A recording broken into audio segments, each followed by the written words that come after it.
Enable them to open their hearts and minds to be constantly influenced by the power of your Holy Spirit. That Spirit that promises to lead us as your people into all truth, a truth that will set us free.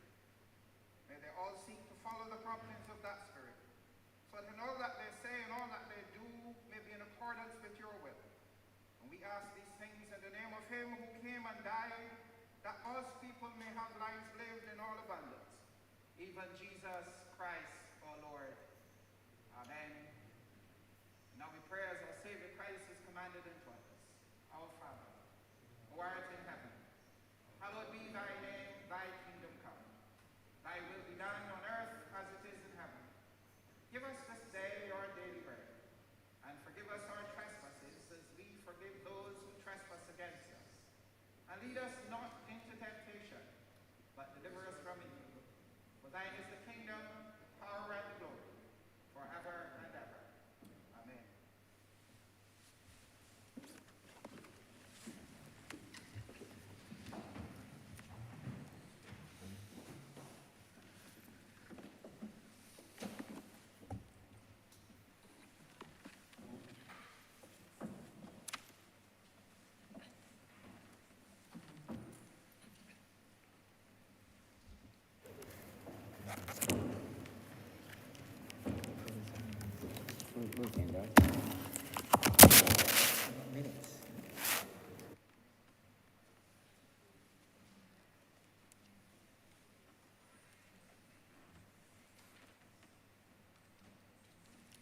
This House is in session. Minutes of the meeting held on Friday, August 5th, 2022 to be deferred. All members in the Speaker begs to move that minutes as referred to be deferred. The question is that the aforementioned minutes be deferred. All those honorable members in favor, please say aye. Those against, please say no. The ayes have it. The aforementioned minutes are hereby deferred. It's by Your Honor the Speaker. Messages from Her Excellency the President, petitions, papers, government notices, private members' notices, notices of questions, reports from select committees, first readings of bills, statements by ministers, congratulatory and/or obituary speeches, personal explanations, motions for leave of absence, oral replies to questions, notices of motions for the adjournment of the House on matters of urgent public importance, orders of the day. Mr. Speaker, I beg to move the suspension of standing orders 6, 16, 18, 20, 42, 5, 43, and 44 for the remainder of the day's sitting.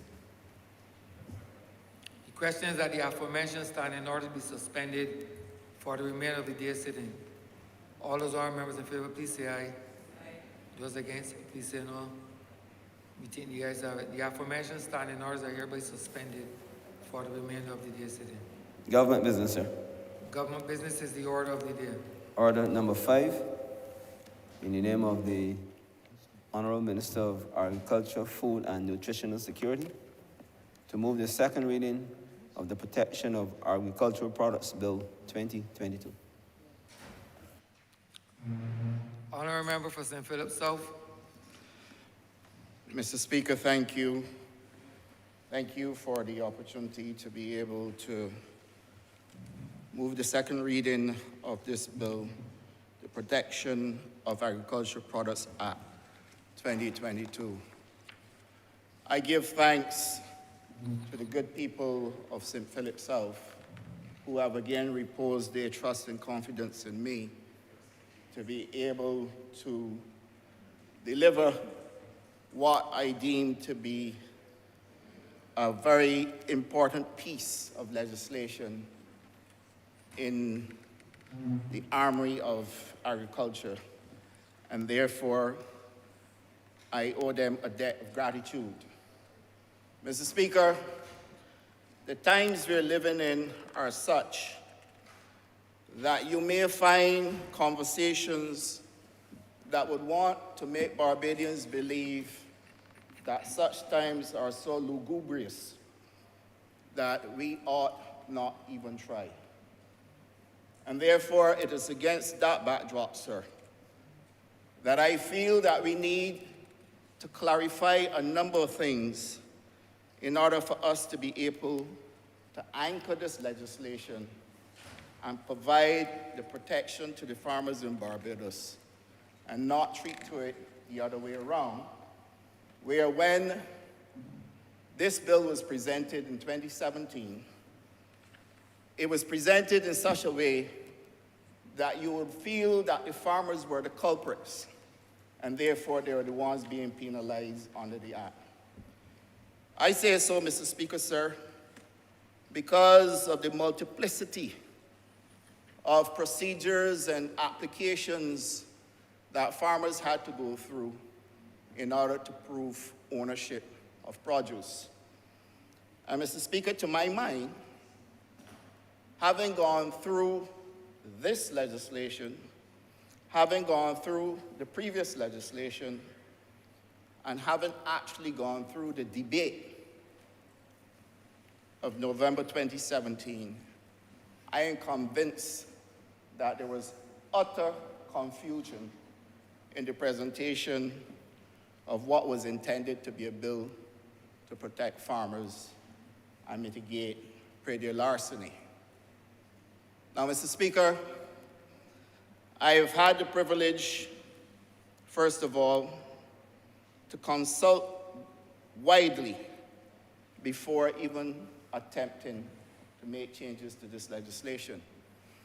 And it is important for us to note that in the debate that took place in this honorable chamber when the previous Minister of Agriculture, the then honorable member for St. Philip West, attempted to present this legislation, he indeed made several missteps in seeking to mitigate against praedial larceny. First and foremost, Mr. Speaker, the then leader of opposition, the honorable member for St. Michael Northeast, who is now the Prime Minister of Barbados, in speaking to the presentation in response to what was presented, she made it clear that this legislation, or the legislation at the time, did not stand the test of time simply because there was no stakeholder consultation. And therefore, the minister was about to foist upon the farmers of Barbados legislation that was not designed, first of all, to protect them, but more than anything else, humbug them. And at the same time, without that consultation, then obviously the legislation would be void of the things that the farmers would like to see introduced that would help them to be able to manage their farms and mitigate praedial larceny. And Mr. Speaker, I think it is very important for us to note that consultation when bringing legislation to this honorable chamber, especially legislation that will impact the lives not just of the stakeholders involved, but all people in this country, then we start to understand that without that consultation, innocent people can get hurt. And equally, the good that we are seeking to do may very well turn out to be that which turn innocent people into criminals.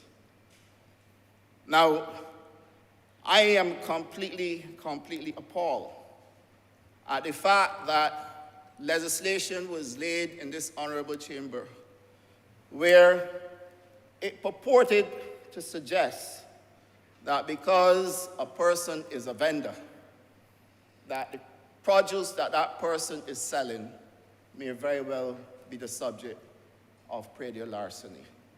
That was the first thing that I found extremely unfortunate. The other thing that really took the mickey out of me was when they wanted to foist upon the people of Barbados and the farming community and the vendors of this country wardens who would have the power of arrest without any formal training like a police officer. And therefore, a warden under suspicion can stop you, confiscate your goods, and arrest you. These wardens, sir, were to be appointed by instrument by the minister. Imagine that. So a minister of agriculture took it upon himself through a cabinet decision with an attorney general who should have known better, but clearly he did not, and sought to foist upon Barbadians and the stakeholders in the farming community a set of wardens who can just arrest people under suspicion, confiscate their goods because they didn't have a certificate to prove that the goods were either legitimately obtained or were in fact theirs, and that they were not being legitimately conveyed. Now, against the same policy, sir, the certificates that were supposed to be produced for the minister to sign off to people to show as proof were sometimes not printed by the government printery. And so therefore, you would go just like is the current case with tourism, where people who want a temporary license, when those books are not available, the rental companies cannot issue a temporary license.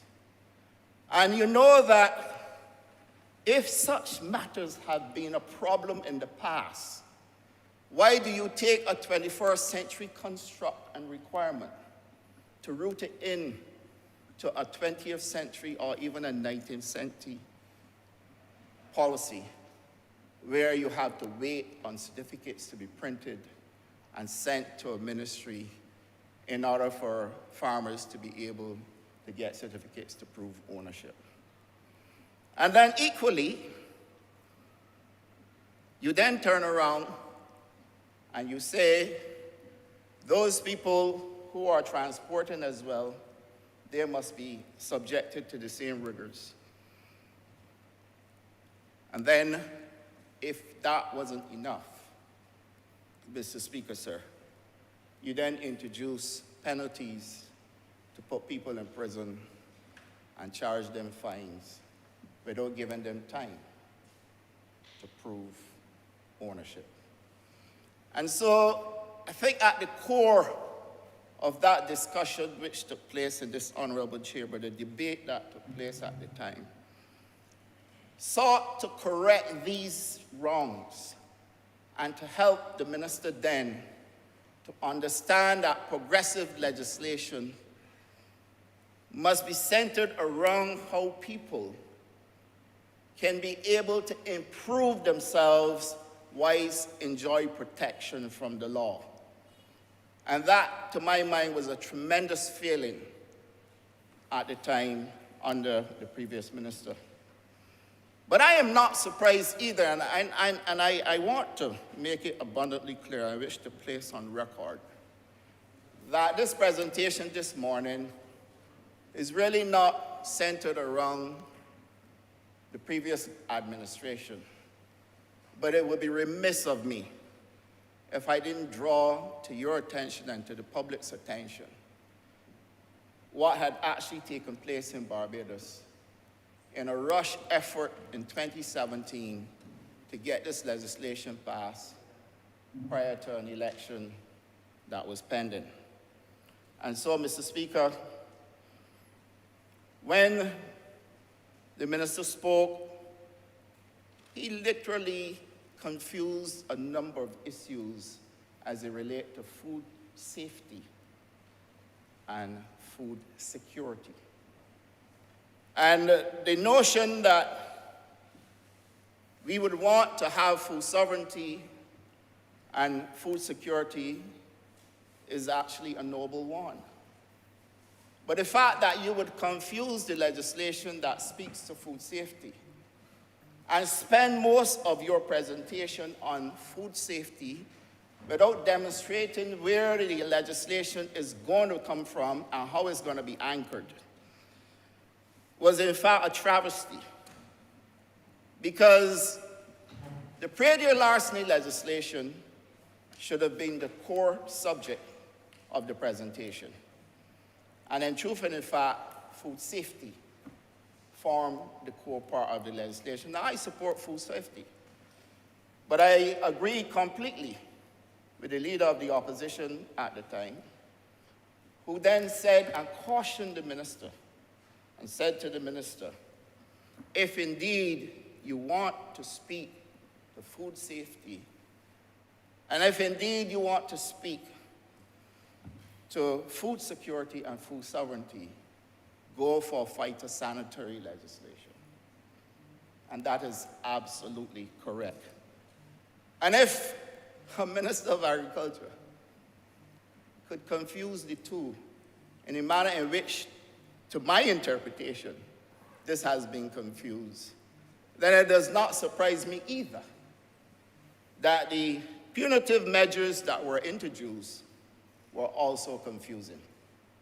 Because I think the administrative approach is the correct approach, but the measures that were used to achieve the objective were, to my mind, a disincentive for the farmers and indeed a humbug.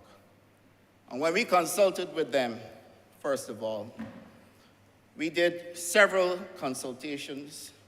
And Mr. Speaker, if you would bear with me so that I can highlight them.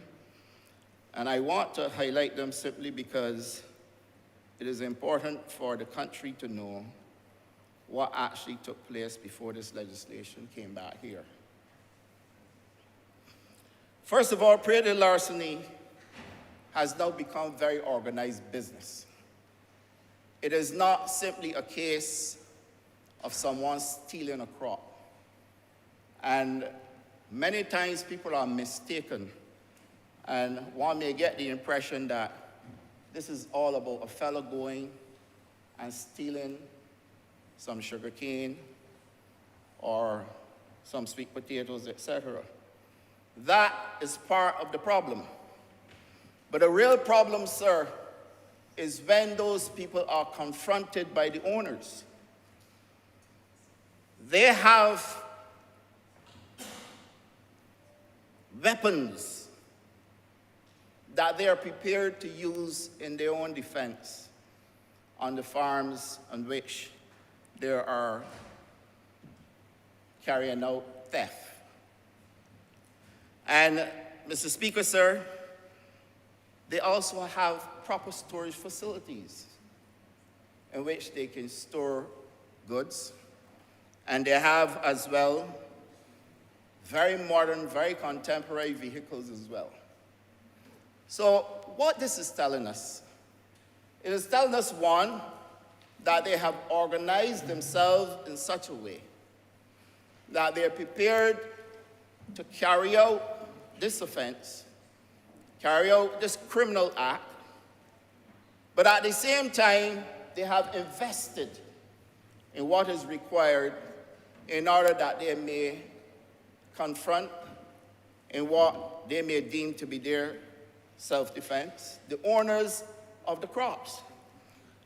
And then, Mr. Speaker, the fact that they can have storage capacity and contemporary vehicles will tell you that there's huge profit to be made in this activity. So this is not simple, straightforward business we're talking about. You're talking about organized crime, Mr. Speaker.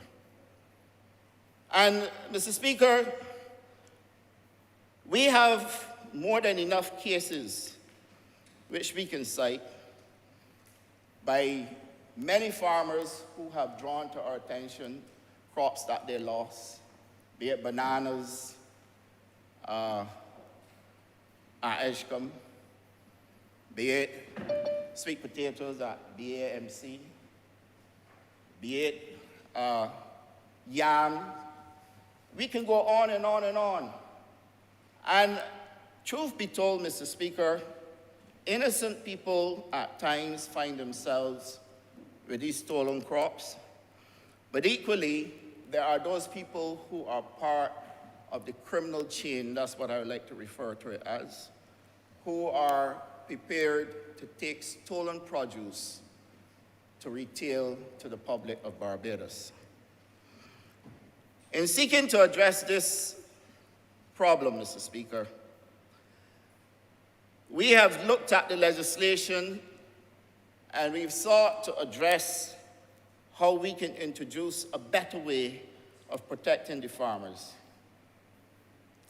And therefore, it meant that we had to look at repealing the Praedial Larceny Act, Praedial Larceny Prevention Act, Cap 142A, which was part of the 2017 legislation. And we then had to also repeal the Protection of Agricultural Products and Livestock Bill 2017 to come up with legislation that will be more suitable based on our consultation with the farmers, based on our consultation with the Barbados Police Service at the time, the Royal Barbados Police Force, and based as well on our consultation with the vendors. And we saw it necessary to consult with everybody because, first of all, the implications for their existence, but equally the way they were being targeted in the 2017 bill. We also had lengthy consultation with the Chief Parliamentary Council, and the ministry also held a national consultation on praedial larceny on June the 14th, 2019, which attracted a wide cross-section of the local farming community, as well as representation from the Barbados Police Service. We took feedback, and I would like to share some of the feedback we got. The multiple certificate regime was cumbersome and would discourage farming. The Act made no distinction between persons engaging in farming simply for their own benefit, such as those with kitchen gardens,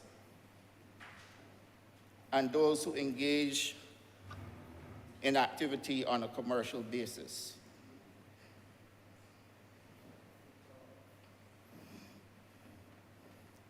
The prevalence of praedial larceny implied that there is a ready market for the receipt of stolen produce by vendors and business people, including restaurants and supermarkets. Greater enforcement of the legislation was required, and they also recommended that we have a rapid response unit that is to be established not in the Ministry of Agriculture, but within the Barbados Police Force. And then, of course, the installation of technology and security systems as well to be used, and drones were a very, very, very popular part of all the recommendations when it came to technology. So that, Mr. Speaker, when we went to Cabinet on the 2nd of July, 2020, the Cabinet took note of the recommendations that were made. The Cabinet noted that the Ministry has engaged in stakeholder consultations to solicit feedback for proposed amendments to the Protection of Agricultural Products and Livestock Act 2017 and proposed Protection of Agricultural Products and Livestock regulations. And amongst all the other recommendations as well, the Cabinet also noted that the Ministry of Agriculture and Food Security is seeking to have the use of drones by the agricultural sector included in the proposed Civil Aviation Unmanned Aircraft Systems Regulations 2020, which will be administered by the Ministry of Tourism and International Transport, to govern, inter alia, the use of drones within the sector. And so, Mr. Speaker, we then proceeded with the CPC to be able to come up with legislation that will be more suitable, or what I refer to as a suitable fit for what is required to address or mitigate praedial larceny. And I want to say that we need a number of things as well in order for us to address praedial larceny. You can have good legislation that is prepared better than the badly drafted legislation that was brought to this honorable chamber in November of 2017. But equally, you need a mix of intelligence in order for us to be able to deal with this problem. Now, Mr. Speaker, when looking at facilitating things to prevent praedial larceny, we have agreed that you must have on-farm surveillance training and empowerment, and you have to put systems in place similar to how we have the neighborhood watch communities. You have to have farmers looking out for each other and reporting unusual activity within farming districts. We need a serious public education regime in order for us to create a consciousness among people who will be purchasing from here on, and helping them to be able to understand the reason why there is a system in place. And of course, we need now to do a very heavy set of PSAs addressing all aspects of praedial larceny and helping to educate the public as to why we need to deal with this problem. For detection, Mr. Speaker, we have agreed that we need to use drones and use them effectively. We know that there are various types of drones. There are what you call the very high-tech drones that can fly for over 60 minutes. And then there are drones, basic drones, that will probably give you half-hour flying time. And the drones that are going to fly for 60 minutes, Mr. Speaker, must then be able to cover a larger geographic space than those that will be flying for approximately 30 minutes. But this comes down really and truly to the sector determining now how we're going to approach the use of drones, and indeed working with the Barbados Police Service. And then we have to look at how we're going to track primary agriculture produce and livestock by way of using tags, and I do believe that this is one of the things that was recommended to the previous minister when this matter went to the upper chamber. And the use of ultraviolet or nanoparticles on plants as well. And then, of course, we need then to be able to manage and enforce the legislation. But legislation on its own will not get us to where we want to. We have to have a mix of approaches in order for us to come up with the right metric to be able to tackle this problem. Mr. Speaker, I am confident that we have taken the right decisions as far as moving to such systems where we can then address this matter of praedial larceny. But Mr. Speaker, I have to say that in addition to putting those systems in place, we need also to be able to produce. And we can have also the best systems to deal with praedial larceny, but we also need to be able to produce. And Mr. Speaker, I must say to you that there's a tremendous amount of work going on right across Barbados right now under the BAMC and the BADMC in order for us to be able to get production up. And when I speak of the work that is taking place, I am doing so ever conscious of the fact, Mr. Speaker, that what we are doing today is designed specifically to make sure the farmers involved can reap their crops and that they don't come to a place where they find the fields are empty, the crops are taken, and then there's a place for people to sell them. I am convinced, Mr. Speaker, that the work we are doing at Mount Poyer,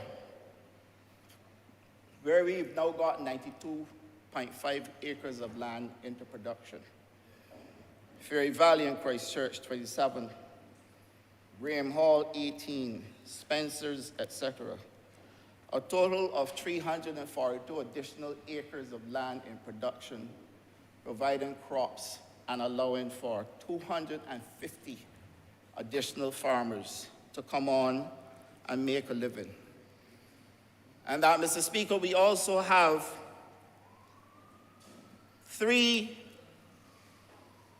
different Rastafarian tribes now at Bath, also planting sweet potatoes and yams, and also what we call cash crops, things like lettuce and tomatoes, etc. And the expansion of the feed program, Mr. Speaker, has led us now to be able to incorporate into the program lands that were under the BAMC.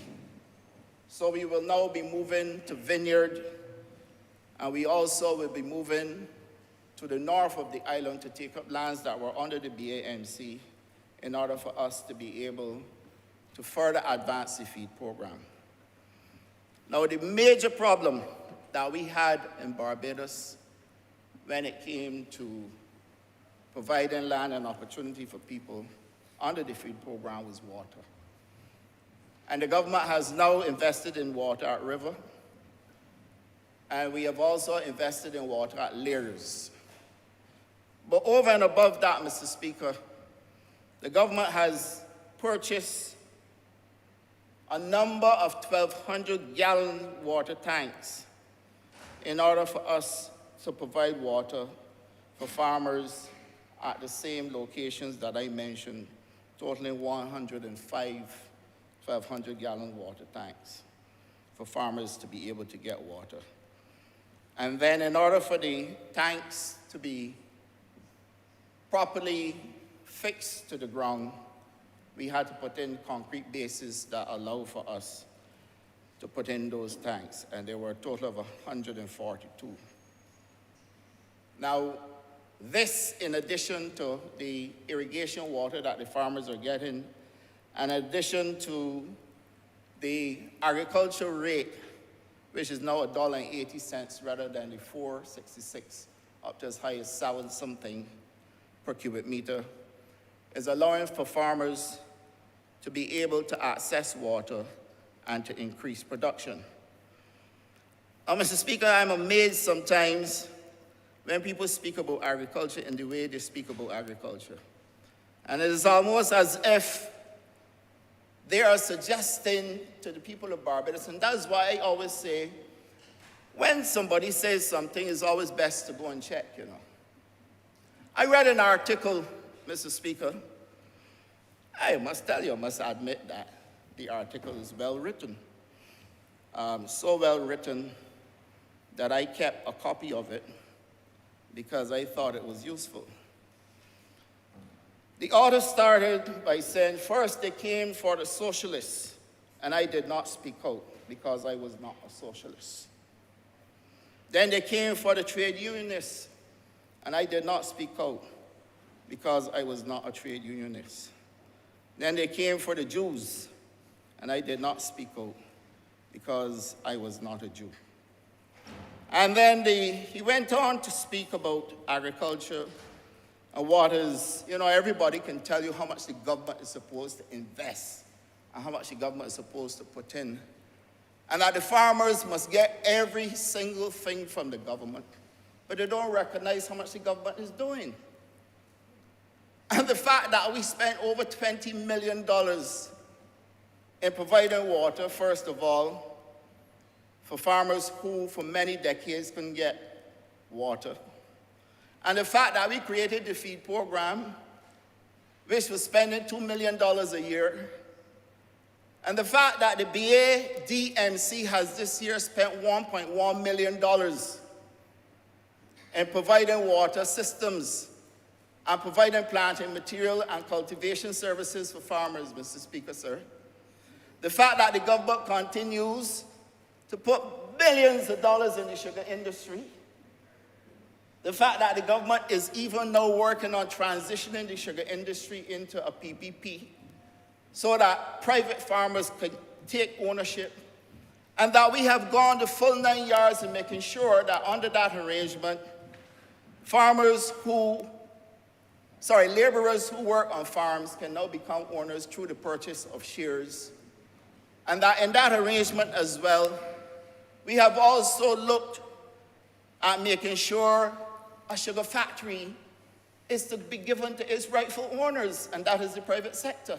And that the government must come out of that commercial space so that it can become more efficient and profitable.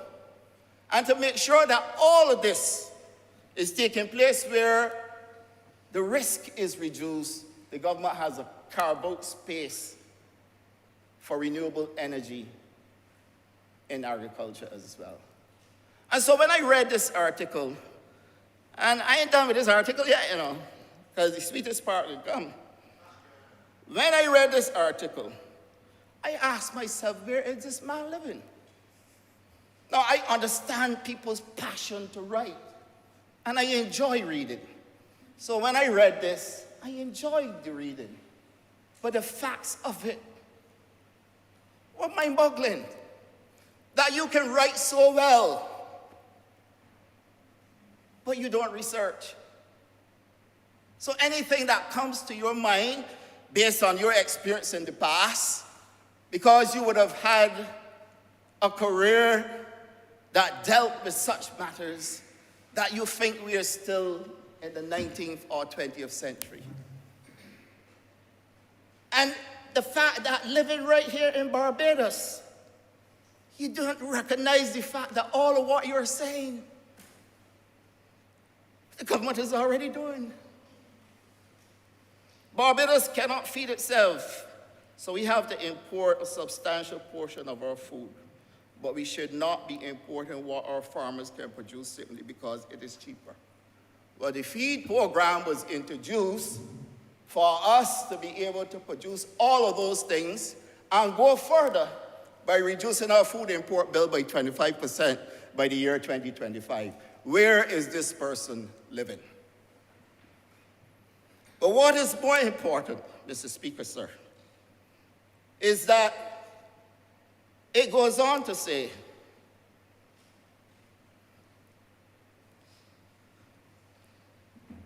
at the same time, our government must provide solid support for our farmers to help reduce their costs and the cost of their products. Well, I am saying thank you for the article. I am saying well written. I appreciate stuff like this. But I will go a little further to say, please make sure you do not convey the wrong impression by neglecting to include what the government is already doing so that the public can then do their own analysis of the situation. But for you to leave it, for people to assume that these things are not being done, is wrong. And the cerebral that I know this person is capable of, sir, I know that there's more in the mortar than the pestle. And Mr. Speaker, I am saying so because it finishes like this, and all of us in this honorable chamber should take note. When they came for the bondholders demanding a haircut, you did not speak out because you were not a bondholder. When they came for the small contractors by importing cheap Chinese housing, you did not speak out because you were not a small contractor. When they came for the farmers by changing commercial water rates for their irrigation water and importing cheap food, you did not speak out because you were not a farmer. When they come for the pensioners, and they are coming in brackets, you will not speak out because you are not a pensioner. Yet when they come for you, who will be left to speak for you? Now, there is the mischief in this. To my mind, a piece of writing that is designed to create mischief in this country. Commercial water rates in Barbados, everybody knows, were $4.66 per cubic meter. We all also know that there was not an across-the-board agricultural rate as there is now for $1.80. We also know that the rate of 60 cents or 66 cents per cubic meter was not sustainable at a time when you're asking the government to do more for farmers. So if the government is supposed to do more for farmers, how is it going to be financed? And nobody is telling me yet what I know in principle should be the approach to all of this. And that is how to make those farmers that are not real businessmen, serious businessmen. Because you must understand investment. And you must understand that this is not a case where you draw down money, you blow it, and then you wait for the government to come again with another handful. This is not the approach. And so I wish, Mr. Speaker, sir,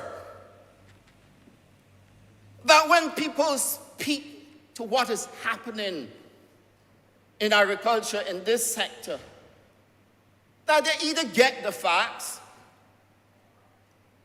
or they state exactly what their intention is. Because I do not know for the life of me how you can tell me that a fella is paying $4.66 for water, as high as $7.66, but another fella is paying 60 cents.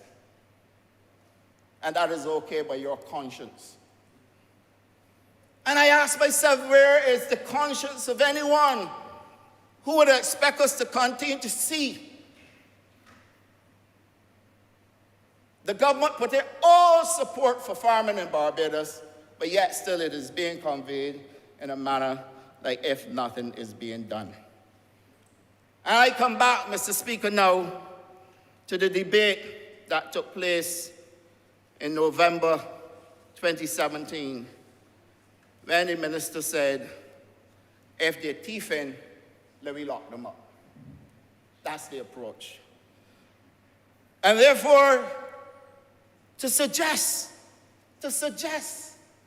that because you do not have a proper operating system, that because you don't have structure, that when you take your produce to market and you're not able to prove at the time that it is yours, you should be arrested and your produce confiscated.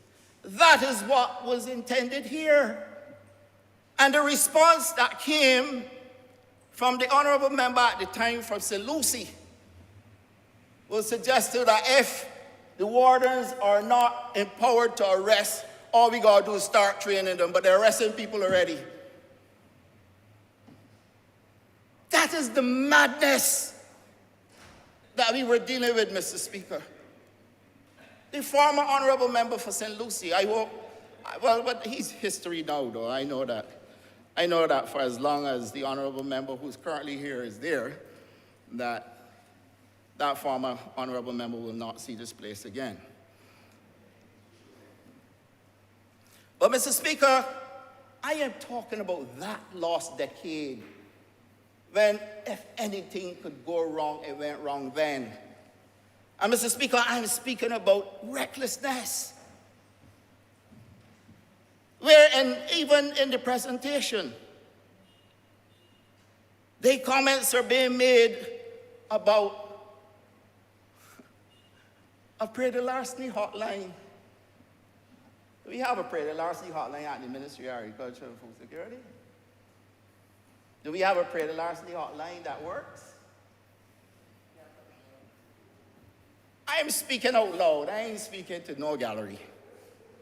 Do we have a praedial larceny desk established anywhere in the ministry? I ain't canceled none.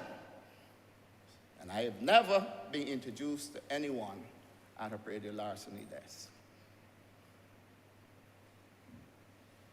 But all this was suggested as what is being done. And then, Mr. Speaker, he goes on to suggest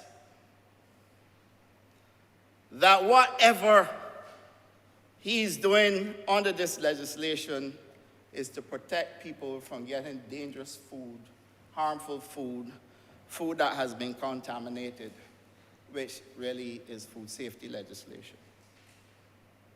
And then, Mr. Speaker, it took for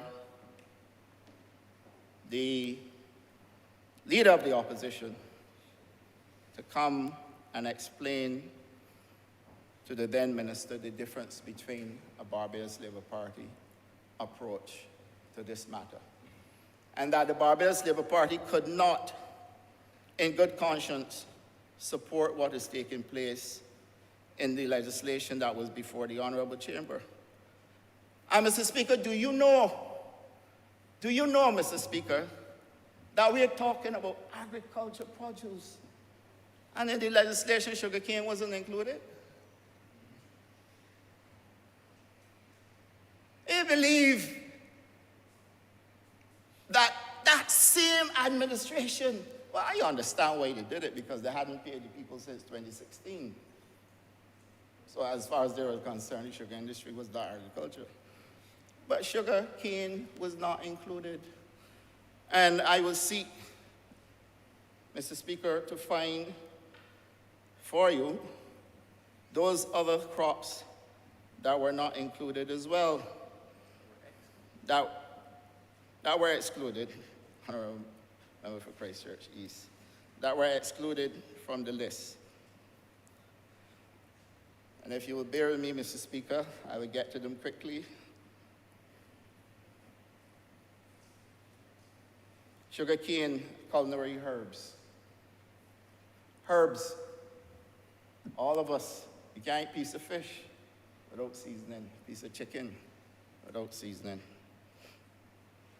Livestock, poultry, planting material, freshwater fish for human consumption were all not handled properly under this legislation. And therefore, Mr. Speaker, I believe that when we come now to the legislation itself, you start to understand what we did in order for us to anchor this legislation and to help Barbadians to be saved from being charged or penalized for wanting to survive in this country. So, Mr. Speaker, Section 1 of the Act, this section identifies the name by which the legislation may be cited, and that is the Protection of Agricultural Products Act 2022. Section 2 with the interpretation. This section outlines the definition of key terms used throughout the Act for the purpose of administering the Act. And there, worthy of mention is the expanded definition of agricultural products to include sugarcane and culinary herbs, and then the broader definition of livestock, which was not part of the Act. And at Section 3, which involves transaction, it describes the conditions under which a person shall, 1, purchase or obtain commercial quantities of agricultural produce, and this is by way of a receipt, a delivery note, or a bill of lading. And of course, it also seeks to deal with how the person sell or dispose of agricultural produce, again through a receipt, delivery note, or bill of lading, which must be given to the purchaser. It also improves the purchaser or receiver or their representative must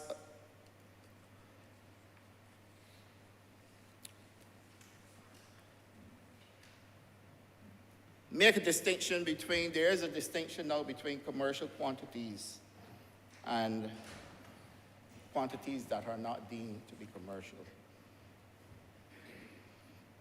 And then the purchaser or receiver, when receiving commercial quantities of agricultural products, to present to a designated police station within, if found, the purchaser must present to the police station within 24 hours. On the request of a police, the said documents received from the seller as proof of purchase or conveyance. So that if you purchase goods and you receive your receipt, bill of lading, and you were stopped by a police officer and asked to produce them, and you didn't at the time, you were given 24 hours. If the police need additional evidence of purchase, that also must be satisfied. Now, failure to comply with all of these is where penalties are introduced. And in our consultation with the stakeholders and with all of those who sent feedback to us, they felt that there must be stiffer penalties in order for there to be a deterrent for people engaging in praedial larceny. So a person who is summarily convicted and will be fined $5,000 for not having the documents as required as proof of purchase.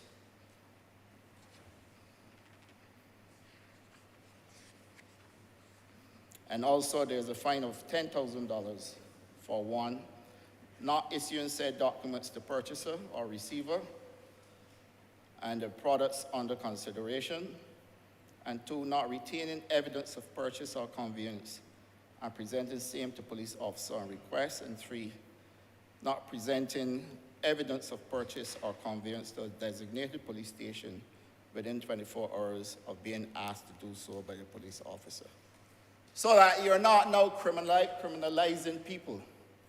What you're simply doing is giving everybody a chance to be able to prove that these items were legitimately obtained.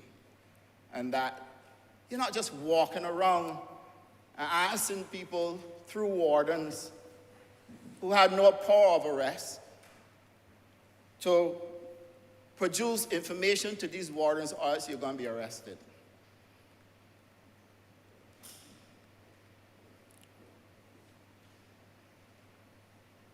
There's also, Mr. Speaker, the opportunity now, and there's a distinction now between imported goods, where those goods should be supported also by a bill of lading, receipt, delivery note, or any other evidence.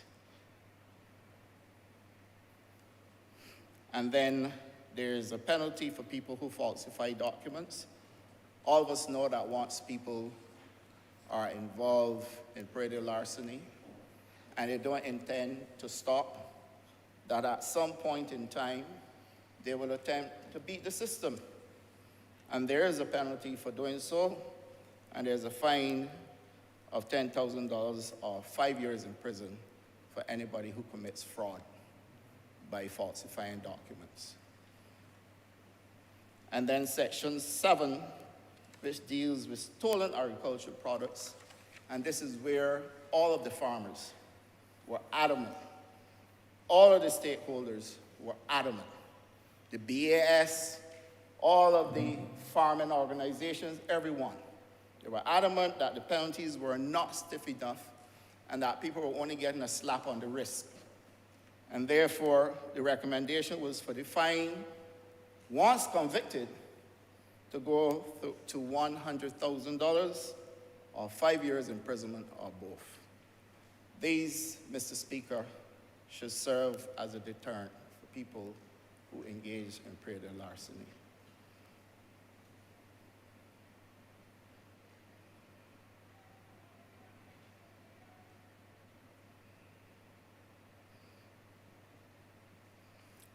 In terms of enforcement, Mr. Speaker, Section 8 makes provision for possible arrest and charging of a person by a police officer without a warrant. A police officer to stop a vehicle and conduct searches without a warrant, where that officer has reasonable grounds to suspect the person is in contravention of the act.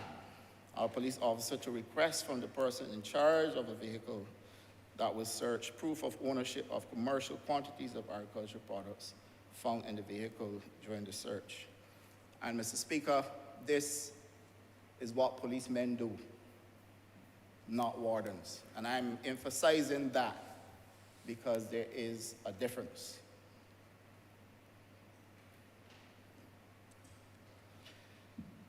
Mr. Speaker, these are the areas that were contentious.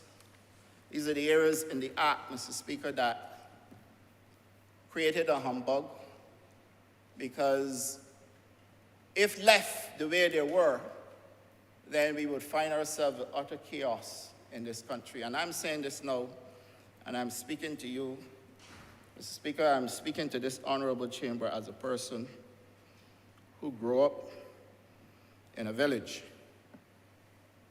And I understand what it is to rough it.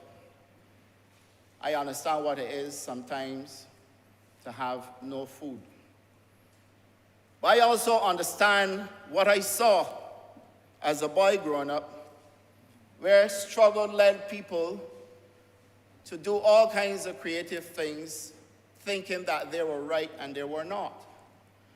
And Mr. Speaker, it would hurt me immensely if a youngster from Chapelan in St. Philip or from Church Village in St. Philip innocently took goods from a farmer to take to the mini-mart up the road and was stopped by a warden, could not produce proof of purchase, could not produce proof of ownership, and then would have to go to District C police station or wherever the warden is going to take them, because I don't know where the warden will take them anyhow.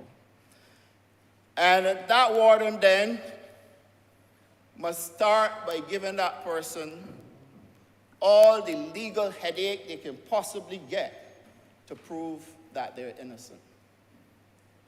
That is where I had a problem, sir. I have a problem also, sir, that if, in fact, you went to Chapel Plantation and they didn't have a certificate for you to take those goods and to give to you, because the government printery didn't have certificates, the Ministry of Agriculture didn't have certificates, but they still had to do business. So they gave you the produce, and then that person runs into a problem because of a system like that. Anybody can produce a receipt. You can get easily your own customized receipts at your plantation. You can get easily as a vendor your own customized receipts, and therefore you would have eliminated the challenge of waiting for the minister to produce certificates. Also, Mr. Speaker, I am not convinced that we want to go to a system where a minister by instrument can empower somebody to arrest. And the moment that we reach that stage, I know the honorable member for St. Michael East will go ballistic, because he's a champion of the poor man. Well, we all are. Thank you, honorable member for St. Michael, South Central. And I would hurt, Mr. Speaker, you know why it would hurt? Because I grew up with them boys in Church Village and Chapel Land and in Clifden. And they're all good people, you know, all good people. And if we put systems in place that invariably will make criminals out of them, I think we are the ones that will be failing. And what that bill in 2017 represented a massive failure on the part of the minister then to address a problem that dealt with people who were stealing crops and not necessarily people who were producing crops or people who innocently obtain crops, or people who innocently obtain livestock, or who are rearing livestock. Mr. Speaker, we are now working with the Food and Agriculture Organization of the United Nations, the FAO, to introduce a chip system for livestock, so then that you can have a traceability right through, and that work is being done with the Ministry of Agriculture and the FAO. And then we are also looking at how we can use young people to look at creative ways of introducing a system for traceability. The medicinal cannabis industry is already looking at it. They have already engaged a consultant. And we are going to do the same for crops as well. But truth be told, when I went to Alibaba in China, these traceability systems spoke specifically to food safety, where you needed to know when the food was harvested, which farm it came from, what is the shelf life, the freshness of the produce, etc., up to a certain point, and at what point in time they take it off the shelf and dump it or destroy it. So even when I met with the Chinese in discussing this legislation and seeking to find out from them how I can come up with what the then minister was speaking about traceability, they also suggested to me that traceability is more suitable for food safety. And so the traceability that we are talking about here speaks exactly to electronic devices like electronic receipt, a barcode, and those types of things that you would use in order for us to be able to trace crops that came from either farm gate or from a vendor or even from a supermarket or from a small farmer. But you're not going to get a situation where a small farmer is going to be able to invest in all these things. And that's the reason why we are not making it mandatory for farmers to be registered, and that we are not stopping them from being protected under this legislation because they are not registered. And under the previous legislation, they wanted every single farmer to be registered, and there must be a registry at the ministry being kept by the chief agriculture officer. And if you're not captured there, then you're not protected by the law. That we have also changed, Mr. Speaker. You do not have to be registered in order to be protected by the law. Mr. Speaker, I believe that as it relates to stolen goods that are taken, that the legislation was going in the right direction, where the goods would be held by the chief agricultural officer. They could either be returned to the identified owner or be sold. And if they're perishable goods, then the chief agricultural officer can dispose of those goods and an arrangement be made for reimbursement. So that, to my mind, was going in the right direction. I have fundamentally no problems with that. And then, Mr. Speaker, I believe the rest of the legislation in terms of now having quantities that are deemed to be commercial quantities of agricultural produce would allow for us then to be able to determine what is a commercial quantity and whether or not you want to confuse a person simply because they're carrying agricultural produce and not a commercial quantity. Equally, Mr. Speaker, because of the receipt system, you're not going to be humbug vendors, but we just passed contemporary vending legislation because the last set of legislation attempted to criminalize vendors. And this Barbados Labour Party administration committed to the decriminalization of vendors, and we did that. So that vendors are not now being made criminals for wanting to sell in a space somewhere. Proper vending zones will be created, and the vendors will be able to ply their trade without being harassed by anyone. So that we have already fixed that under the new suite of legislation for vending in Barbados that seek to decriminalize vending in this country. Now, Mr. Speaker, I like to stay away from things that can cause people to misinterpret me. And therefore, there are several things that have been said when we were discussing this legislation in public, and there are things that were completely misunderstood. Now, I hear people targeting fellows who sell sugarcane. I ain't targeting nobody. I am putting a system in place where you can show where you got the sugarcane from. And you don't necessarily have to be a planter. You can purchase. And therefore, I strongly believe that all of this fingering that we engage in this country on a daily basis,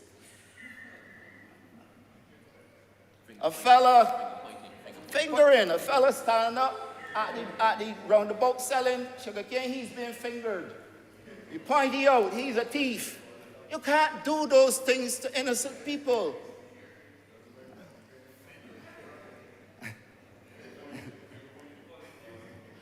And Mr. Speaker, I'm serious enough. If we can keep this simple, everybody's likely to participate, you know. It is when we make it more complex than what it should be that then we start to create problems and a humbug for people. And I am suggesting, Mr. Speaker, sir, that all vendors will now be on board. We have had the full support of the president of Barvin when we did this consultation. And Mr. Speaker, he is on board, they are on board. It is a question now of how we are going to execute this to make sure people can follow the system. And I strongly believe that the onus is on all Barbadians to determine who they're going to purchase from based on the structure that we have here. That if the person cannot produce for you a receipt, if the person cannot show their proof of ownership or purchase, that you should cease and desist. And that, Mr. Speaker, with the PSAs that we are going to be doing, and the way we are seeking then to roll out how we are going to manage farming and our farming communities and stakeholders so that they too can comply and become compliant with the system, I strongly believe that this is doable, and it takes away the attempts at making criminals out of people, calling people thieves and saying to lock them up if they're thieving. Those things are wrong, Mr. Speaker. And I am confident that my team, along with the CPC, are going in the right direction with this legislation.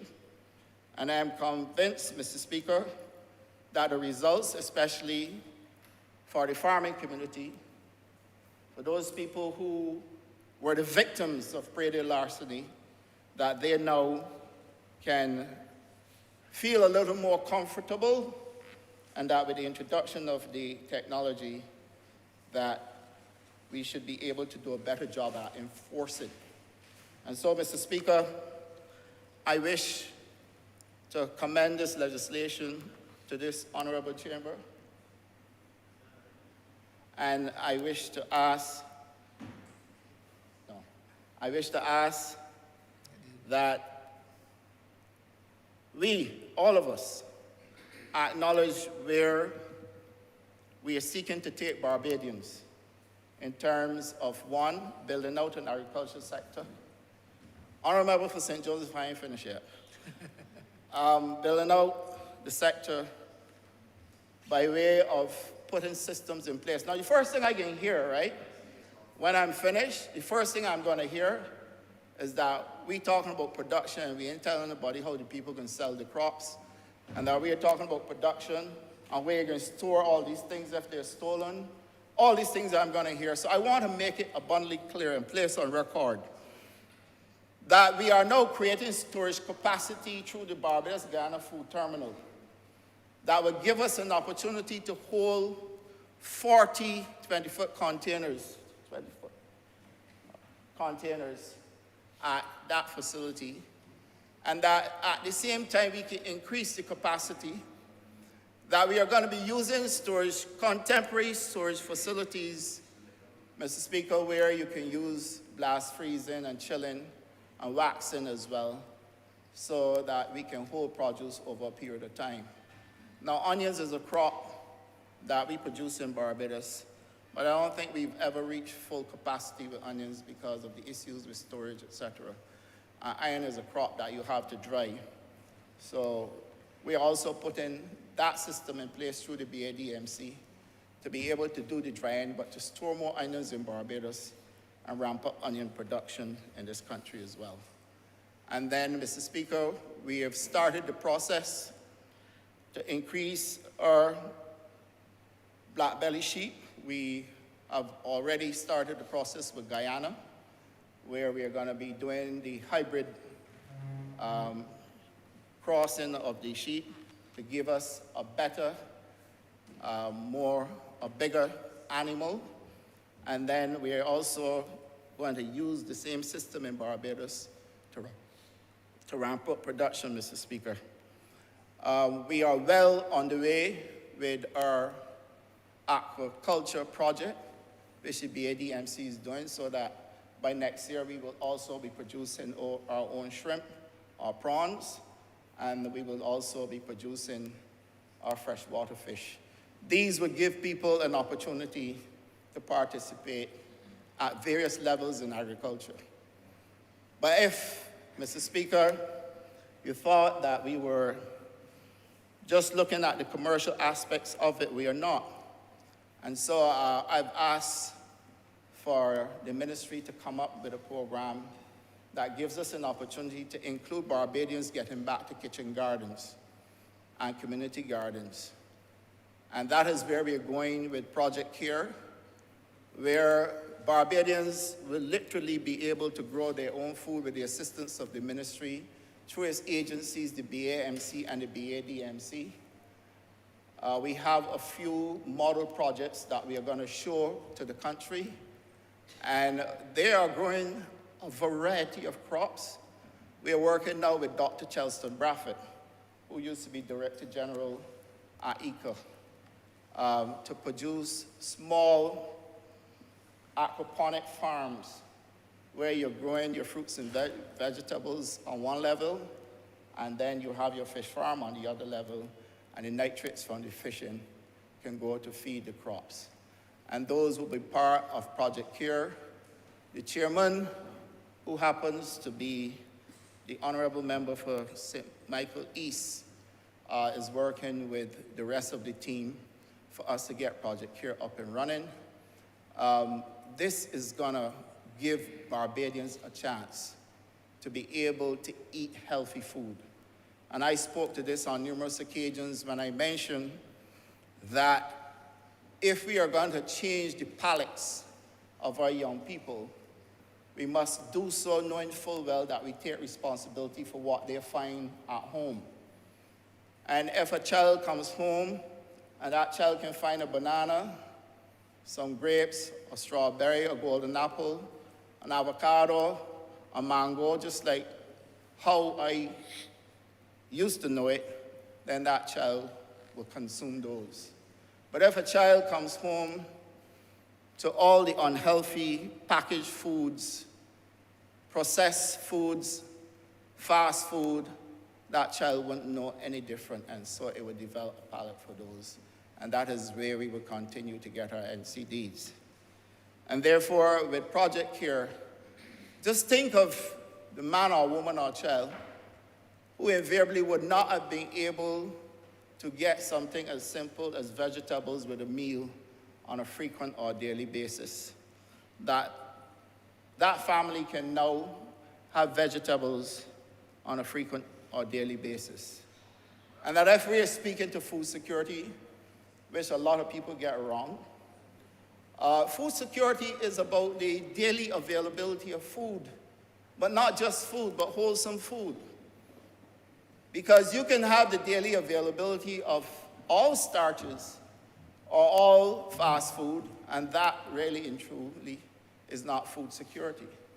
Food security also speaks to people being able to access food at a reasonable price so that they can afford to purchase food for daily consumption. And food security is about healthy eating as well, where people eat healthy food, and we are able then to combat a lot of the NCDs that we are seeing. People get this wrong, and I understand why people get it wrong.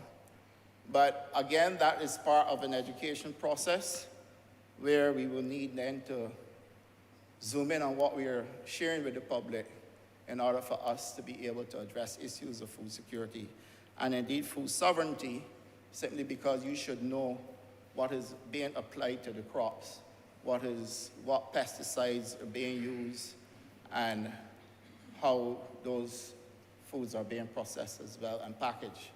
So yes, I agree that we must also know what is going into our foods.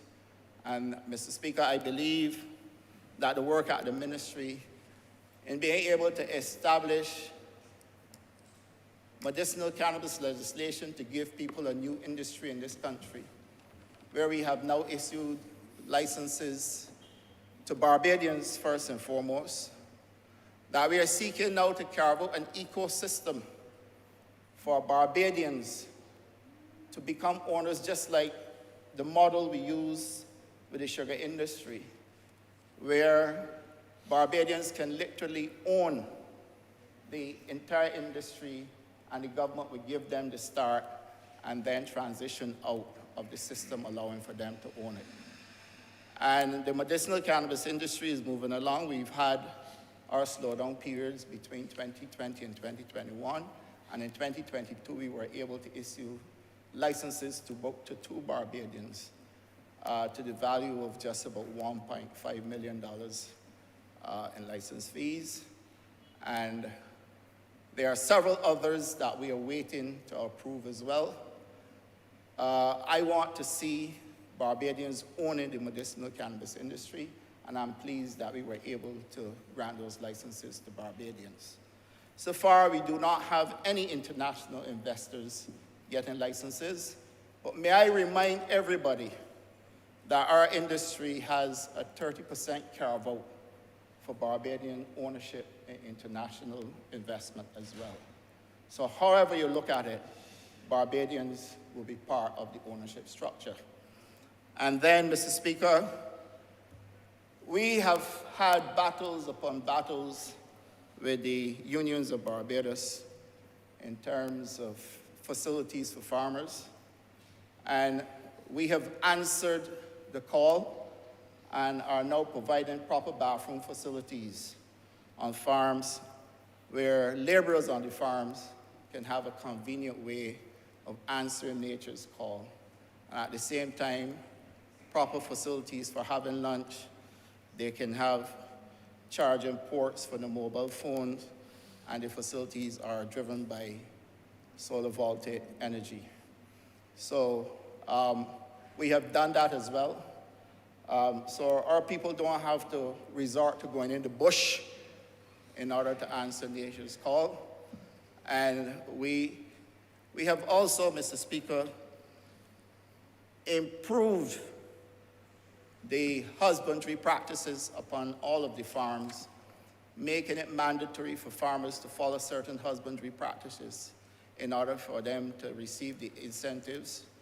And then we have been paying all of our bills to the farmers on time. This is a complete turnaround in agriculture. We will continue to press on, but all of what we're doing justifies why we have to get this legislation here, so that we can also provide the necessary protection for our farmers. And Mr. Speaker, with those few words, I beg to move that this bill be read a second time.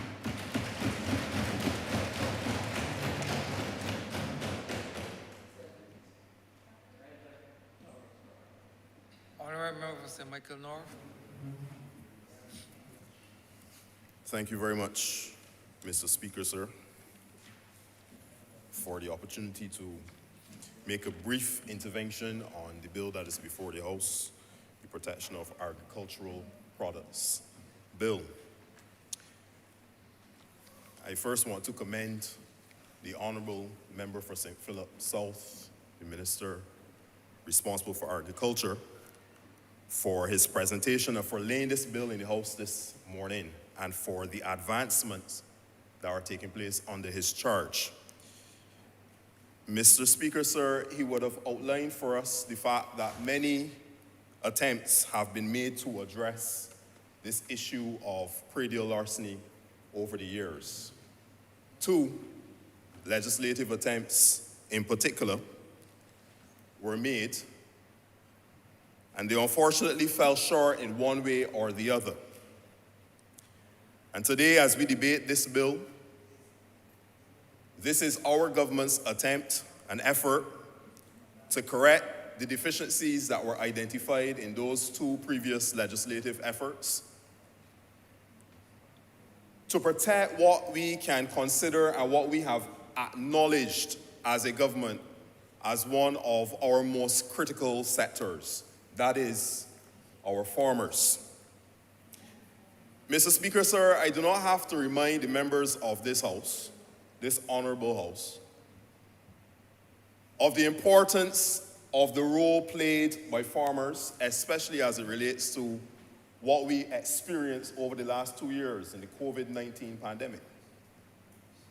Mr. Speaker, I remember driving along the highways and byways of our country, and something that was probably never thought to be possible. To see, Mr. Speaker, men and women, children standing up in long lines by roadside vendors and market vendors to purchase produce and fruits and vegetables from our local suppliers.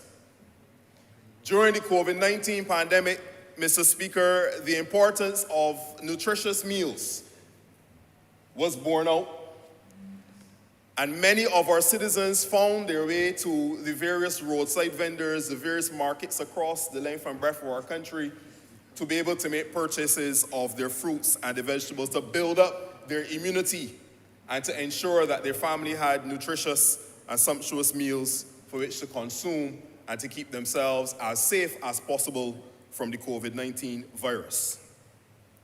So during that time, it really elevated and highlighted and underscored the importance of our farmers. The need for us now, therefore, Mr. Speaker, to bring legislation that will protect them cannot be understated. Mr. Speaker, sir, the member who last spoke, as the Minister responsible for Agriculture, has been leading the charge to bring our country into the realm of not only food security, but food sovereignty. And he would have done a good job of explaining to us the difference between food security and food safety. And we understand, Mr. Speaker, that those who held these posts before, former ministers of agriculture, who are thankfully no longer in this place, would not have even understood the distinction between those terms. And therefore, we are not surprised by the failings that they would have demonstrated in their duties. But Mr. Speaker, as I began to think about praedial larceny and my interaction with this topic, as I was composing myself and preparing myself to support the Honourable Member for St. Philip South, I remember as a little boy in Eden Lodge, 2G Nursery Lane, Eden Lodge, St. Michael to be exact, I remember looking outside my door on many occasions, Mr. Speaker, and I would see, as a very young child, I would see those vendors, those guys passing through my gap with stalks and stalks of cane, sugar cane on their head, bound by a rope. And they would pass through, Mr. Speaker, the gap, and my mother and many of my neighbors would go out and they would buy many a stalk of sugar cane, and they would sit on the step and they would peel it, and we would have fun, eating it. This is my first really memory of interacting with agricultural products. In addition to that, Mr. Speaker, my mother would take us, I would say, not use the word take, let me retract that. My mother would drag us down to the Cheapside Market.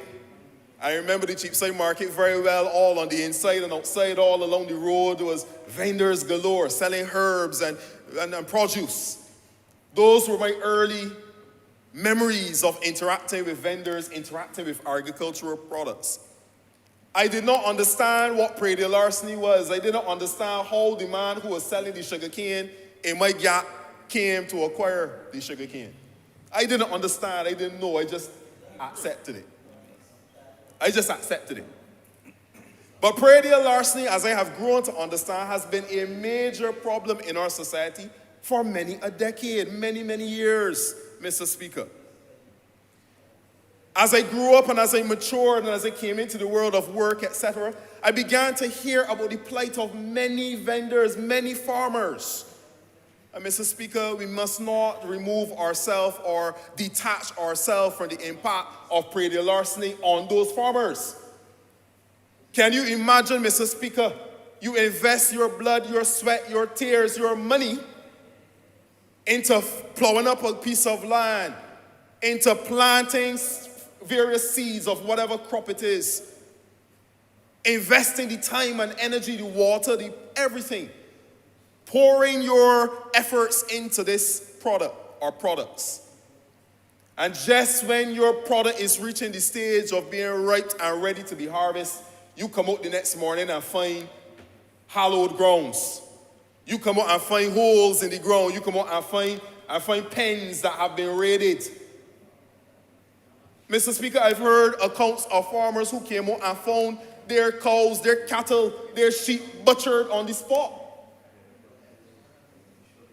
Butchered on the spot. Can you imagine the pain and the anguish of our farmers who for many years have invested their efforts into rearing animals and producing crops, only to be surrounded, only then to find that somebody else comes and steals the fruit of their labors.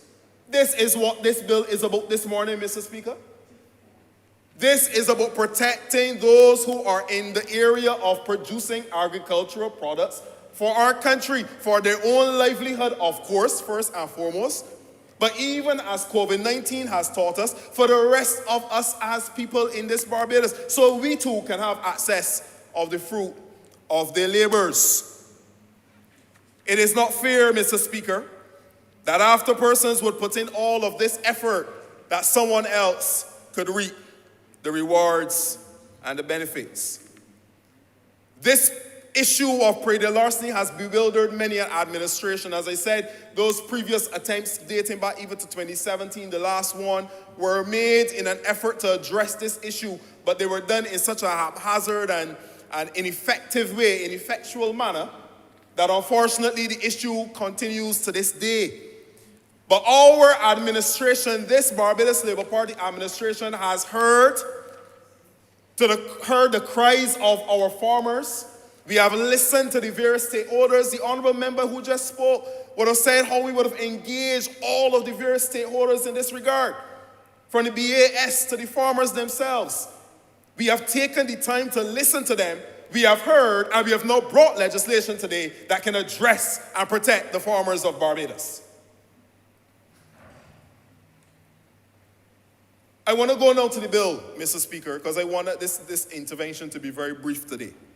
I'm sure that there are many other members today that want to contribute to it, as it is a very important and substantive piece of legislation. Firstly, Mr. Speaker, the bill makes clear, very, very clear, certain definitions. In particular, we want to focus on a few of them: agricultural products. And many persons who are listening to this debate may be wondering, what are agricultural products? The bill makes it clear. And it says that all products that are grown in or on land that is produced for the purpose of human consumption, for forage, products cultivated for animals. So it starts out by defining what an agricultural product is. In this 2022 bill, we have expanded this definition now to include, as the Honourable member would have mentioned, something that was a glaring oversight before: sugarcane, culinary herbs, livestock. Mr. Speaker, how could you have protection of agricultural products and not include livestock? A joke. We have now expanded to include that. What else have we included, Mr. Speaker? We have now included freshwater fish for human consumption. Why is this important?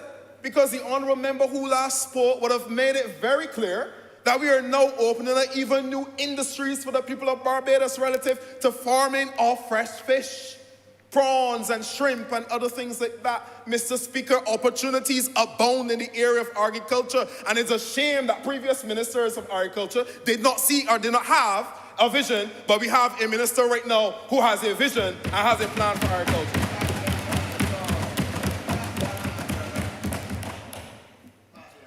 And in this bill, Mr. Speaker, we also better define what commercial quantities mean.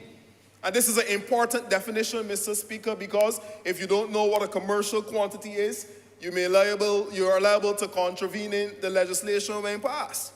So it's important, Mr. Speaker, that all of us understand what those commercial quantities are. And within the context of this proposed legislation today, it means the value or the quantity of agricultural products as set out in the attached schedule. And that schedule makes it very clear what those quantities are for the range of products that are available to us here in Barbados. So there can be no ambiguity, Mr. Speaker, as it relates to what is covered under this legislation and what is not. What quantum and the requirements under which you must apply yourself to ensuring that you do not contravene this bill once passed and becomes an act. For example, Mr. Speaker, if a person is seeking to sell or even give away, you may have a small piece of land, you may have your kitchen garden, and you produce some potatoes, you may produce some edibles and some yams, bananas even, and you want to give them away to your family as is your custom. As long, Mr. Speaker, as it is less than 25 kilograms, you're good to go. No problem. Less than 25 kilograms, no issues. But once you get to 25 and over, you now have to make sure you adhere to the requirements that have been outlined within this legislation. In that case, Mr. Speaker, you will be required to issue a receipt or a bill of lading,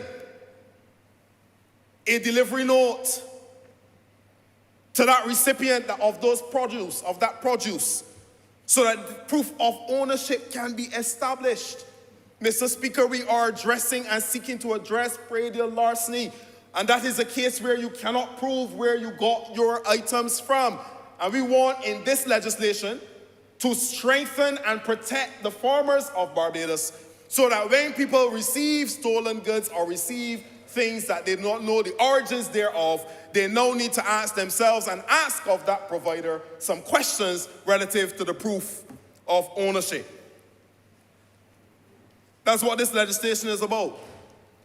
Some people among us in our society think it fitting, Mr. Speaker, that they can go about and steal the fruit of others' labors. But it takes two hands to clap. It is not just the person who goes into the field in the dark of night and takes up the person's produce or takes up the person's animals and livestock, Mr. Speaker. It is the other persons who are on the other side of this transaction.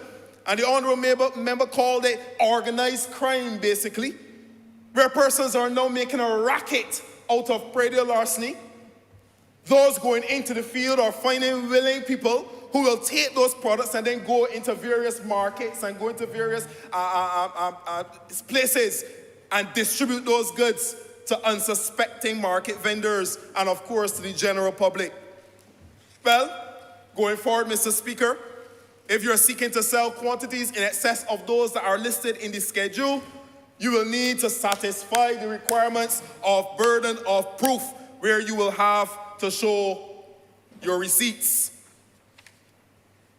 If you're in possession of those goods, you have to prove by show of a receipt where you would have paid money to receive those goods. And we are not unfair, Mr. Speaker. If a person at the point in time when a member of the Barbados Police Service stops you, pulls you over, interacts with you at your stall, says to you, where did you get these things from? and you're not in that very same moment able to produce the receipts that are required, you have 24 hours. 24 hours within which to get those receipts, to get that proof of ownership, proof of purchase to the requisite police station. This administration, Mr. Speaker, is serious about reducing this scourge called praedial larceny. This bill covers not only producers and sellers, but it goes so far as to deal with importers as well of agricultural products. Mr. Speaker, the fines and penalties for not being able to prove ownership. Mr. Speaker, we have bolstered that. We have taken the fines and we have moved them from a minimum of $5,000 up to $100,000. And there's also the possibility, Mr. Speaker, that you can also serve some time in our prison, up to 5 years. Mr. Speaker, we are not joking around with this thing anymore. We can no longer allow this scourge to continue in a civilized, progressive society. It has to stop. No one should feel it is their right to go into somebody else's grounds, their pens, and take up things that do not belong to them. If you are found with them, Mr. Speaker, you will be facing the potential fines of up to $100,000 or 5 years in the prison cell. 5 years in the prison cell. It does not pay, Mr. Speaker, you know this quite well from your profession. It does not pay to do crime. It does not pay to do crime. If we do things the right way, all of us will be able to benefit in this society. The legislation gives members of the Barbados Police Service the legal right and authority to question individuals relative to providing or proving their rightful ownership of the produce in their possession. And Mr. Speaker, as I wind up, this is something that the police service did not have before. They had to go through all sorts of crazy mechanisms and jump through all sorts of hoops, wardens and this thing and a registry and all sorts of nonsense that would not have been able, I don't know if I can say nonsense, but anyway, things that hoops that they had to jump through that would have made it, pardon? A humbug, a nuisance, an annoyance.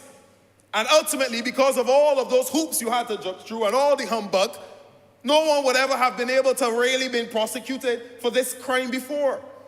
But now we are making strides, significant strides, Mr. Speaker, to correct this issue and to put teeth into the legislation, to put authority into the hands of our Barbados Police Service so that now we can really police, monitor, and control this scourge and reduce this scourge and help ultimately, Mr. Speaker, to eliminate this scourge called praedial larceny.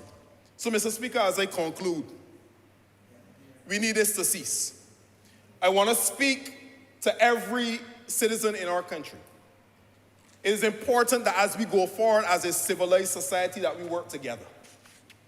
It is not right for us to try to tear down others thinking that we can lift ourselves up. And this applies not only to praedial larceny and to the protection of agricultural products, but in every sphere of our existence as Barbadians.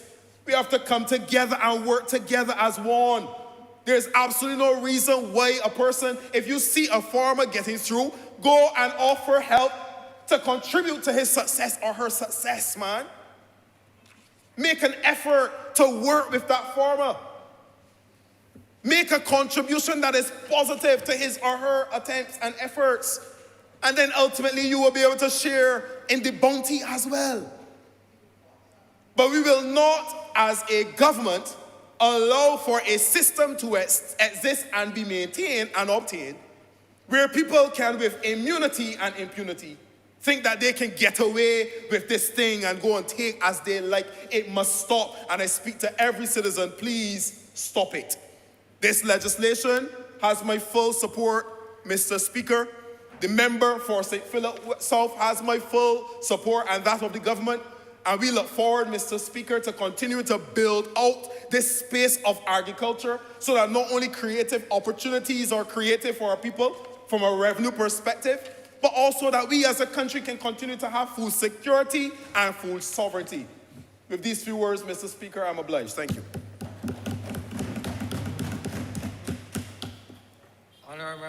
St. Michael's of Central. Thank you, Mr. Speaker. Sir, my mother was a small farmer, and perhaps she is a part of the reason that I have myself such an interest in farming. And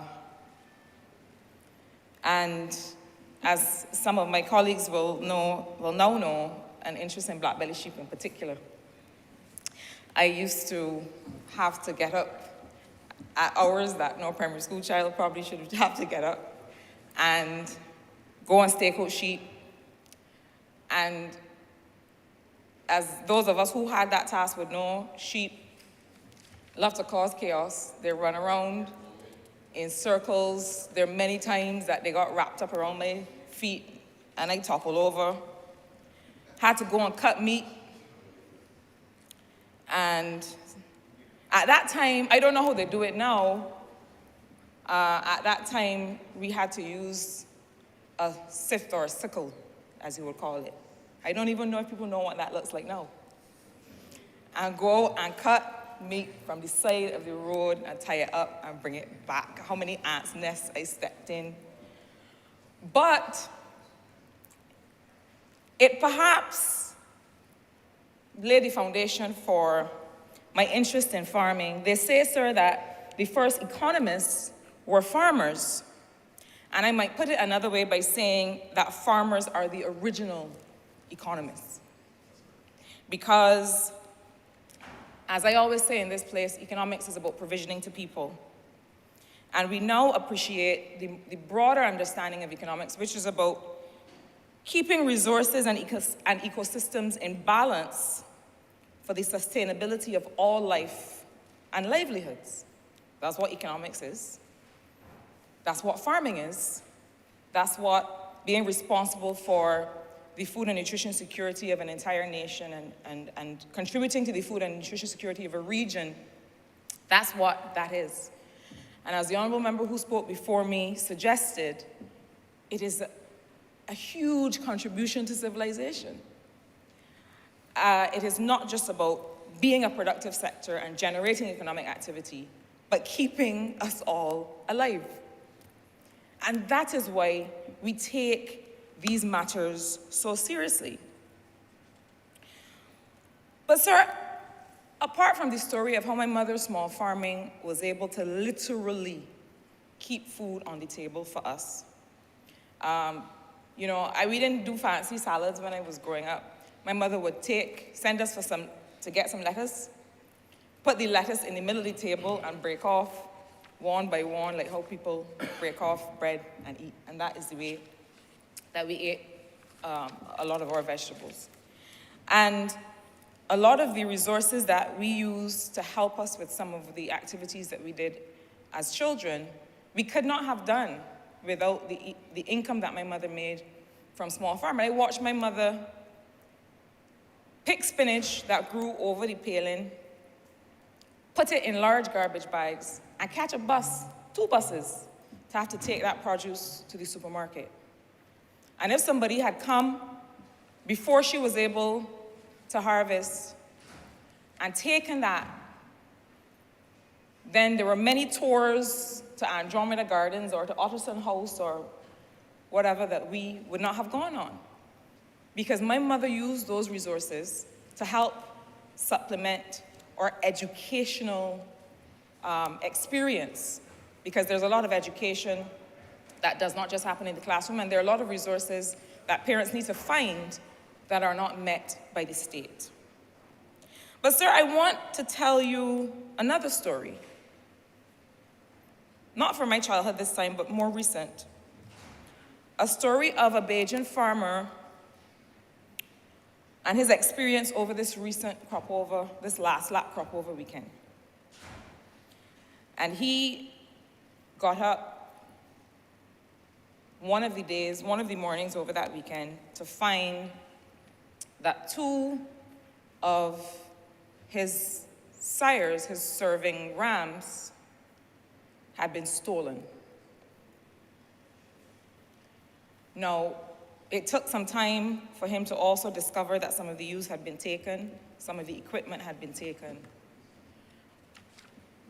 he called the police.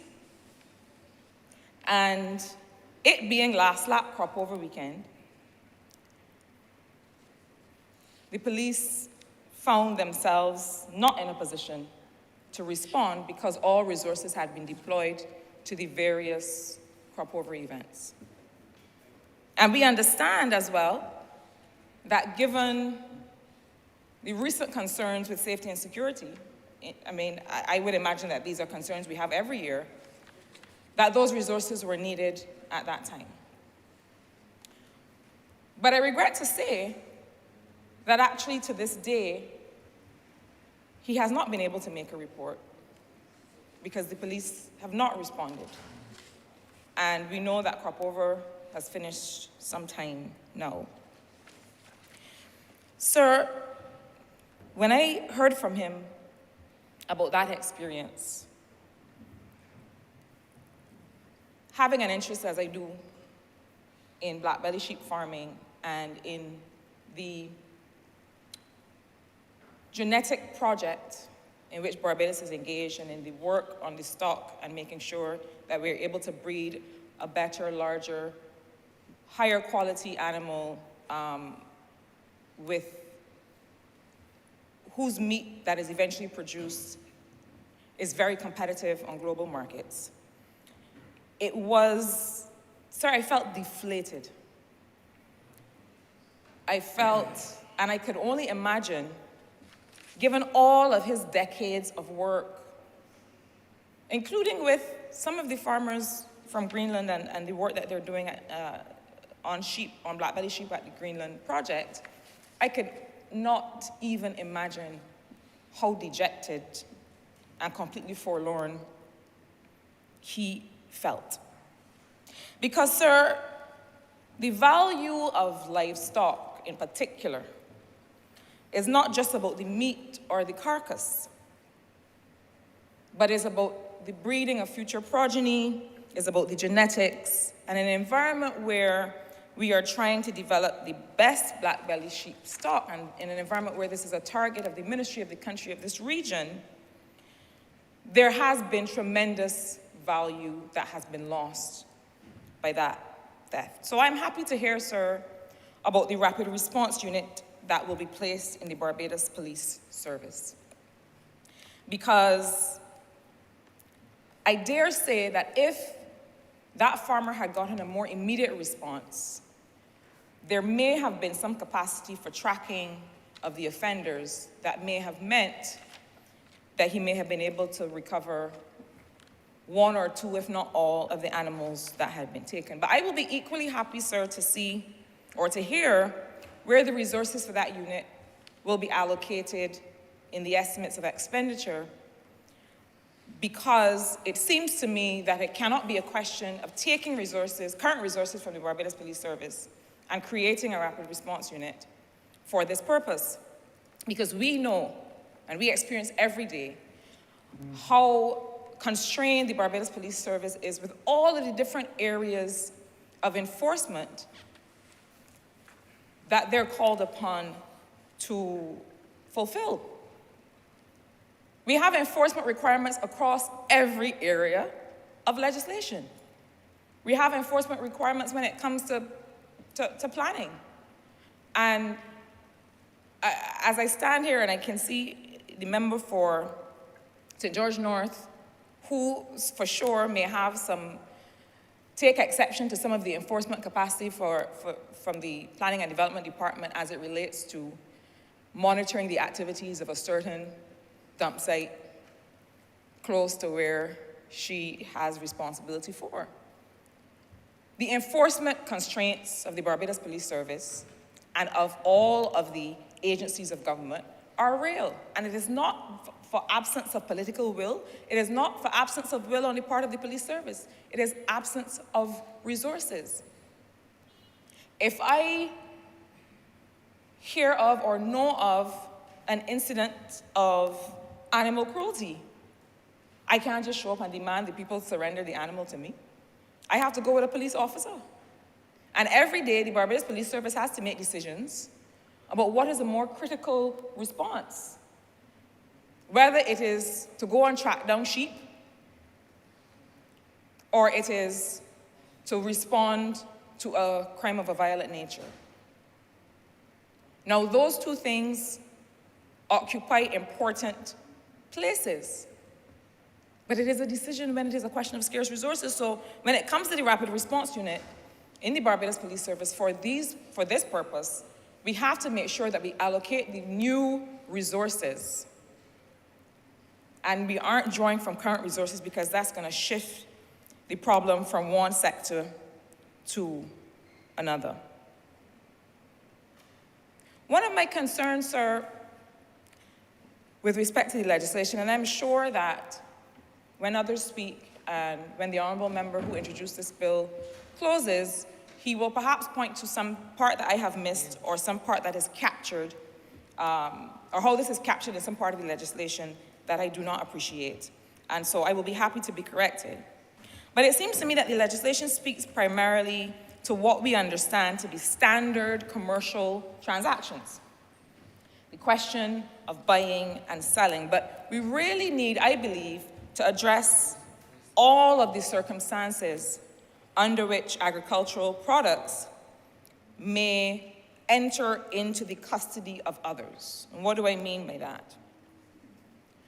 The way that the abattoir or even large commercial butchers will operate is that if a farmer is known to them and a farmer brings in an animal, they will say, okay, well, I know that farmer holder raises sheep, and this must be one of the sheep, and I will butcher the animal, and that's fine. And so that makes this legislation so important because I have to prove, and I hope that is contemplated to include butchers and abattoirs because they also take custody of agricultural products of livestock.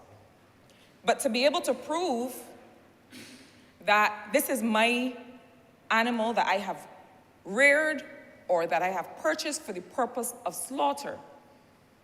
Because at the point, you can't undo slaughtering an animal. So at the point that the animal has been slaughtered, then it is very difficult for me to get real restitution. So the question has to be less about pure commercial transactions as we understand them, buying and selling, but the question of custody. And when an animal, and forgive me for focusing in my intervention on livestock, sir, but when an animal happens to pass into the possession of another for whatever reason, then this very important work that the legislation is introducing, this very important measure of tracing and tracking and having to show that you have come honestly by this animal or by this product, then that also has to be introduced. So I think that the legislation must have a chain of custody approach and not just about domestic buying and selling and importing and exporting. And I'm sure that it is framed, or the Honourable Member will point out to me where it is framed to be able to account for that. But sir, as has been said, many of the thieves are themselves farmers. And so we have to make sure that every individual, I don't care how large and important your farm is, that every individual must be required to submit to the measures in this legislation. Now, the other part of what the Honourable Member for St. Philip South reinforced that is very important is the fact that legislation alone is not going to solve this issue. Legislation alone is not going to get us there. So I was very happy to hear about the measures that are contemplated with respect to tagging and with respect to electronic tagging and tracking. I think that this has to go hand in hand. It really has to be able to accompany what this legislation is trying to do. And I don't want us to get overwhelmed by the notion that it is too expensive. I'm happy to hear about the project with the Food and Agricultural Organization. I would be pleased to know when it is likely to start and the kind of coverage that it is likely to give us in terms of how many farmers can be included. Because I've done some of my own checking, and I was especially prompted to do some of my own checking when that farmer had that experience recently, to see what is some of the costing associated with this rice grain tagging that is now being used, where you introduce a single, very, very small chip behind the ear of the animal, and you're able to say, this animal, this is barcoded, it belongs to whichever farmer, and you're able to trace it that way. If we are able to introduce that alongside this legislation, I fear that this legislation will not have the power and the strength and the teeth that we would like it to have, because a system of electronic tagging and tracking is far more reliable than having a receipt that can be falsified. And we know that there's a penalty for falsification, but as I said, when my prize terminal sire is taken and slaughtered, then that's a wrap. For me to recover that, for even restitution to be made for that, I mean, the value that is lost, I am not sure that it can be easily addressed with any attempts at restitution. So I believe that this is something that we have to look at very, very closely. The fact that we can have chips implanted, the fact that we can have ear tagging that is done now, but the kind of ear tagging that means that you can only remove it, the only way that you can remove it will cause the ear to be ripped, as many know. And once I get an animal with a ripped ear, then I'm gonna start to ask questions. Well, where is this tag? And why was the tag removed? And explain to me why you cannot tell me where you got this animal. I think that the legislation is correct, and that the framers of the legislation are correct to not penalize a farmer who is not registered, and to say that he or she is not offered protection under the legislation. I think that is correct. However, I want us to continue to encourage farmers to be registered, and to make it so that that registration means something to the value that they get from the state. As farmers, I want to make sure that we register the lands on which farming is done, that we encourage people to register the storage facilities that they're using. Because if I, as a member of the Barbados Police Service, happen upon a storage facility with a certain number of carcasses and I don't know, or you haven't registered this storage facility as a farmer or as a butcher, then I want to know what is happening here. I think, as the Honourable Minister who introduced the bill has emphasized repeatedly, we have to come at this from several different angles. The legislation is a start, and it is an important start that remedies a lot of the problems with the last attempt at framing this legislation. But I think we also have, we have to make sure we don't psych ourselves out. We have to make sure that we don't tell ourselves this is too hard. Because I'm advised that in a place like Barbados, we really have the capacity, if we're talking about a large farm or a major farm in Barbados having somewhere around 600 sheep at a maximum, or 100 sows in the case of pigs, then it means that it is not prohibitive to tag all those animals. It is absolutely doable to tag all those animals. I was reading some reports from a farm in the Netherlands, and their system requires every single animal, and we are talking about tremendously large farms. We're talking about animals that roam over acres and acres, and their system requires you to tag every animal. And again, these are often questions of scale. And so if we are able to, as an area of functional cooperation with our colleagues in the region, to be able to introduce this technology such that we acquire it at scale, we deploy it at scale, then I believe, I haven't done all the numbers, just a little back of the envelope calculation, but but I believe that it is absolutely doable. I think that the question of using drones is important, but I want us to appreciate, and I do not think it can be overstated, what the Honourable Member for St. Philip South tried to have us understand. This is organized crime. Some of the stories and some of the experiences I have myself had suggest to me that these are individuals who are themselves farmers, and that is perhaps the most hurtful part. These are people who themselves understand the pain of losing animals and losing crops. And they get together with others and organize because they have visited a farm and seen what others are able to do, decide they want it for themselves and they do not want to come to it by honest means. And that is why I even question the $100,000 fine or the 5 years imprisonment. Because some of these thieves are wealthy.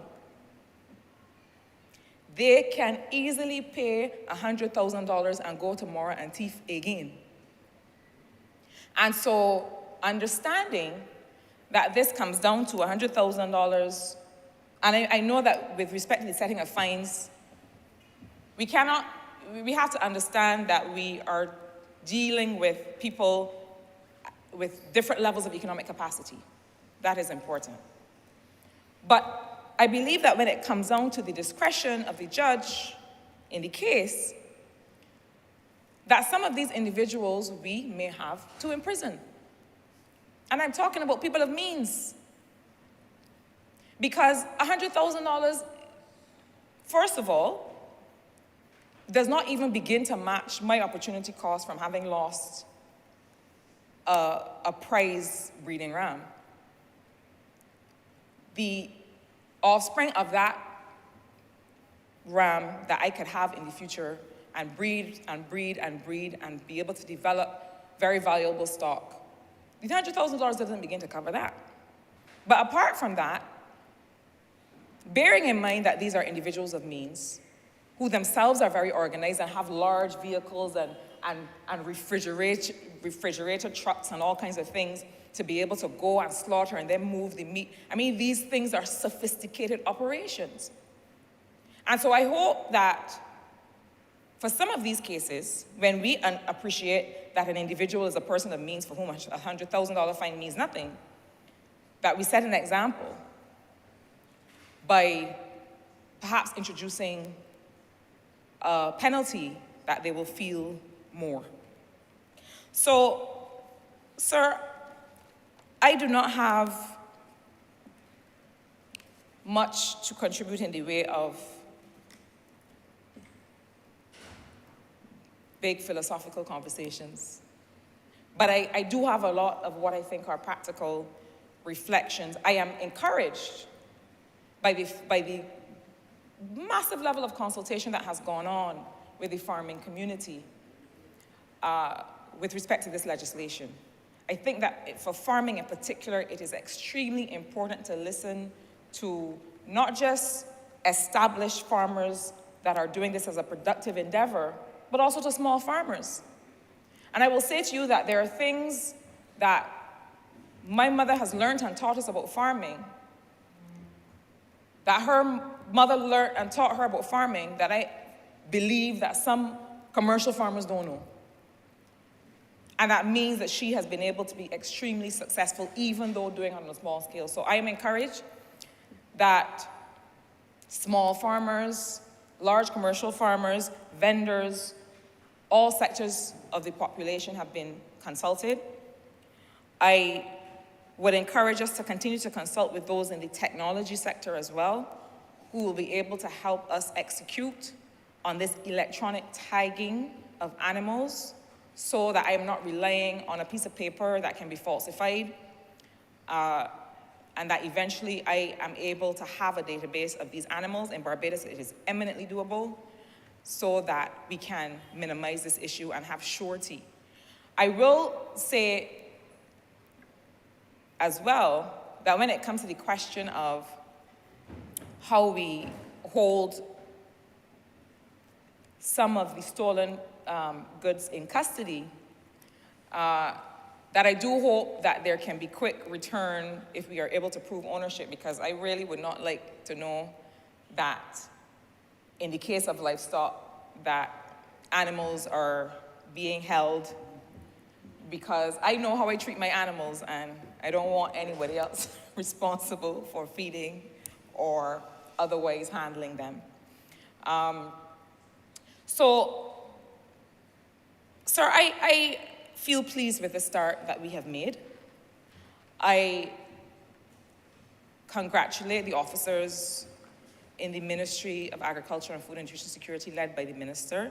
As he has himself suggested, this is going to come down to the execution, and this is going to come down to being able to send the strongest signals to this underground market that exists, that we are no longer tolerating this.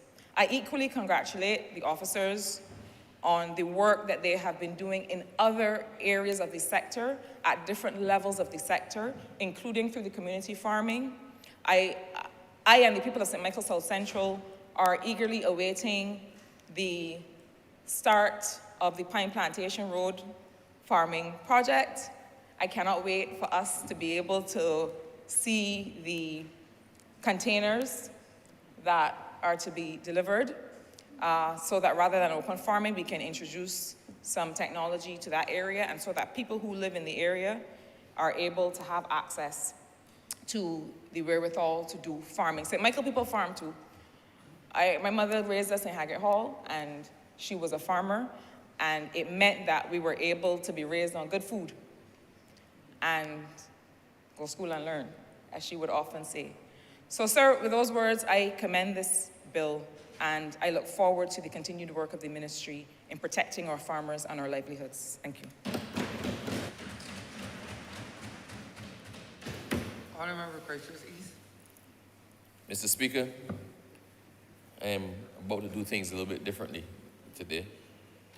I usually tend to try to expand upon the legal aspects of the bill and try to explain the legality, but my learned friend from St. Philip's South, sir, seems to have sometime recently taken a course in law, because he stripped down the legislation and pointed to the technicalities in a way that I don't have to do it.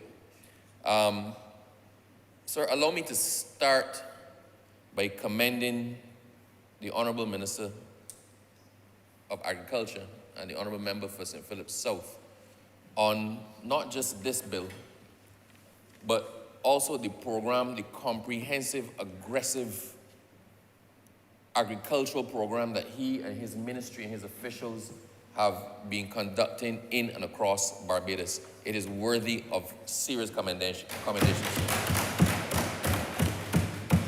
He can't pat himself on the back. But as we go, we had a problem with bush before, sir, and a lot of lands being overgrown. And what Minister Ford has not converted into botanical gardens, everything else has been plowed into agriculture. So in many areas where people had issues with overgrown lots and overgrown acres of government lands, a lot of these lands are into cultivation.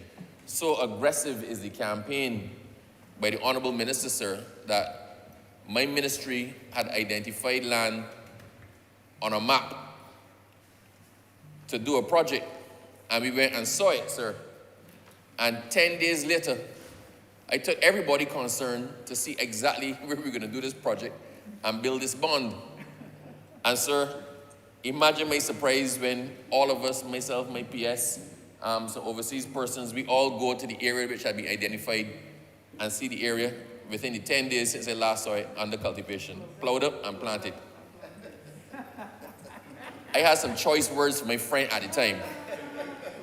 But he said, if we are going to feed our country and feed our people, then we have to use all available land. And it was my fault, because it was excess land. Although it didn't necessarily fall under him, I should have asked him a question so he didn't go and plow it up and plant it. We had to leave it, sir, and find someplace else. But that is the nature of the man. Sir, I find that we tend often to lose focus when we start to call things by names other than what they are. We get pretty, sir, with some terminology, and don't realize what it is at its basis form. We call theft of crops praedial larceny. And praedial larceny, sir, then takes on its own persona. And we start to water it down a little bit. We start to say it's praedial larceny, so this is not as bad as housebreaking. It's praedial larceny, and this is not as bad as robbery. It's praedial larceny, this is not as bad as snatching a handbag from a car. But sir, praedial larceny is theft.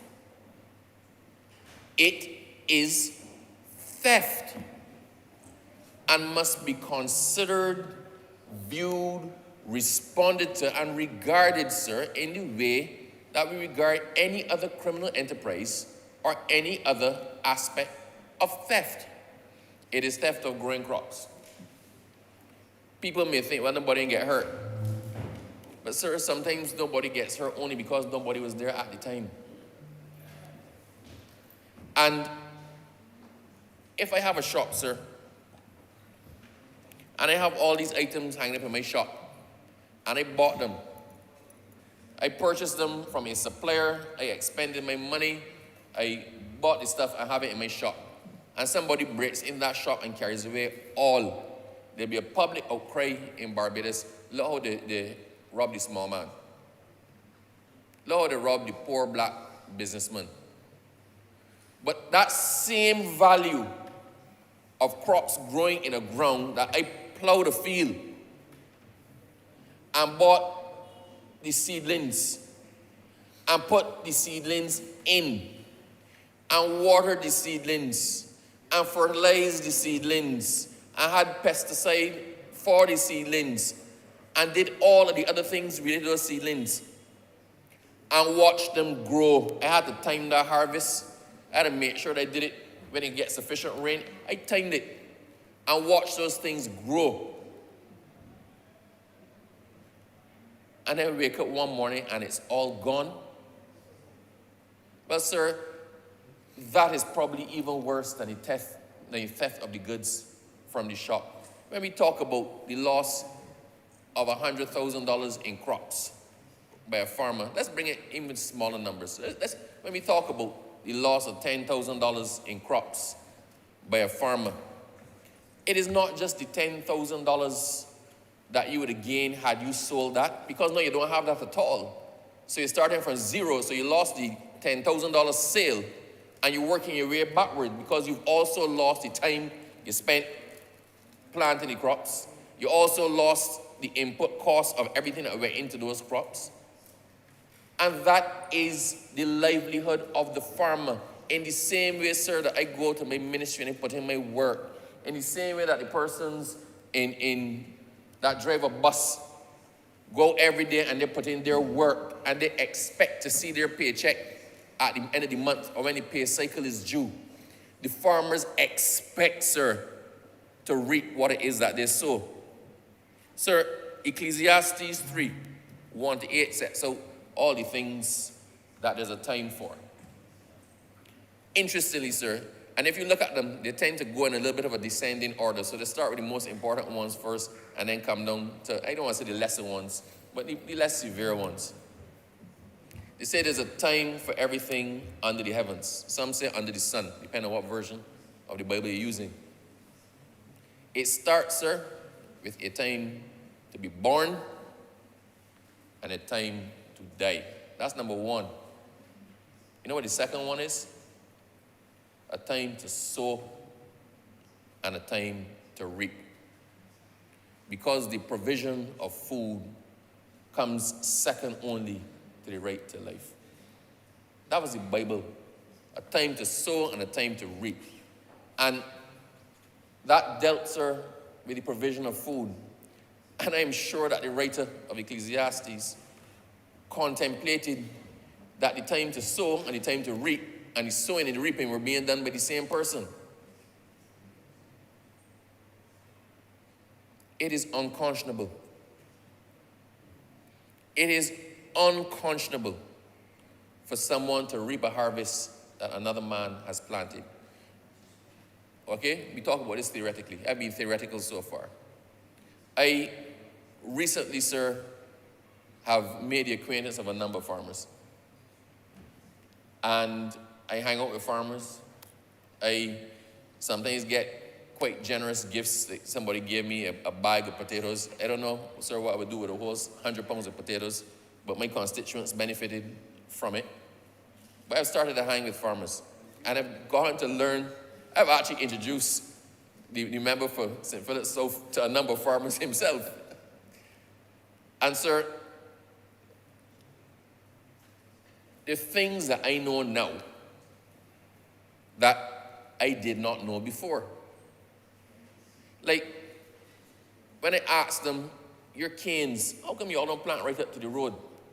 They said, but we do sometimes. But our first 10 feet are missing there as the monkeys. The monkeys break off that first 10 feet there. And you start to lose, when they plant, there's acceptable and perceived waste. You contemplate some loss. You contemplate some loss to rats. You contemplate some loss because the rain didn't come in properly. You contemplate some loss because the harvest stays in the ground too long. You contemplate some loss, sir, because of the monkeys. Those are things, sir, that are contemplatable and planned losses, because in many instances you actually can't control those. The monkeys ain't got no conscience. But people do. And I was at one of the farmers' house a day when we got a phone call. And he got a phone call that his entire sweet potato plot had gone overnight. The entire thing gone. Not a piece in left. But monkeys pull out some. All gone. Every last sweet potato gone overnight. In preparing for today, sir, I've spoken to some of the same farmers. I've spoken to people in agriculture. And they explain the most heartbreaking thing is you put in all the work. And it's not that the thief takes some, but stealing has become such a calculated enterprise that their business, in the same way that you sow and you hope to reap, their business is to reap from you and to sell to somebody else. In every business enterprise, sir, you contemplate input costs. Every single one of us who has been in business or goes into business, no matter what business that you're in, you contemplate the input costs. If you are a landlord, at some point in time you had to buy the property and you have to do maintenance and upkeep on it. I started to point at my friend from Christchurch West, but he just happens to be on my left hand and I let using this hand. Right? Sir, if you are an artist, you have to buy the paints and the canvas. You have to put your time in, paint the artwork, and then you put it to sell it. If you're a farmer, you have to buy the raw materials that go into the ground and all the other things to prepare the ground in order for you to sell it. I was about to say a praedial larceny, sir, but I don't want to call it so pretty. A bold-faced crop thief. His input cost is simply the cost of the gasoline and getting his car to your field to reap all your crops and to get a profit. So it is this enterprise, sir, that has no expenses and is solely profit. We cannot let that continue. Now we keep talking, sir, about the poor black man. And you know what? All of us in here are to champion those who don't have a voice. All of us in here, we take pride in fighting for those in our constituencies or those across Barbados who can't necessarily fight for themselves. We take pride where they can fight for themselves up to a certain level, then we actually fight for them past that level. That is what we're here to do. We're here to, at the end of our term, leave Barbados better than when we found it. That's what we're here to do. Sir, my friend spoke about the persons who sell cane by the roundabouts. And I have no difficulty with a man selling cane by a roundabout. if you came by the cane legally. So I agree with my friend. Ask a man to produce a receipt. Vending itself is not a bad thing. I don't say move them from by the roundabout. Sometimes it's dangerous, but you know what? Until you find some place better to put them, that's not even the crux of what I'm coming at. I don't say stop them from selling the cane. I say ask for proof. Ask for proof. If you know somebody has never owned a cane piece in their life, they ain't got no family that growing canes in the backyard, but they're selling cane day in and day out in the season, not a little bit of cane. The cane has been peeled, the cane has been sliced, the cane has been packaged. This is their business. It is laid out. Some have coolers, large coolers. And that is your business. Show me where you got the cane. If you came by it by legal means, I have no difficulty with you. If you cannot establish where you got that cane from, I have a difficulty. Let's go to coconut vendors. I buy coconut water. I love buying coconut water. Sir, I put myself omnia presumuntur, which is the legal maxim, sir, that you presume that which should have been done has actually indeed been done. It's a presumption of legality. I know that persons have come by my father's house when they had the small coconut trees and asked for permission to pick the coconuts. Get the coconuts, give me 3, carry on the rest, because I ain't get them in the tree. I have seen people driving around in open fields. I mean, you see, they have that coconut tree in the middle of Rabland, fine, no problem. The men go and climb it and they get the coconuts. I have also sat at somebody's house and watched somebody going over somebody else's fence to raid their coconut tree. My father has bemoaned the fact that somebody we know, a youngster who came up with me, who cannot seem to even address his mind as to doing things in the right way, raided and stole every single mango out of my father's mango tree, everyone, and I saw him selling the mangoes. But my father's a pacifist. My father does not want to get anybody locked up. My father does not want to, my father's a pacifist. And that slid. But it slid for my father, whose only intention for those mangoes was to eat them himself or get them away. But what if I'm growing mangoes myself to sell?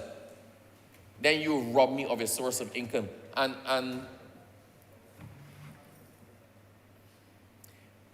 so I'm trying to stay on the right side of this debate, right? Because I hear it from both sides, and I have my own opinions. I also know exactly how some people will try to extract a piece of what you say and make it look like something it was not. So allow me to be as clear, as pellucidly clear as I can be. I am for entrepreneurial activity, 100% in favor of it. I am for small business. I am for that man who decides rather than go and thief, I'm going to go and sell. I'm going to find a way legally to acquire and sell and turn a profit. And I will actually segue, sir. There's something a lot of people don't know about my relationship with the Honourable Member for St. Philip South. When I started working, sir, as a lawyer, I met this gentleman. At the time, he ran the Bajan posse. And he came to me and said, you know what? I used to go away on trips with him and the crew to watch cricket. That was back in the days, sir, when I had money and time. I used to go away and watch, and the days when cricket was worth following to watch. And the Honourable Member came to me and they said, look, Kensington needs a party stand. Everybody got a party stand. Kensington got one. And we worked out a proposal. We joined with 2 other persons. And we put on the very first party stand at Kensington. The very, very first party stand. We were sandwiched between the 3 Ws stand and the scoreboard in a piece of land that nobody didn't want, and we had to convert it into what it was that we did. We had to put up the stuff and take it back down. If there were 2 matches, you had to take it back down in between because that was the rule, and then put it back up. But the Honourable Member for St. Philip South, look at me, a one-dimensional young person who was just looking, trying to earn a salary, earn a living, and go on about my business, and said there is so much more you can do. Why limit yourself? Why not try to do other things? Look at ways to make money. Look at ways that you could get into business for yourself. That's what the Honourable Member for St. Philip South did for me, sir. And since then, as a lot of people know, I've been in a lot of different things other than law. Many, many activities. If you come to me, if you're a young person, you come to me now with an idea, I'm going to back you. And a number of the persons from Christchurch East know this. If you come with an idea that I believe can work, I'm going to back you because at one point in time, somebody else backed me. I'm going to take my share of the profits because it is business. But I will back you and get you started. I will give you advice and I will encourage you to do more. No, I have no difficulty with people who want to better themselves, but you cannot better yourself at my expense. You cannot take my hard-earned crops, rip them off, rip them out, and sell them, and you pocket all that cash. That is blood money. But it doesn't even stop there, sir. We talk about tagging. I mean, there are many ways to get around. I don't want to stand here and explain the ways to get around the legislation and get around all the tagging and get around the receipts, because anybody who's applying their mind to it, right, will figure a way to do it. Some of them are pretty obvious, and this is not to say that the legislation is deficient, because they did the best that they could with the circumstances, but crops being what they are, and agriculture being what it is a lot harder to tag and map and keep track of certain products. That's the reality. But we had to make a start somewhere. But even down to the tagging of animals. The tagging of animals only works, sir, if you could track that animal. But people in Barbados now go to farmers, enter their premises, and butcher the animals on the spot. On the spot. So all the tag in the air or the tag that's injected into the animal, ain't nothing, it's still there at the farmer's house or the farmer's property. But they butcher the animals on the spot. We keep seeing farmers saying, somebody came and stole my prize bull. Somebody came and stole this ram. Somebody came and stole this. Or that these were butchered, and we shut off our ears because nobody ain't get killed. Nobody ain't get hurt. And we don't take it seriously. We give it the name praedial larceny and push it out there as that not so serious form of theft.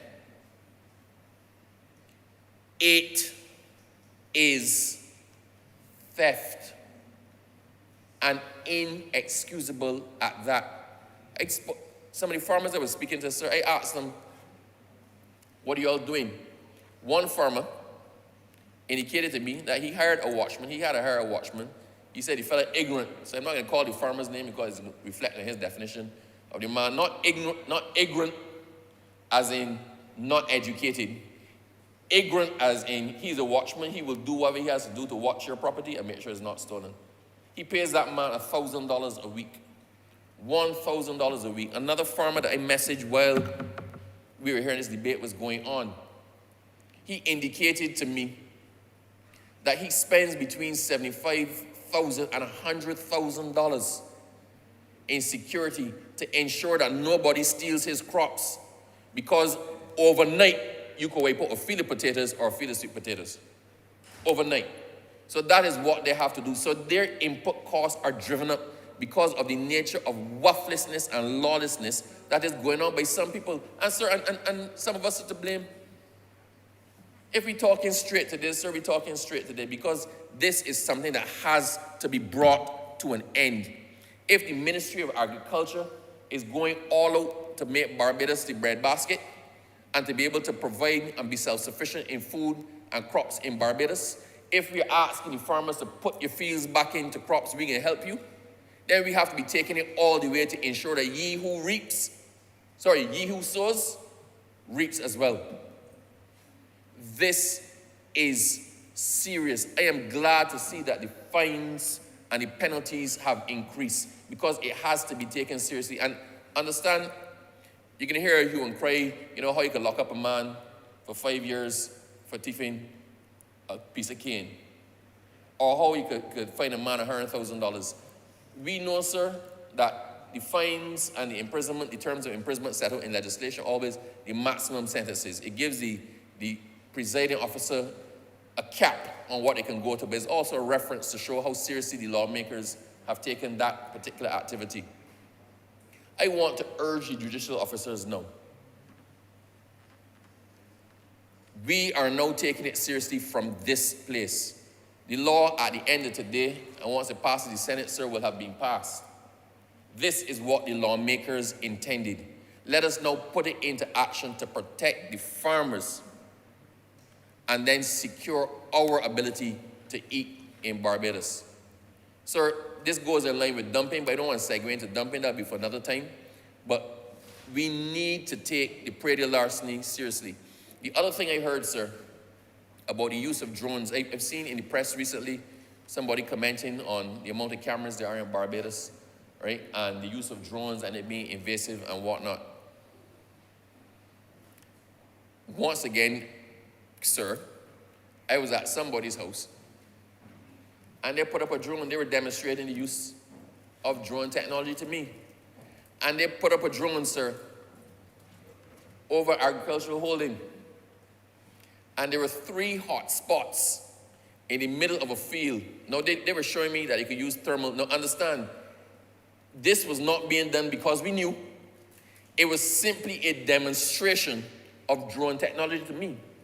And in the first demonstration of drone technology to me, the first one, within 5 minutes, sir, we hot spotted 3 people in somebody's agricultural holding where they had no right to be. 3. I say use the technology. It exists for a reason. Our criminals have become sophisticated. Our larcenists have become sophisticated. They're moving not by foot with a bag. They're moving with trucks in the night to raid your entire field and teams of people to clean out a whole field in the night. We cannot be using 1950s policing or 1950s enforcement in what is 2022 criminal activity and 2022 criminal technology. There are big profits in crop theft. So we have to use whatever is available to catch the persons and use whatever is available that they feel the full weight of the law. So my argument is this. While I am not here, sir, debating the pros and cons of the cameras on the poles or whatnot, and there's a place for those because we as well know, sir, that the Barbados Police Service has recently been having a sterling record in catching and solving offenses. And a lot of that has to do, sir, with their ability to see persons or trace what has happened after the event. So if a crime occurs outside the Honourable Member for St. Christchurch West House, the police are going to go to his neighbors who may have security cameras and ask them for the footage. If there's a business down the road, they're going to ask the business for their footage if it shows somebody passing the street. And we have to use technology. It makes no sense to tie one hand behind our back when it's hundreds of thousands of dollars involved in this. It makes no sense, sir, to tie the Ministry of Agriculture's hand behind their back when the crop theft is in millions of dollars. When one farmer could lose $100,000 in a month, or in the case of a field of potatoes, $15,000 in a night. We have to take this seriously, and we need to go further. A lot of us need to examine our conscience and stop saying Kadir. When something is stolen from me, that's very personal to me. It hits me close to home. Sir, if something is stolen from you, you feel it. When somebody breaks into somebody's house, we say, oh my goodness, that a man's house is his castle. How could that happen to the poor person? That's what we say. Sir, so when we know that 5 pounds of beef costs, for want of a pulling the figure, $50, and somebody comes to sell us 5 pounds of something that should cost $50 for $10, we know they're making their profit because they have no input costs. We as well, we the consumers,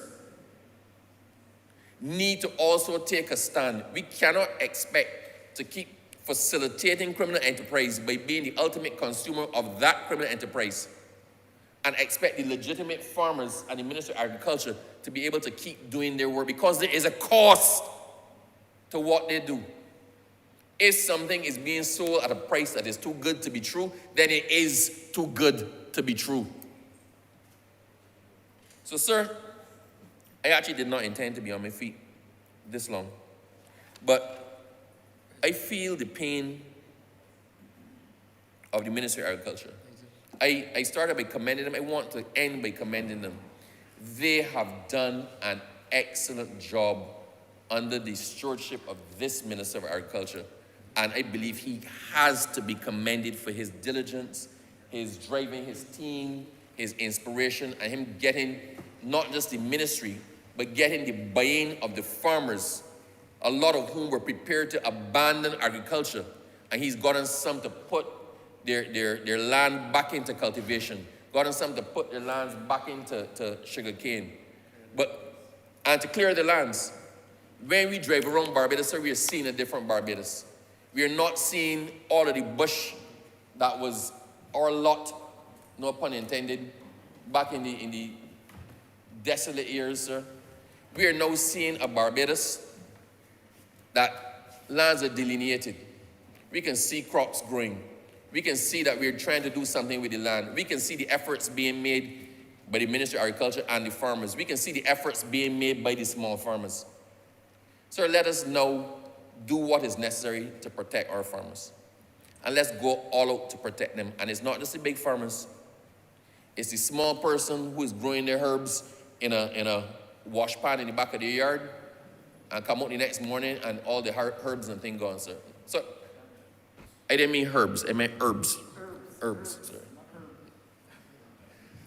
But we need to recognize the difference that agriculture is going to make to Barbados. We need to recognize the difference it's going to make to the lives of our young people, to what we eat, the way we eat, to our overall health, to the reduction of the NCDs. We need to recognize that this is not simply a bill on paper, but this is a change of a way of life, and this is saying that we as a government are doing what we have to do to protect and secure a future for our farmers, our smallholders, and the agricultural industry as a whole. So with that, sir, I fully support this bill, and I commend all of those involved, and I look forward to Barbadians doing what we have to do to make sure that we stamp out praedial larceny and protect our agricultural industry. With those words, sir, I'm obliged. Honourable Member for St. Joseph. Mr. Speaker, I beg to move that this House do suspend its proceedings until 2:30 today. Second. Question is that this honourable chairman be suspended until 2:30 p.m. All those honourable members in favor, please say aye. Those against, please say no. Meeting, the ayes have it. This honourable chamber stands suspended until 2:30 p.m.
on the morning before going to school and bringing them in, sir, in the evening, that the importance of being able to protect, sir, the hard work of all persons who take the time, sir, to grow for themselves, that this piece of legislation, sir, is absolutely critical, because particularly in these very challenging times, it's important that we send a very, very, very clear signal, sir, to all and sundry, that as a society, as a government, sir, and to the extent our responsibility as citizens to each other, that we must always find ways, sir, to ensure that, one, we can enfranchise people, that when people work hard, sir, to support themselves and their families, that they have the full protection, sir, of the law with respect to being able to recover that which they have worked to produce. What I'm especially reminded, sir, as similarly still a young man, there's that famous song, sir, everybody wants to, nobody wants to plant the corn, sir, but everybody wants to raid the barn. And Anthony B., sir, sings that very lustily. And it is particularly relevant in this context because it would appear to some parts of the society, sir, that people would want to reap not what they sow, but what somebody else perhaps has sown, sir, and it is just simply wrong. And I say so, sir, in the context that over the course of the last 2 years, the pupils at Milton Lynch, sir, in my constituency, the boys, started just before the pandemic hit, sir, they started a small, they took a patch in the school,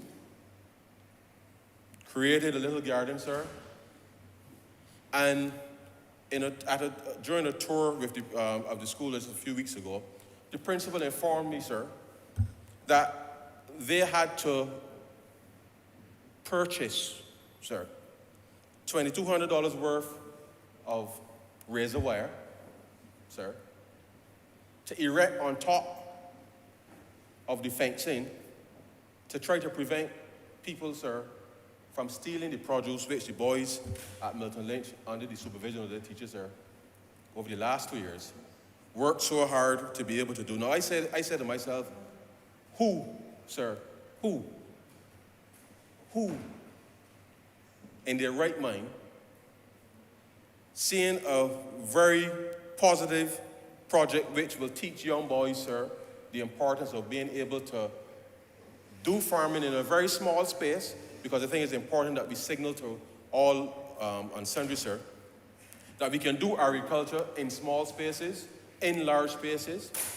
But I asked myself, who will steal, sir, the produce from young boys, young students in this country? And I still can't fathom that, sir.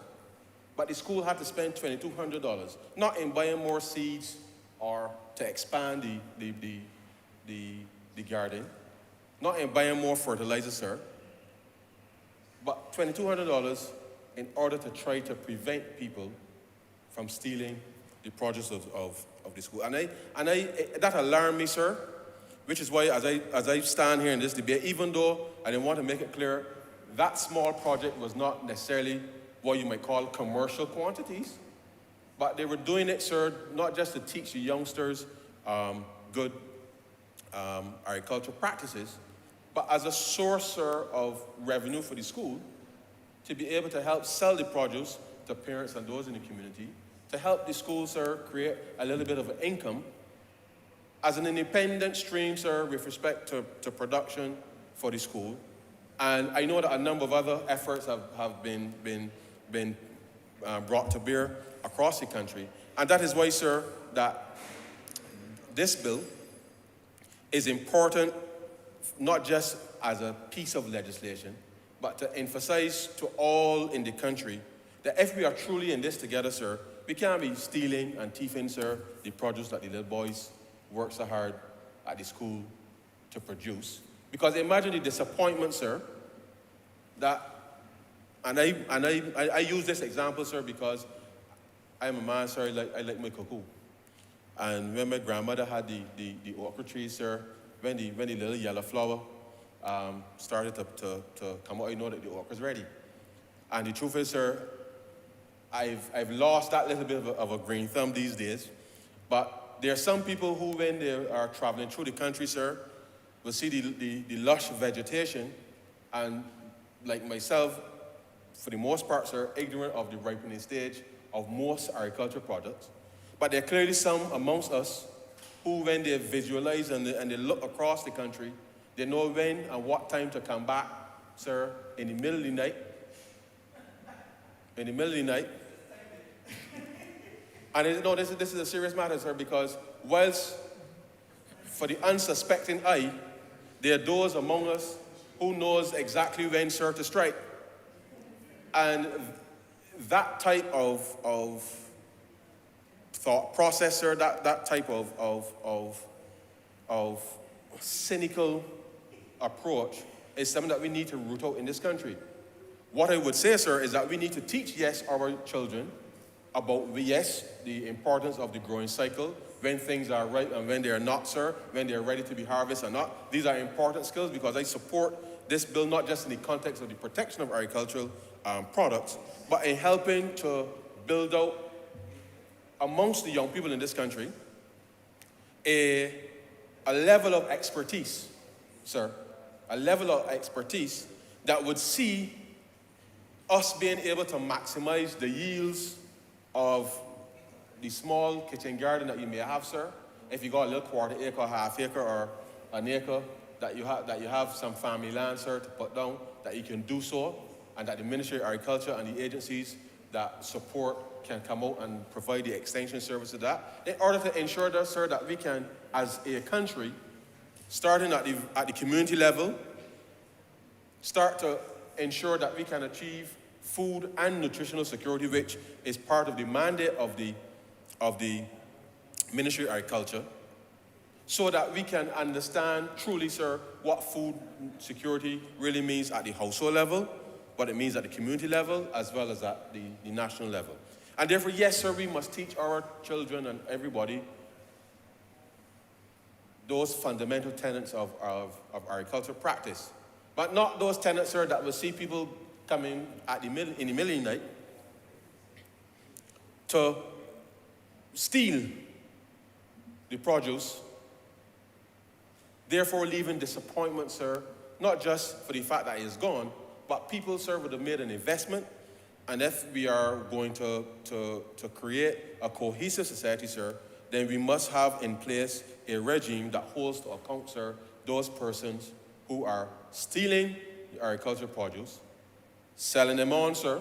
And I know that we've spent quite a bit of time trying to emphasize to persons that before you purchase anything from somebody, they must, in my view, sir, be known as a bona fide farmer, producer in the space, unless you're some legitimate intermediary, sir, with respect to being able to do so that we can be assured, sir, that the produce being put into the market is credible, and I use the term credible in the context of being able to validate, sir, that these tomatoes, sir, or these okras, or whatever came from my ground next to my house at X time.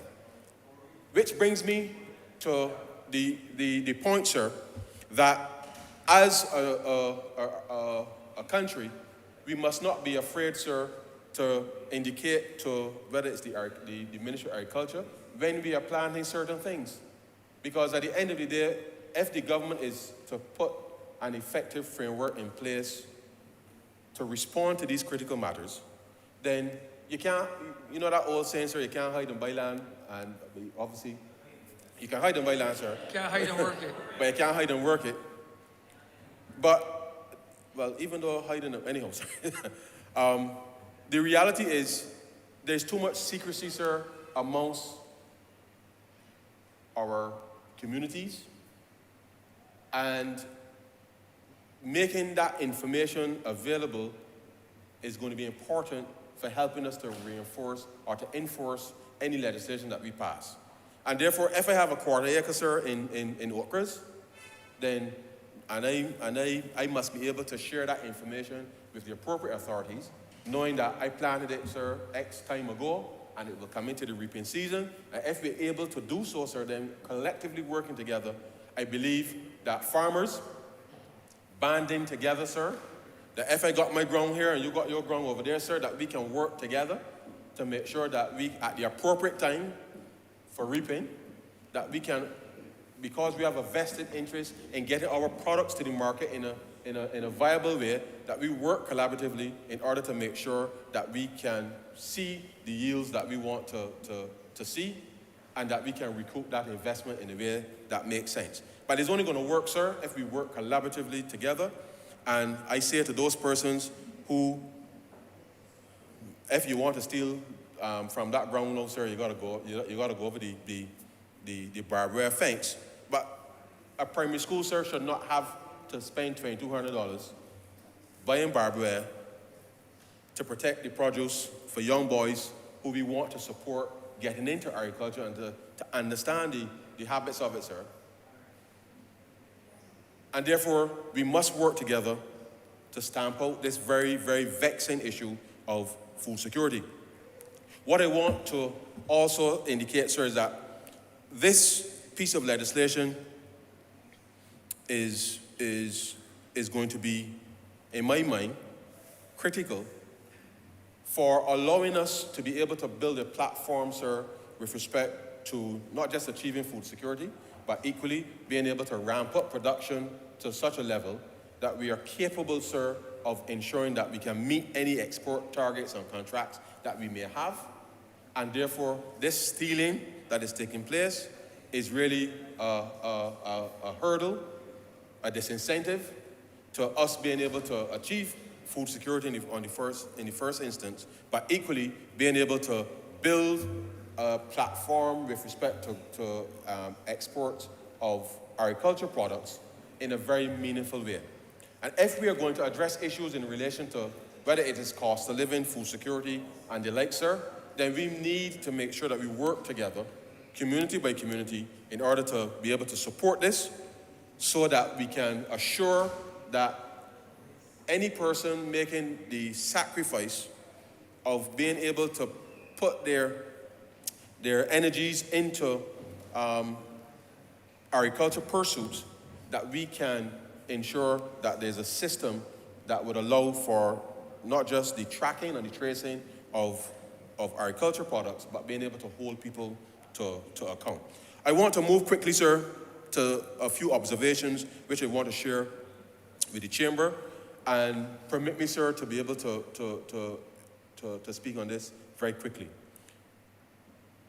As we continue to face issues relating to global food prices and fuel and the like, sir, and I know that in Barbados, as I told you, sir, I started out with a piece of land with my grandmother in Grisette, sir, and we were working it. We have moved now to a stage where, and as I told you, sir, I used to take out the sheep in the morning, and that was before they had these issues of covenants and these types of things coming in to place now, sir, where you got a piece of land, and the covenant said that you can't do this, and you can't do the next, and you can't do the third. And I want to say, sir, that I believe it is time that we move to a different level in this country. I've seen technology introduced, sir, where it is entirely possible, and I know I've seen the Ministry of Agriculture, or at least agricultural companies in this country, put out what I would describe, sir, as pens for rabbits, pens for chickens that are linked, in a sense, sir, to your water system, so that the smells and those types of things are no longer of the nature of what we perhaps would have done 30 or 40 years ago, sir.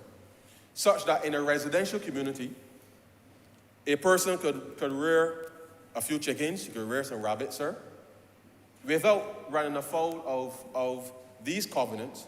Because in these times, sir, I believe it is important that we use the technology that's available to us in order to ensure that the average person, whether you're in a terrace or heights or whatever it is, sir, that you're able to effectively feed yourself if you want to address the issues in relation to help address the issues in relation to cost of living, and to get back, as you say, sir, to the days when you planted a few things in your backyard, allowing us to be able to feed ourselves. It certainly would help improve with respect to implementation issues in relation to food security.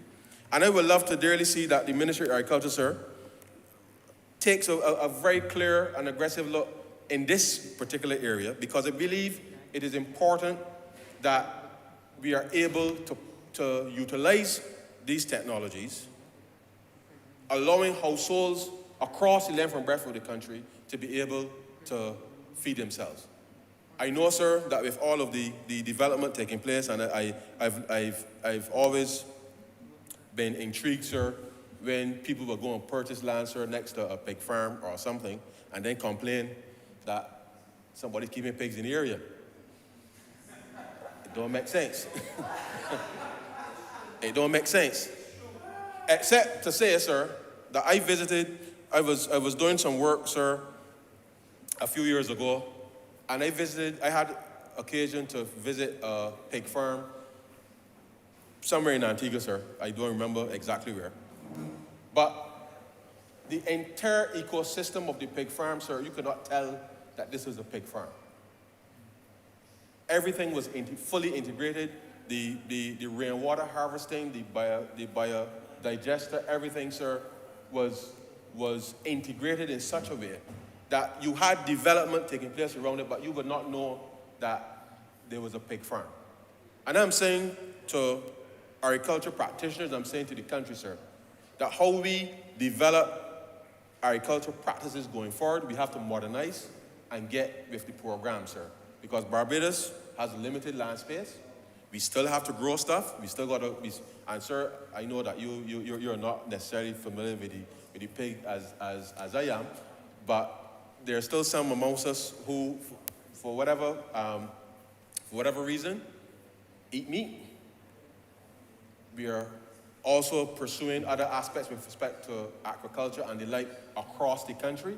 And therefore, as we do these interventions, sir, I believe that we have to look at different ways for how we support pig farming, poultry farming, and these types of things, sir, whilst protecting them from being stolen. I know we always hear in the middle of the night, and the truth is, sir, you and I both know that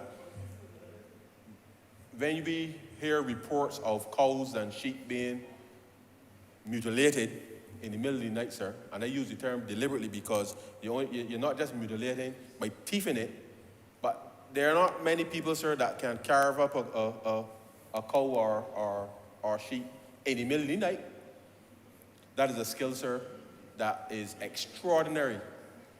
And therefore, we must find ways of working together, sir, in a cohesive manner that allows communities to be able to feed themselves, allow the persons who are doing, whether it is the animal husbandry, the actual food crop production, to be able to protect their investment.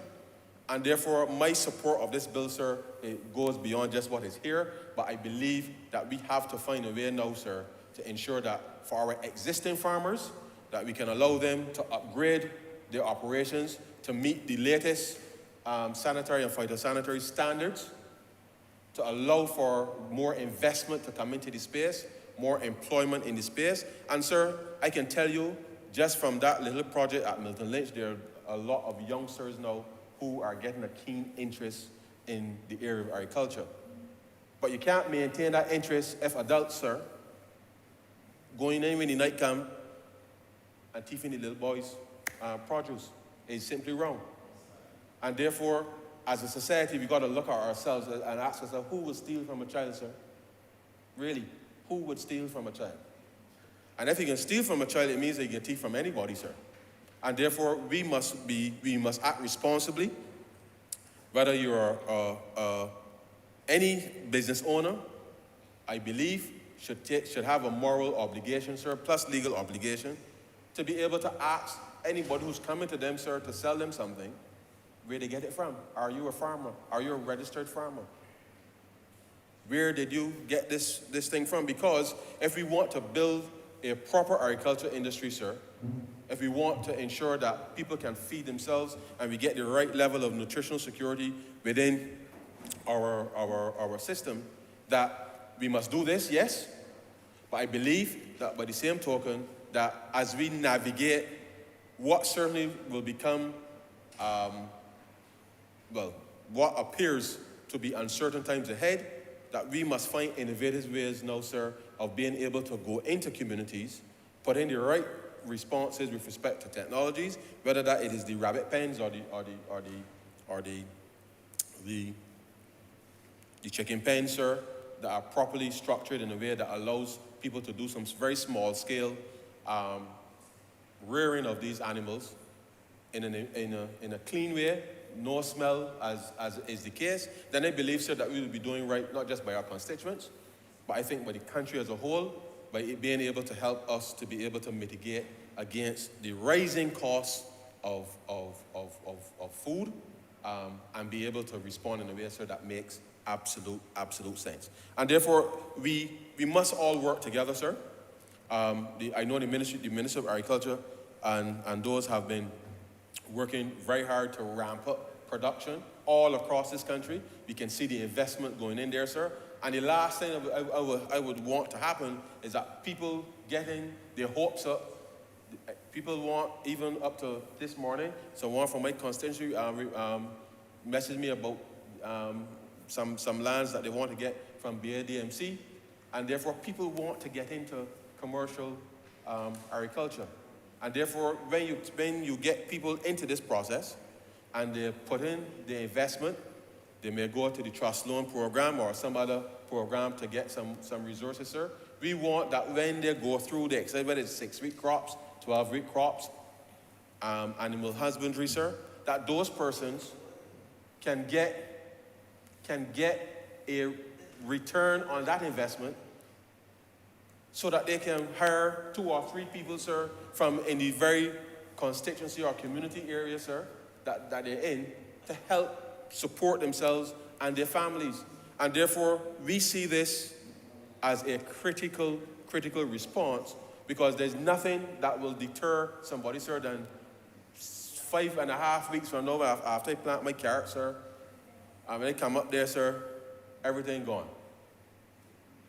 And therefore, we must work together as a country to ensure that we have the right systems and the right checks in place to be able to protect people. Now, the Minister of Agriculture introduced this bill superbly this morning, and I know that with the kind of attention to detail that the ministry is bringing to bear with respect to these facets, I know, sir, that we can get out of the situation that we're in by being able to enfranchise people right across the length and breadth of this country. The work that we're doing, sir, strategically with Guyana and Suriname to respond to the challenge that the Prime Minister put to the region to reduce our agriculture imports by 25% by 2025. I know that we can do it.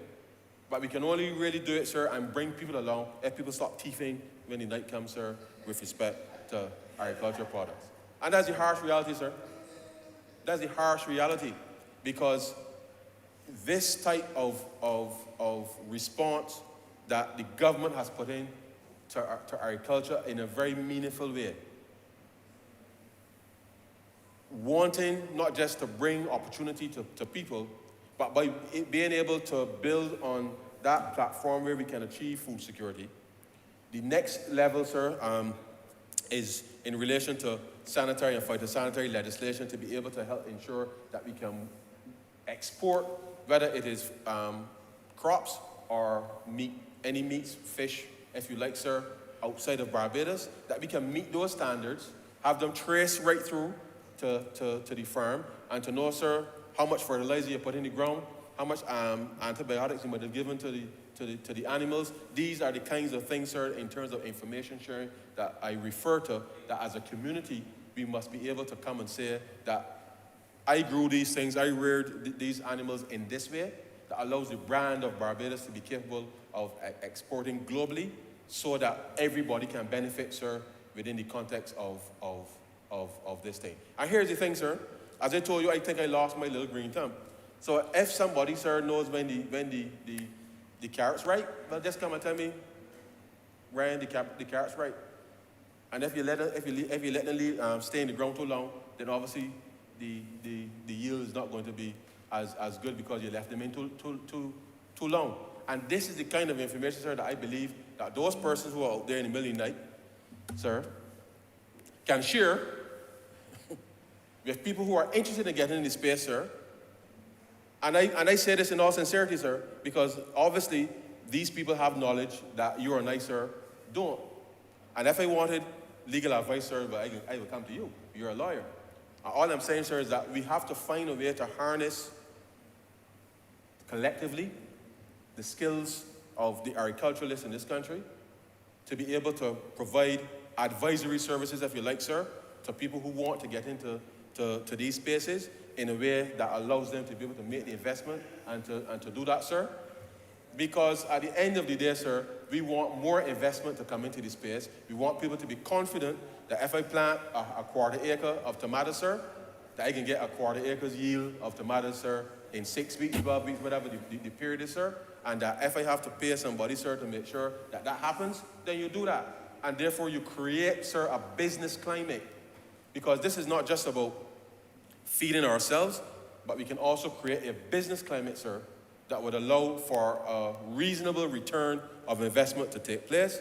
But the only way, sir, that could happen is that, one, we don't deter the youngsters when they're at primary school, sir, from getting involved in this thing. Because if the only experience was that when it came time to reap, sir, there was nothing there, then they will not be interested in that going forward. And we need our young people, sir, to reconnect in a real sense to agriculture production in this country.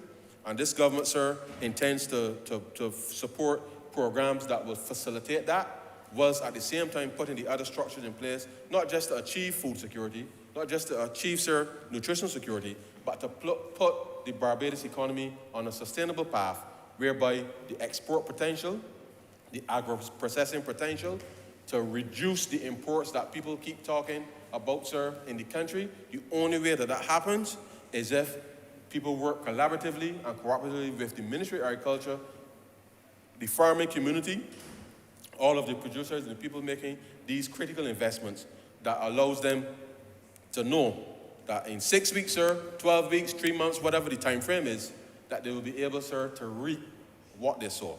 And I fully support this bill, sir, absolutely. And I can only say to the Minister of Agriculture, continue to do the wonderful work that he is doing, because I believe that this will be one of the critical interventions, sir, that working together, community by community by community, would allow us to build confidence within this particular space and to turn what has been a very bad habit, a nasty habit, sir, that has developed over time.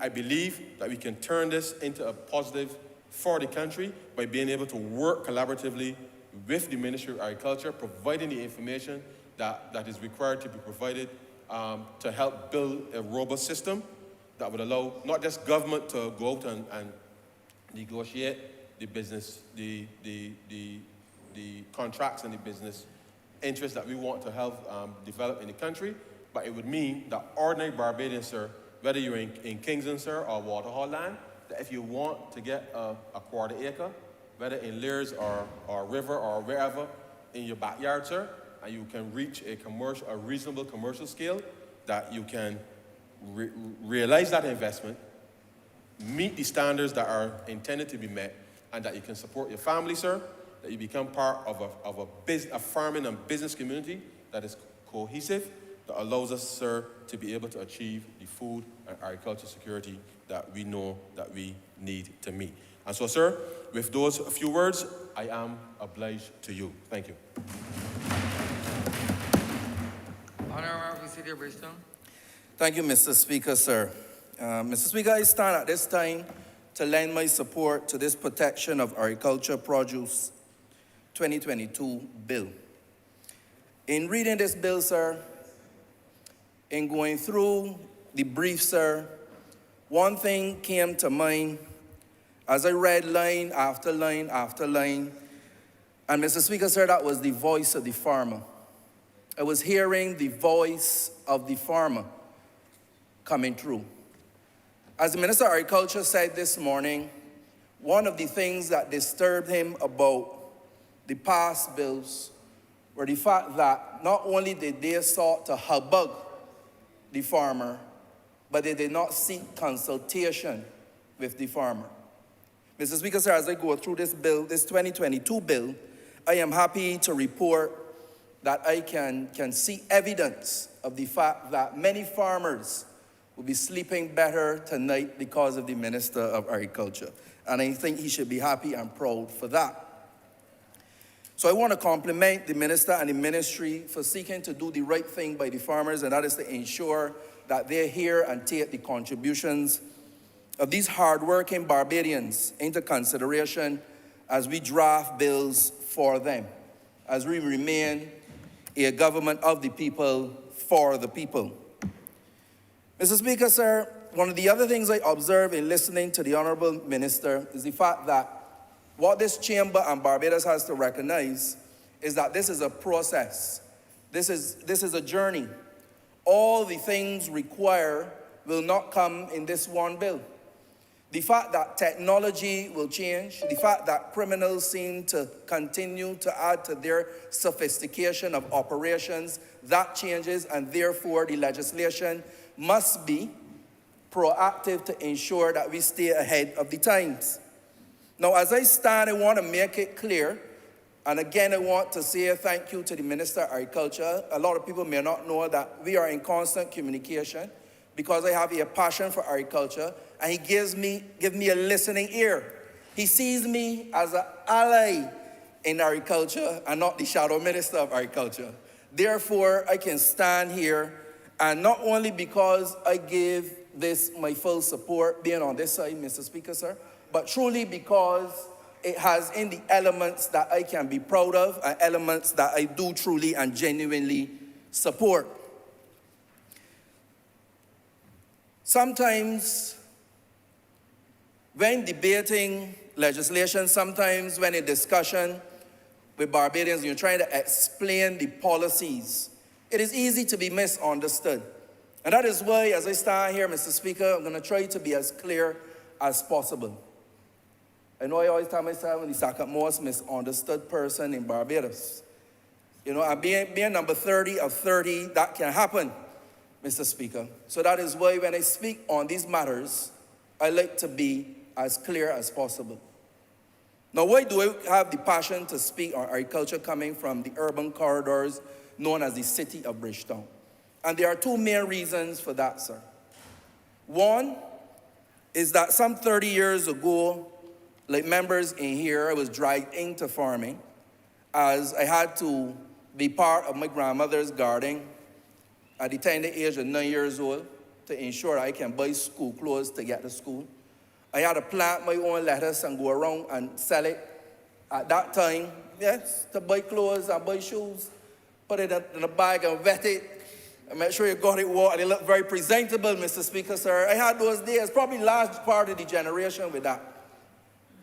So I know what it is to be a part of the farm, to get your hands dirty, to enjoy being in the soil after not enjoying it so much. Having the shame of riding about on your bicycle, selling lettuce, and having your friends make a lot of sport out you because you're young and you don't know better. But when you recognize that you can take that money and go into town with your mother and pick out what you want, let them laugh. Because they had on dog muscles, I had on the shoes that I wanted to wear, sir. So the shame was out through the door. So I understand what it is to be part of a farming family. I am the proud nephew of Aunt May's, of the Aunt May's seasoning. I can tell you, sir, about growing chive and picking onions and going to school and people wondering, where is that smell coming from? And quickly putting my hands in my pocket and saying, I wonder where it's coming from too. I had those days, Mr. Speaker, sir. So I know what it is to labor in the vineyard and a quarter acre of land in Freehill, Black Rock, sir, from the tender age of 9. And have members of the community, as the Honourable Member, the Minister in the Ministry of Finance was just saying, to have people to time your produce better than you. I remember having our culinary herbs, sir, reaped on many occasions before we can reap them to make that tasty bottle of seasoning. I can also remember sleeping in the mango tree with the Lane family, waiting to catch the culprit. We did not have drones at that time, but we slept with the black ants, sir. We were the drones. And I can remember the night that the gentleman was caught. And I can remember what happened to him between then and the time that the police came. But I will leave out that part, Mr. Speaker, sir. I will not talk about the hot lashes he got, Mr. Speaker, sir.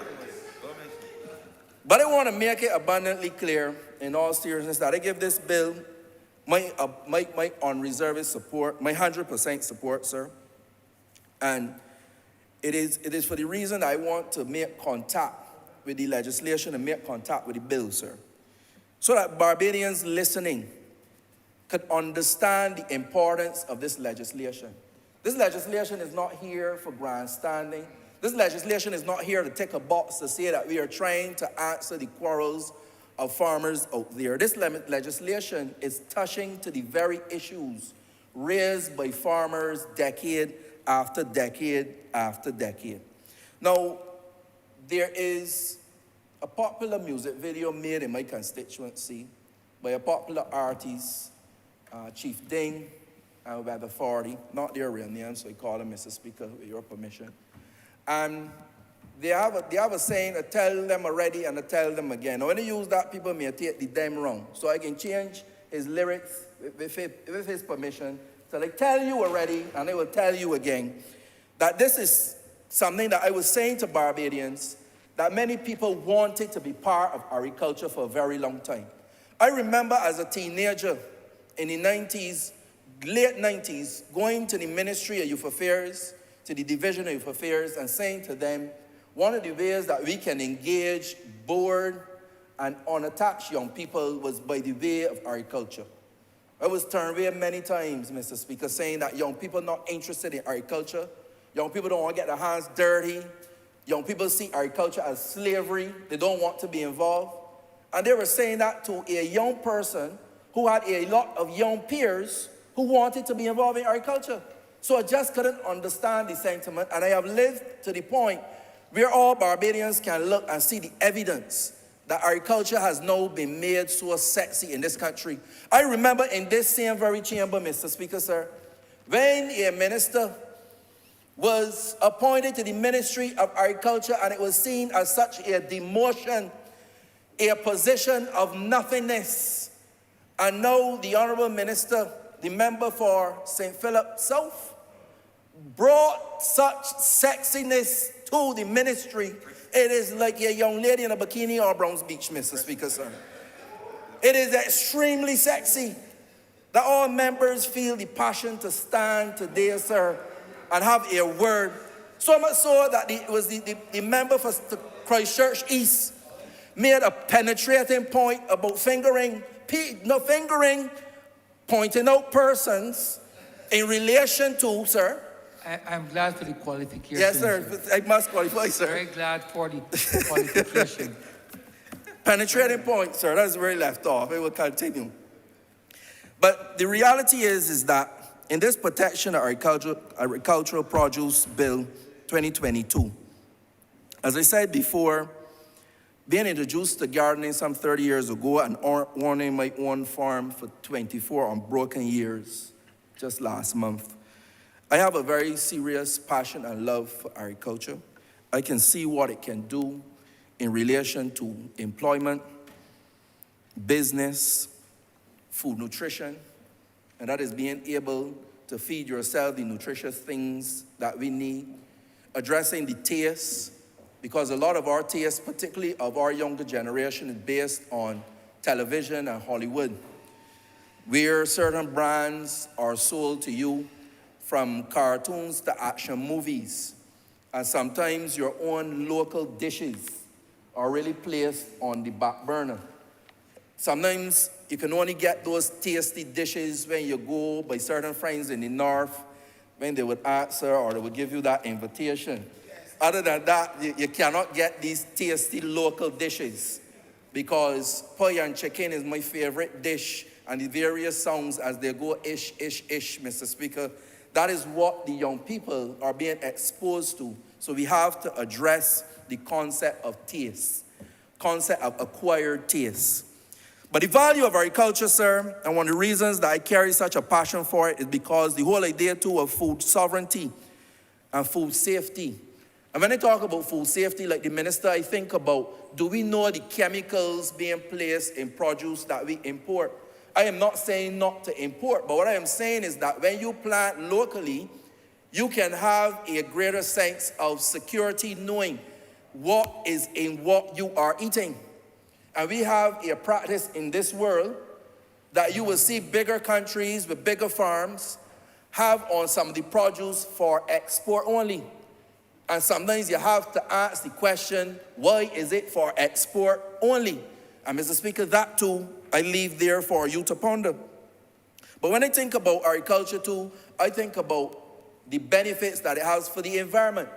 So as I go through and you hear about the empowerment, the employment, the business, the nutrition, the safety, the sovereignty, it's really a no-brainer that we see that we have an agricultural government, a government that supports agriculture, a government that does not look down on agriculture, but does all in its power to ensure that we improve the livelihoods of those in the forefront of agriculture, our farmers. Mr. Speaker, sir, I finish on the value of agriculture on the point of empowerment and enfranchisement. And really on behalf of the citizens, the residents of the city of Bridgetown, I want to thank the Honourable Member, the Honourable Agriculture Minister, his ministry and his team, the Cabinet and the Government of Barbados on behalf of my constituents. Why, Mr. Speaker, sir? With Project CARE, with the feed program and all, they have been, and I see the member shaking his head before because he knows that many a name I sent to him from the city of Bridgetown, persons who want to be involved in agriculture. And swiftly his ministry have been able to swoop them up and facilitate them in this very empowering activity. Some of these young people who feel hopeless, disenfranchised, feel left out by the society, can now ply a trade and be able to plant something beyond the vegetable matter that they would have been planting before. They're now being able to plant in a very legal and productive and profitable way, Mr. Speaker, sir. So on their behalf, I thank you, Honourable Member. On top of that, Mr. Speaker, sir, I thank the Honourable Member, as the member for Christchurch East said, and I will continue in the vein. He may not be able to pat himself on the back, but I will put the pats there for him. I have seen the energy of the Honourable Member, the interest, the passion, the aggression, the work, for almost a decade as a social commentator, Mr. Speaker, commenting on another place. I had a serious difficulty with how Barbados treated to agriculture, and I said we needed a member, a minister, somebody who would roll up their sleeves and get agriculture growing in Barbados, get the machines going, get the land plowed, get the land planted. And Mr. Speaker, sir, we have that in the Honourable Members for St. Philip South now. And I am proud to stand here and be able to report that to this country. Not idle words, sincere words, Mr. Speaker. Mr. Speaker, the interest that I have seen from my constituency even surprised me, although I know back for over 20 years ago, I've seen the interest in young people, and I am glad that we are in a position now to facilitate them and now to protect them in this bill before our consideration today. Now, to make direct contact with the bill, and in going through the brief, I will make it a document of the House if I have to, Mr. Speaker, sir. But in the state of praedial larceny in member states, FAO Brief 3, 2013, highlighted to us, sir, that 98% of farmers participating in the survey have reported at some time that they would have suffered loss by way of praedial larceny, aka thieving people crops. 98% of farmers report that they would have lost crops at some time. over the period of time, they would have reported 18% of their crop losses at any given time. That's about 20%, 1/5. Now, when you think about what you have to input, when you think about the work, when you think about sometimes the scrawny markups that you may be able to put on in hard times, and somebody is going to come to you and steal 1/5 of your labor, it is something that we have to take serious. Now, listening to commentary on agriculture and praedial larceny for many years, it was said that government after government, law enforcement after law enforcement, did not take the idea of crop theft serious. I remember being in a police station in the countryside, and an old gentleman running in that police station while I was in there, sir, crying, the tears running down his face, saying to the officers, come, come, come, they're killing my cow all right now. My $3,000 cow, come, come, come. Mr. Speaker, sir, the police did not move in time. I witnessed that myself, sir. I witnessed on many occasions a different cow. This is C.O. Williams now, losing herds of sheep and going in the paper and crying too, almost with snot coming out the nose, sir, and complaining about how these people who perpetrate these crimes on these hard-working Barbadians will be just given a slap on the wrist. But when you look in this bill, sir, and you see the increase of penalties, that is why I say a lot of farmers should be sleeping a lot better tonight. Once they follow this debate, once they follow what we are saying, if they follow what we are doing, they should take ease knowing that the days of the slap on the wrist are over, sir. Mr. Speaker, as I make contact with the bill, one would recognize, if they are familiar with the two previous bills, the Thief Act in 1994 and the Protection of Agricultural Produce and Livestock Act in 2017, they would realize that those two bills were merged together. The consultation of farmers were added in, and great thought went into the creation of the bill we are talking about today, which is the Protection of Agricultural Products Bill 2022. A drastic improvement on those two pieces of legislation. The funny thing about the Livestock Act, as my colleague from St. Michael North pointed out, is that that act did not include the protection of livestock. Livestock wasn't even in the Livestock Act, sir. So I think it was really a no-brainer to make the correction. I see them adding the sugar cane as part. It wasn't part of the previous bill, sir.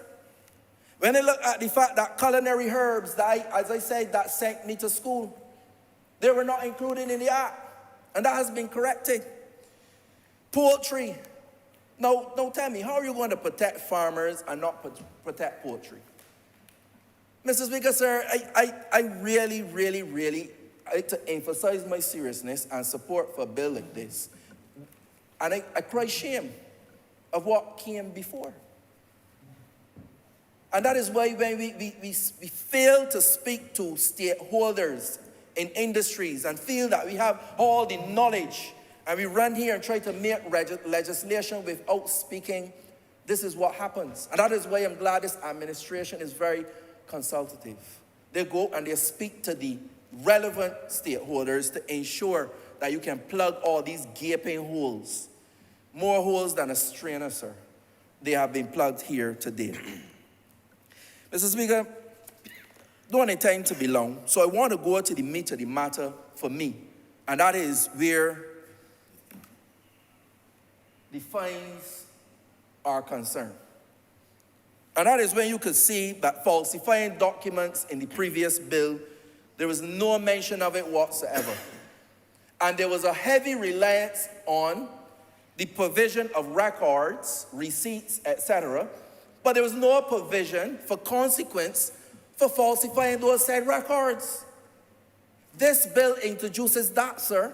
This bill speaks to, apart from it being left out in the 2017 bill, $10,000, 5 years in prison, or both. So don't try to falsify no documents because you're putting yourself in problems. Crime will not pay.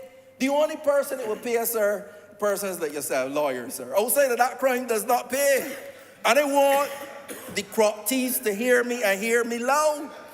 I tell you already and I will tell you again, keep from around the people crops. This is the Keep from Around People Crops Bill 2022, if I can rename it, sir. That is what it named. So I want the praedial larcenists to hear me and hear me loud. I want to move to the next one, sir. Fail to comply or obstruct police. There's a growing trend in Barbados as we watch social media for people to obstruct the police in their duties. And I try to advise people to do the right thing the right way. Sometimes you may be thinking you're doing the right thing and you do it the wrong way. You end up in more problems than if you was doing the wrong thing. So there is consequences being added on for that. It was $5,000, 3 years in prison or both. They double it up, man. $10,000 or 5 years in prison or both. Because what this is saying to you is that the Minister of Agriculture, the Ministry of Agriculture, the Cabinet of Barbados, and the government of Barbados, they are not playing. They are very serious about the protection of people's agricultural products. And the last one is convicting of stealing. And I want us to get this one clear, and I want us to get this one right. Before it was $10,000 or 5 years or both. No, $100,000, 5 years or both. Not playing. Serious business. Serious business. I watch in this country as a farmer. People go in to a supermarket, pick up a slab of lamb, a tot of jam, a leg of ham, and get lost where? In prison. Get time. For $11.47 worth of produce. $11. Lost where? But you're going to kill somebody, $3,000 cow, and get a slap on your wrist and say, don't do it again. Utter rubbish, and it comes to ain't here and no. It done. Do not touch the people's produce. Hear us loud and clear. So farmers can go out there and farm without fear, knowing that consequences will be there. Mr. Speaker, sir, I know many a farmer that farm in this country, and when the dogs come and eat up the thing, the monkeys attack them, the flood get them, and they say, oh, okay, these are natural things, you know? But then the 2-foot monkey comes, sir, and wipe out the ground. And you know what they do? They pull up everything and say, down with that. Don't tell me that, they're farming, they're done farming. So food security is then threatened. But what the minister and the ministry is saying, sir, is that that is over. We are taking this serious. And not by word, not by debate, but by legislation, sir. By legislation in this house today. That says to the culprits, so far and no further. When I look at the other things besides the deterrent of heavy fines and penalties, I see that we are looking at increasing on-farm surveillance, neighborhood watches, public education, and the drones. I want the thieves to know that because of technology, when you look in the sky and you see a light, it is not a plane, it is not a star, it is not a satellite, it is the drone of the Barbados Police Service. That is what it is. Anytime you look up in the sky, you see something flashing, it is a drone, you are on camera, smile and show your best side. Because you're going before the law courts and consequences are coming. Sir, what I am saying is that the ministry has here the ability to deploy drones to watch crops overnight. That is what I am saying to the criminals out there. The drones are watching to make sure that people's produce are being protected. So you can think once, think twice, or go and plant your own things. The Ministry of Agriculture is facilitating people with land. Before, it wasn't so easy. Mr. Speaker, I stand on my feet to share my experience and my experiences.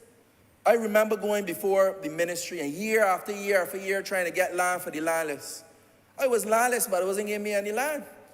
And the farm said about 6 weeks to be back to you and this thing years ago, when the ministry was known for its inertia. The ministry was known for not doing much. And Mr. Speaker, sir, I remember through the intervention of a former prime minister, a former minister of agriculture, the field for me.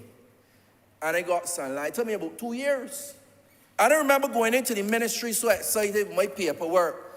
And the woman, you know, she mouth in the air, sir. You feel special. You feel special. This thing took March 6 weeks. It took me 2 years. She told me, no, it used to take 9 to 12 years. So you feel special because you get in 2.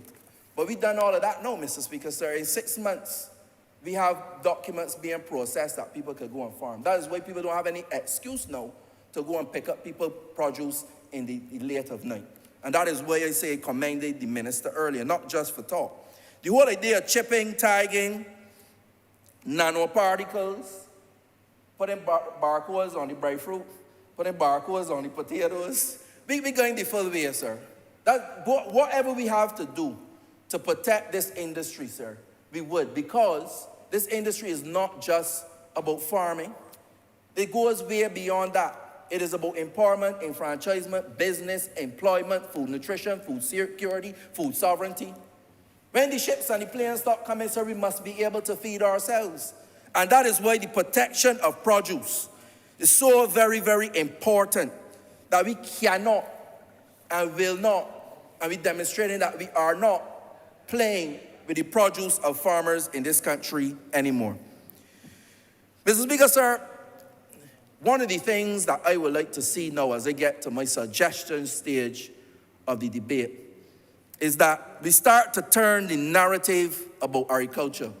A lot of times when you hear about agriculture in the media, it is the dogs killing somebody's sheep. There is some glut somewhere. There is some fallout somewhere. But I want to hear about that guy in Cleaverdale that I know that built a 2-story house off of tomatoes. I want to hear about him, and I want young people to hear about him.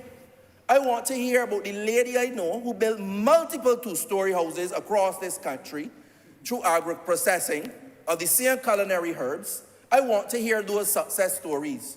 Because if we continue to only talk about those who have failed and the failures, we will not be encouraging persons to get involved in the industry. So I want these stories to be told, and not just the stories of the devastation of the monkeys and the praedial larceny and all of these things. That's number one, sir. Number two, for years we've heard about the request for Barbadian condiments and the inability to fill the containers to export. Because that's one of the things one of the big ones I miss in my list of benefits to agriculture. The ability to export and earn foreign exchange, and the ability to cut down imports and save foreign exchange. Two big ones that I want to add to my list. But I want to see us moving towards the agro-processing that gives us that ability to export more and to import less. That is what I am talking about. Mr. Speaker, sir, I want to see an idea not original to myself, drive-through vending, where we thinking about what to do with vendors on the highway. And I remember this guy sent a proposal to me. So he sent it to Sam Pooch and the Dapi years ago in the past administration. I think I could dust it off and bring it to the Honourable Member, where you can have drive-through, drive-bys. People can drive through in a sophisticated way and purchase produce. Because one thing a vendor would tell you that he or she needs is traffic. And that is where you will find people endangering themselves and motorists on the highway trying to sell among cars. But if we can plan in such a way and execute that people can drive up in a properly organized and safe way, I think that that is a good recommendation, sir. I would like to see the Scotland District take the pride of place of the breadbasket of Barbados, 1/7 of Barbados with fertile soil. I would like to see us keep continuing moving forward where that can be fully planted. And I would like to see more cooperatives as our people cooperate in their pursuits of agriculture to seek empowerment and enfranchisement of themselves, of their families, of their communities, and of this Republic of Barbados. In closing, sir, I want to make sure that nothing is left unclear, and that I would like this House to acknowledge that I and the people of the city of Bridgetown too support this Protection of Agricultural Products Bill 2022. Sir, I am obliged.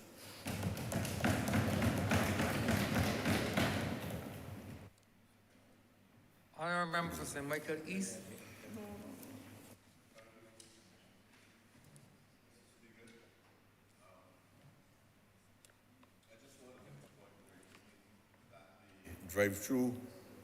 The drive-through markets are part of the legislation, last vendors legislation, and it is also in the regulations that Minister Simmons, which was brought to Parliament, which was initiated by Minister, my good friend Dwight Sullivan from St. George. I know. Member of Parliament.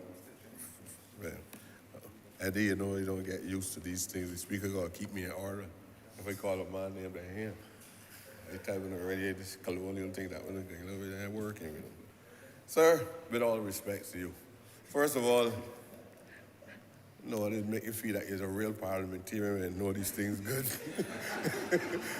Sir, but sir, I want to say I compliment and fully support the Minister of Agriculture for his efforts, but I obviously have some concerns.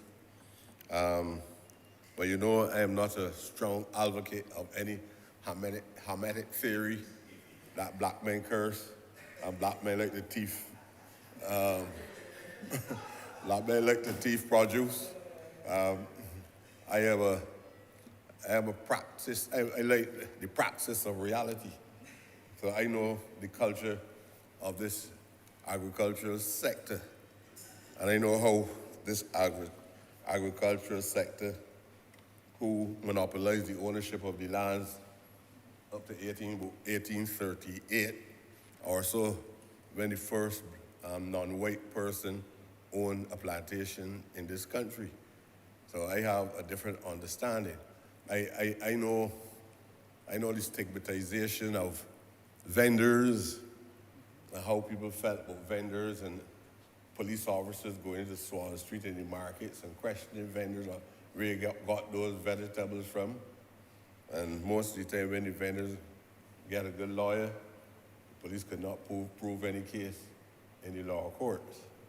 I know the background with ordinary black boys unemployed, which the system did not find any work for them. I know of cases where people allow vendors to pick breadfruits, pick akis, and go into town. They had no receipts, obviously. I never heard about that then, about having receipts for selling akis. And they go into town, and when they make the money, they carry back the money to the old lady in the village and give her part of what they've sold. So that's why he said that I like the practice. I apply the practice of our reality, sir. So prior to the 1830s, we were not allowed to sell a potato, especially if we did not have permission from the planter class in this country. We had, especially Barbados, more so than in the other Caribbean, there was no peasant class. We had no peasant class. And many men used to be hungry. So this practice of consuming produce that were not ours really has its roots all back in the 17th century. So when you hear about praedial, larceny, and all this sophisticated language being used overnight, it was hungry black men, no food. You have to wait on your food for the plantation.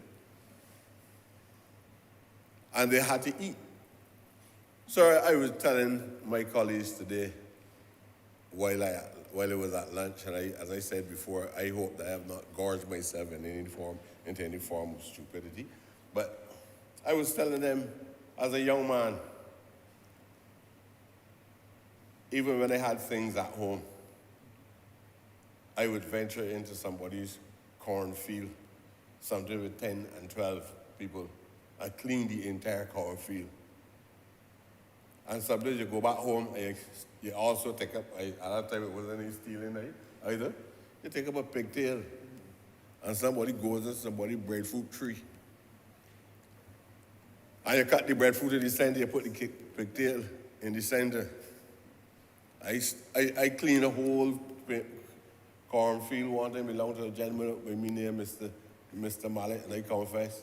And when Mr. Mallet went to my aunt, my aunt said, "You mean he? Come in my house, let me show you. We got all kinds of things here." But you take it up nonetheless.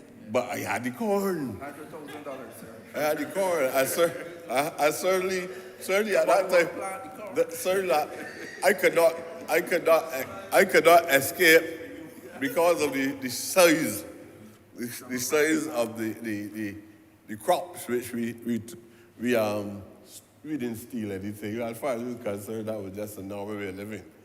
I would have faced the police if on those circumstances, and I went to how much kilograms you got now?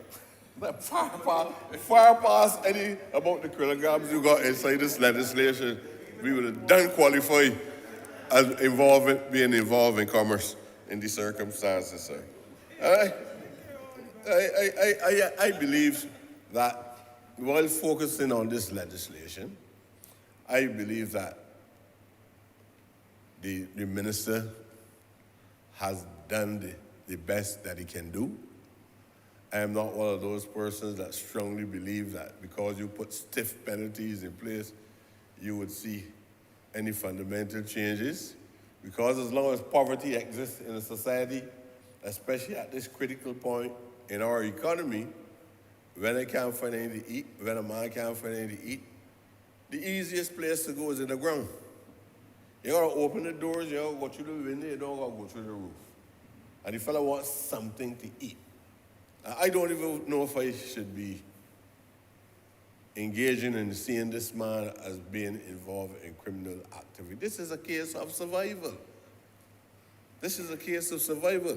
And we find ourselves in a situation where we have to find a balance that would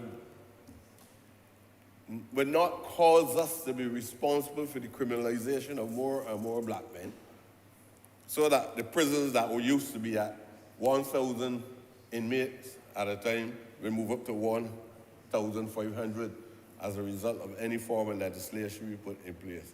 I am not even sure, sir, that putting codes, you call them codes, on potatoes and yams. I know when a man goes in the ground at that point in time, they got a code. The way he reaps these things, sell them. If you catch a man with these things, I mean, I don't believe I'm giving anybody any new education. When you catch a man with these things that don't have on the code, there's no way you can bring a charge against the man because you have something to identify that Honourable is an attorney now? You're an attorney? You speaking to the law? Evidence? Sir, pseudo or partially, but at least I am sensitive enough as a qualified paralegal to have some little idea of what constitutes a crime.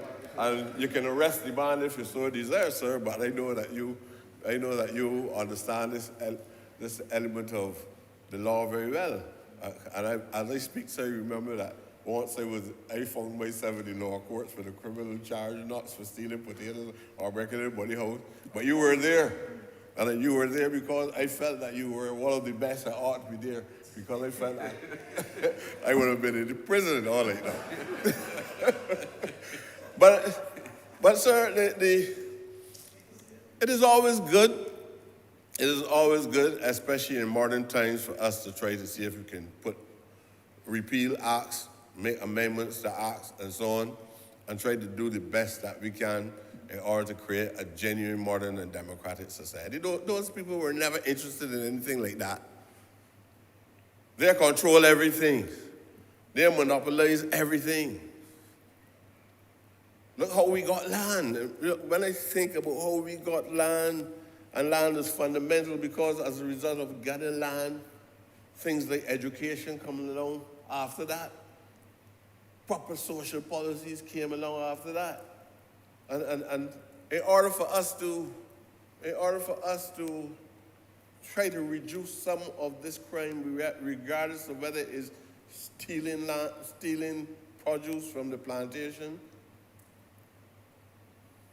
or whatever, the reality is that we really need the ministers who respond for social policy must understand this, that we have to have expansive, modern social policy and proper personnel to execute the social policy. What will happen in this country at this time, when we're trying to address issues related to agriculture, we have a welfare department that is virtually collapsing. Cause, I don't know. We have other social services that every morning, every day, people come to me and say, look, I haven't been receiving any assistance from this, my light bill, can't get any assistance from matters on the disabled community, you can't get any assistance from matters with the child care board. These social services are collapsing. And what the planter class understood quite well is that even when they were having these experiences, they held control over the vestry. And they did all that they can do through the vestry to make sure that their own type, not ours, because by the end of the emancipation, the apprenticeship period, they went on a program to see how they can protect the poor whites in Barbados. They went on a program for the poor whites, and they felt that many of them were unskillful. They were unemployed. And because they didn't want people of their kind to be in the same position as us, they put these provisions in place. And you know the vestry was uncontrolled by us. Because I hear these words about we, and like people that say sugar made us free and all kind of things. You know, I know that my people's brains were so damaged that when the white plantocracy, the males in the white plantocracy were sick, they used to put their feet on the bodies of black children.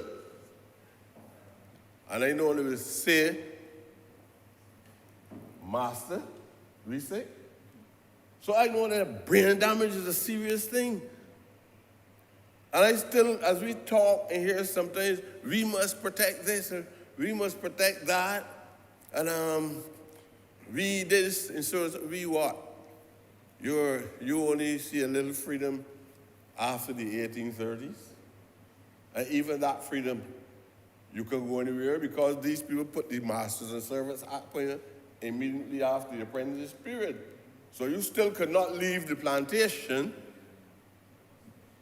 to work anywhere. You had to remain there. If you have people in those circumstances, you didn't even want to pay. You would not even when after 1838, these people still were refusing to pay people. And that brings us from all that period right down 100 years after into the 1930s, with people trying to get 6 shillings and 3 pence and 6 shillings and 2 pence in the 1930s. So you see all the forms of resistance that occurred in the system. So this is something that is in the planters' DNA. The planters suppress even the grandparents of us who are in this House of Assembly. And now some of them would want the state to take absolute responsibility for protecting their crops and protecting their land. I want to call representatives culprits and all kinds of things if they don't do certain things in Barbados. I don't believe that the police force should go to walk around the plantation. I think after a man go to school and studies hard and put on the police uniforms, he should be walking around plantation trying to protect potatoes and yams. These people stop paying watchmen. If you want security, if a discussion is necessary to ask for powers to be vested, not in watchmen, because they ain't got no watchmen anymore. Some watchmen get elevated to security guards and all kinds of things. But put more power in the hands of the wardens who bear only the arms. You've got a shortage of police officers in this country, sir. And now we're going to take off the police officers and the defense force. A man joined the army and joined the police force, and now he's going to watch plantations.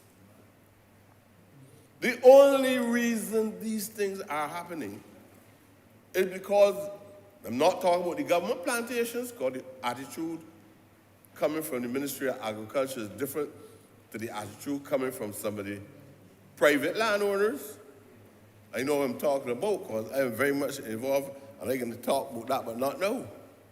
But that Drax affair, it extends itself in the law, it extends itself in the registry, in England, in Parliament.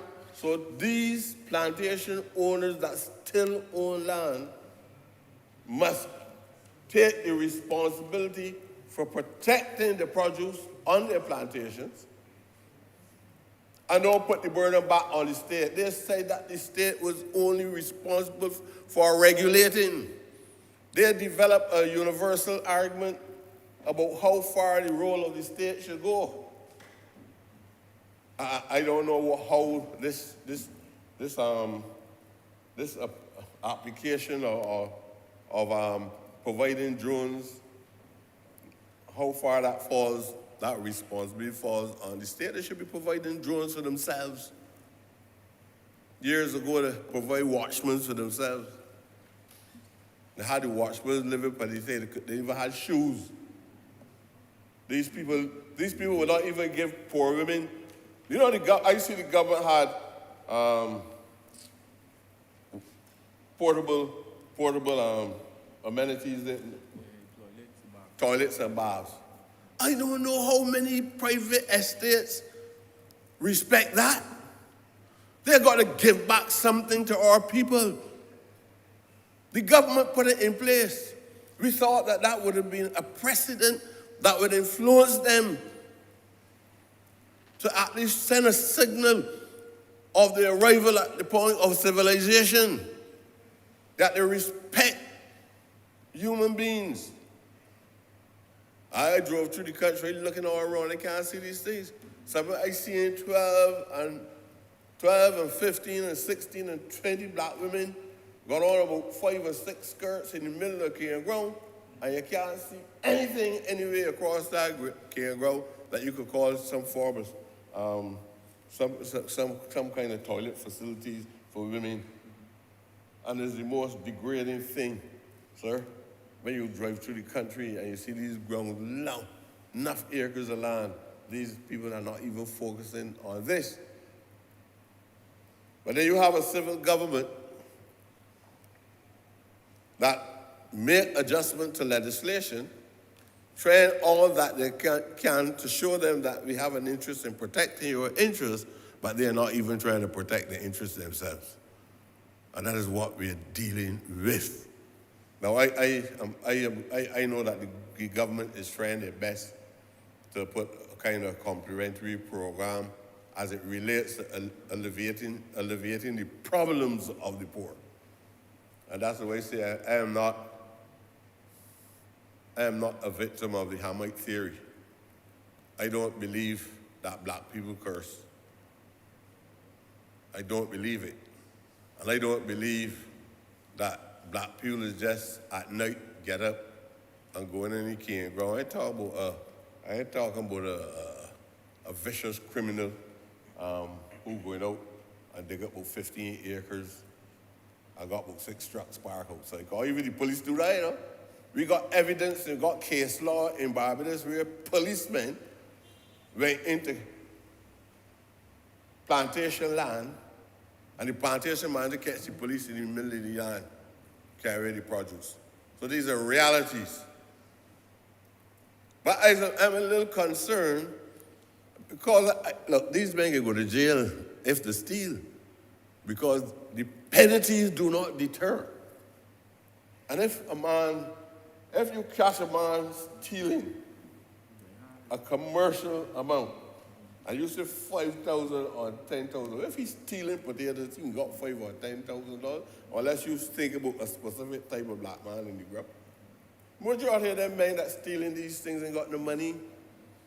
So you're going to jail. This is incarceration. So we have to sit back and see if the legislation works and give the kind of impact in terms of reducing the levels of criminal activity on the plantation land. I strongly believe, sir, that we made some mistakes before because we should have had land reform in place now. You know how we get land? You know the Rock Hall project up there? You know that it is only when Mr. Alcock died at Mount Wilton and Mr. Alcock left the land for the workers on the plantation, the workers who were enslaved. And you know the family of Alcock still try to fight off the thing. They want the people to get the land, right? We had a fight for land in this country. And all like now, we should have had a very radical land reform program in Barbados.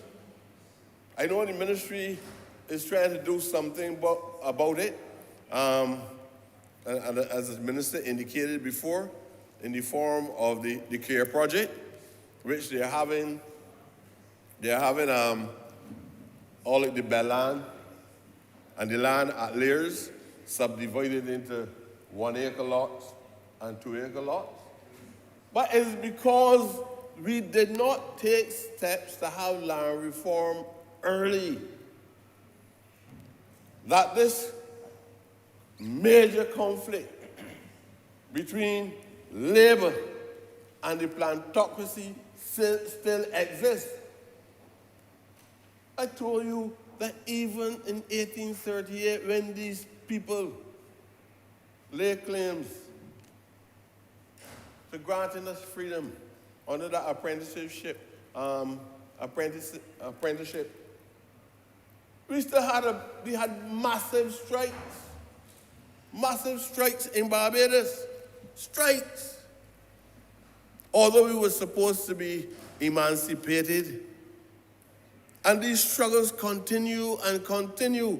They now reach us here with this new government. And I sometimes it is very difficult to be a minister, especially a minister of agriculture, because you don't want the pages of history etched or even tarnished with this form of legislation sometimes, because if it does not work right, and a few people remember that we promised these fundamental changes in the society, and the few people who might remember is more so the planter class than the ordinary men that steal the potatoes, the yams, the breadfruits, and the pumpkins and all of that. If it does not work, you're still going to get blamed. You're still going to get blamed. And these people separate the relationship between the workers on their plantation and them.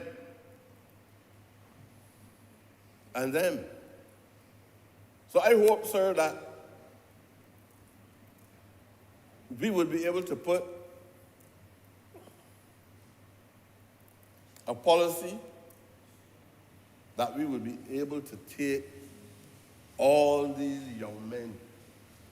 I understand legislation and the restrictions of legislation, and you can't put more, these restrictions can't even be as harsh as you can even sell a potato one time.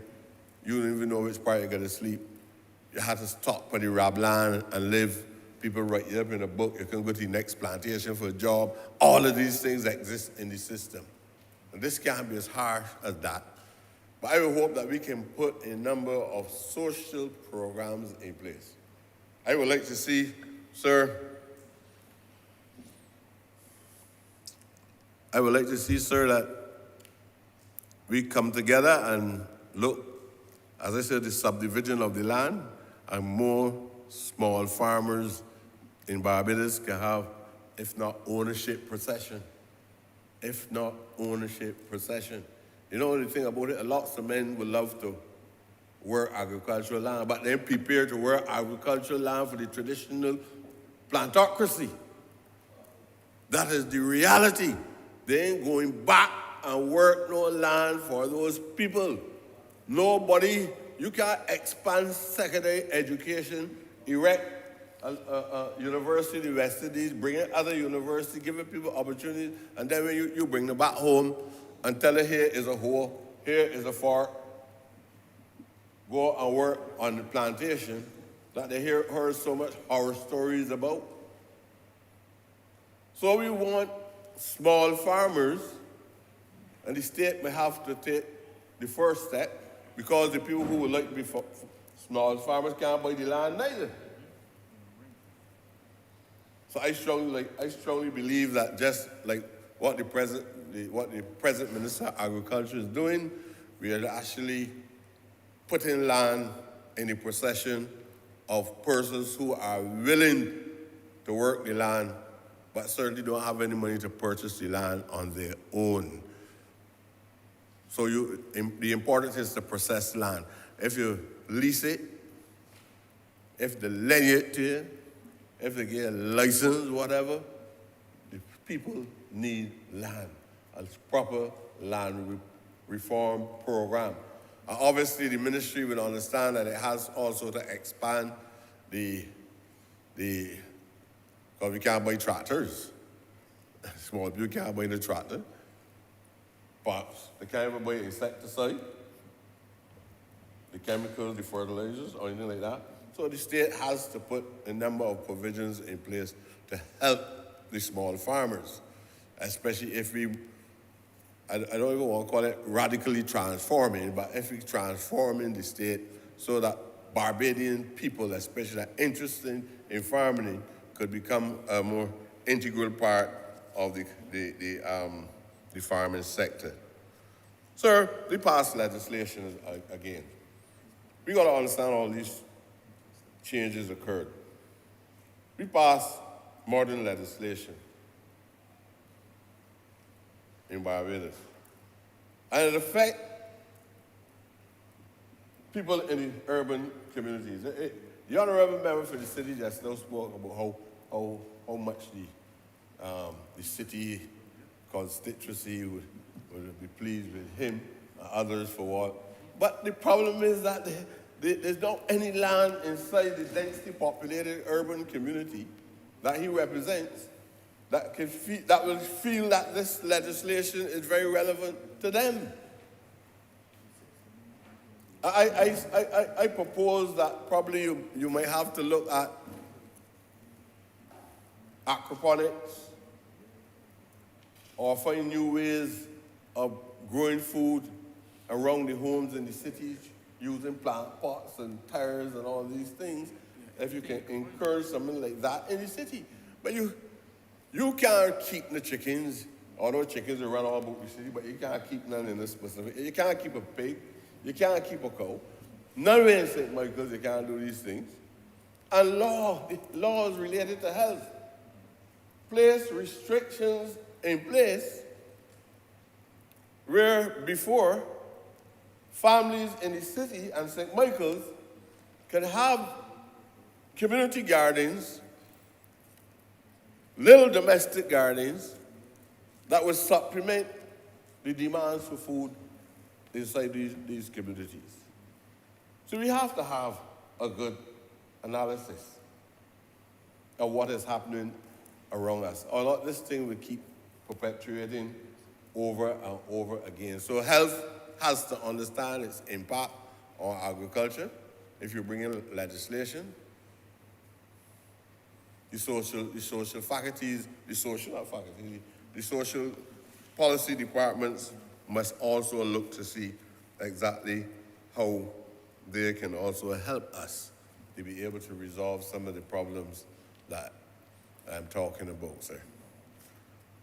I believe that legislation is fundamental.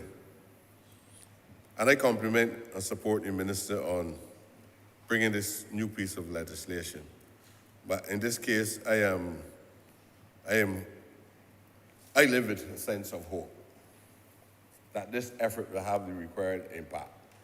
But don't let anybody at any time make us feel or make the minister feel that it is the state responsible. The same people who said the state should continue to regulate and nothing more. So the state ain't to own. They want the state is to make laws. These people preach that. It is not Prescott's view. They preach that. From the time we had the emancipation, they preached that. They need to step out. When we were looking to put an educational program in place and the social services in place, they were putting things in place for the poor whites of Barbados and not the black people. Sound harsh, but it's true. So I want all of my brothers and sisters to understand the situation that we are in as a government. It is because of all that is happening around us, not only internally, but also externally, that we now have to be talking food security. The 1960s and 70s and up to just a few years ago, this was not a major issue, but it's a major issue now, where we have to focus our attention on food security. Not only because of man-made policies in Barbados, but environmental changes. We also have to be taking into consideration what is happening in Europe. Where you can, as the Honourable Member for the City said, it is the taste that we acquired. And now, the foods that we would love to have, they cannot be supplied because of the war in Europe, because of the war with Ukraine and Russia. So the government has to put this program in place. It is an urgent matter. We have to put this program in place so that we would not have the issues that we had in the 1930s when we had so much people having to endure starvation. So if we can push the food production up,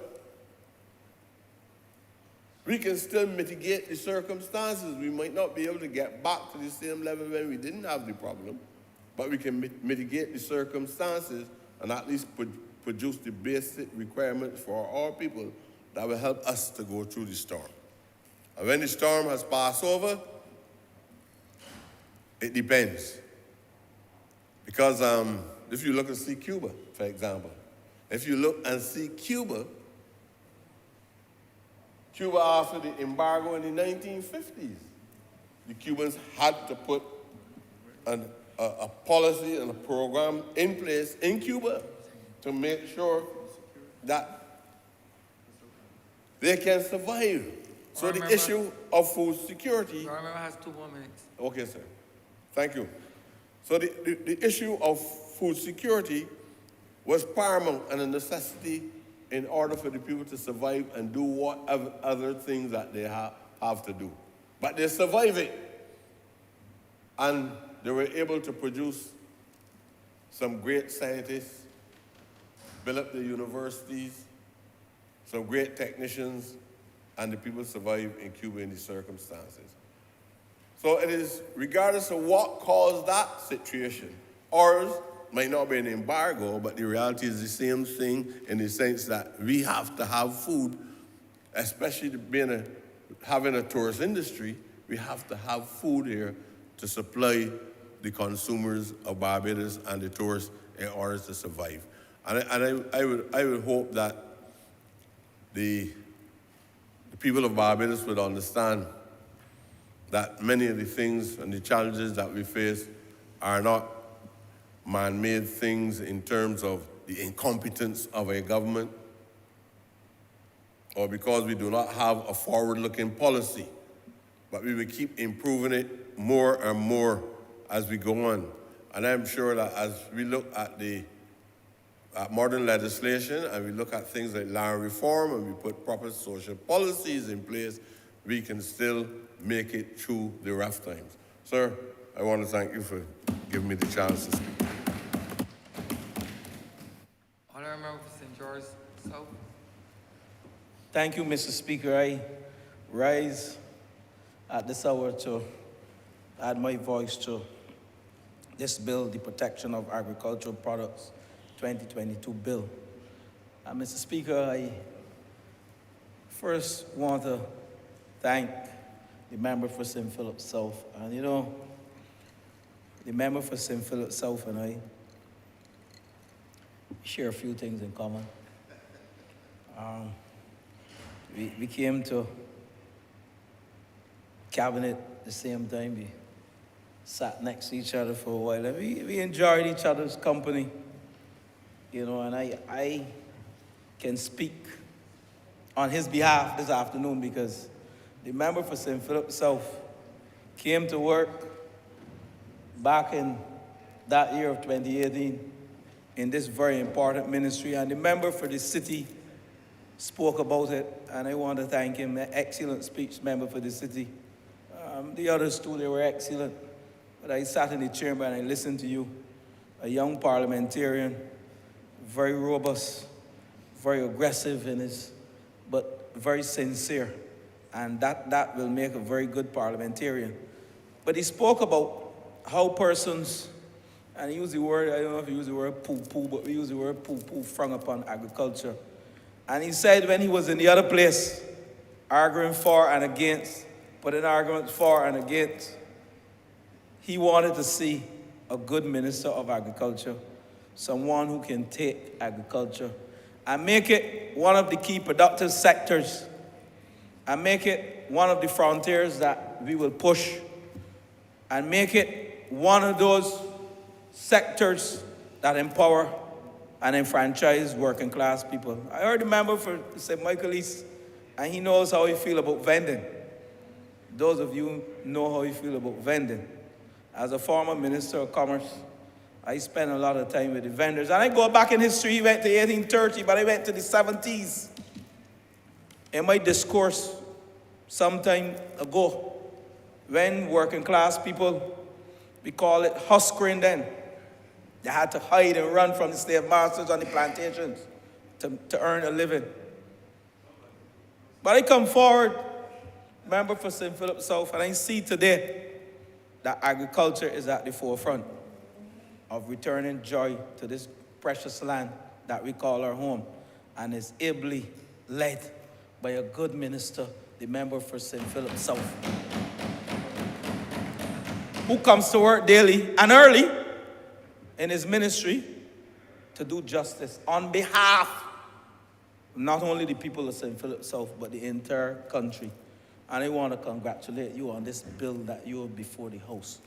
And I'm going to get a little parochial here because the member for St. Philip South and I, we talk a lot.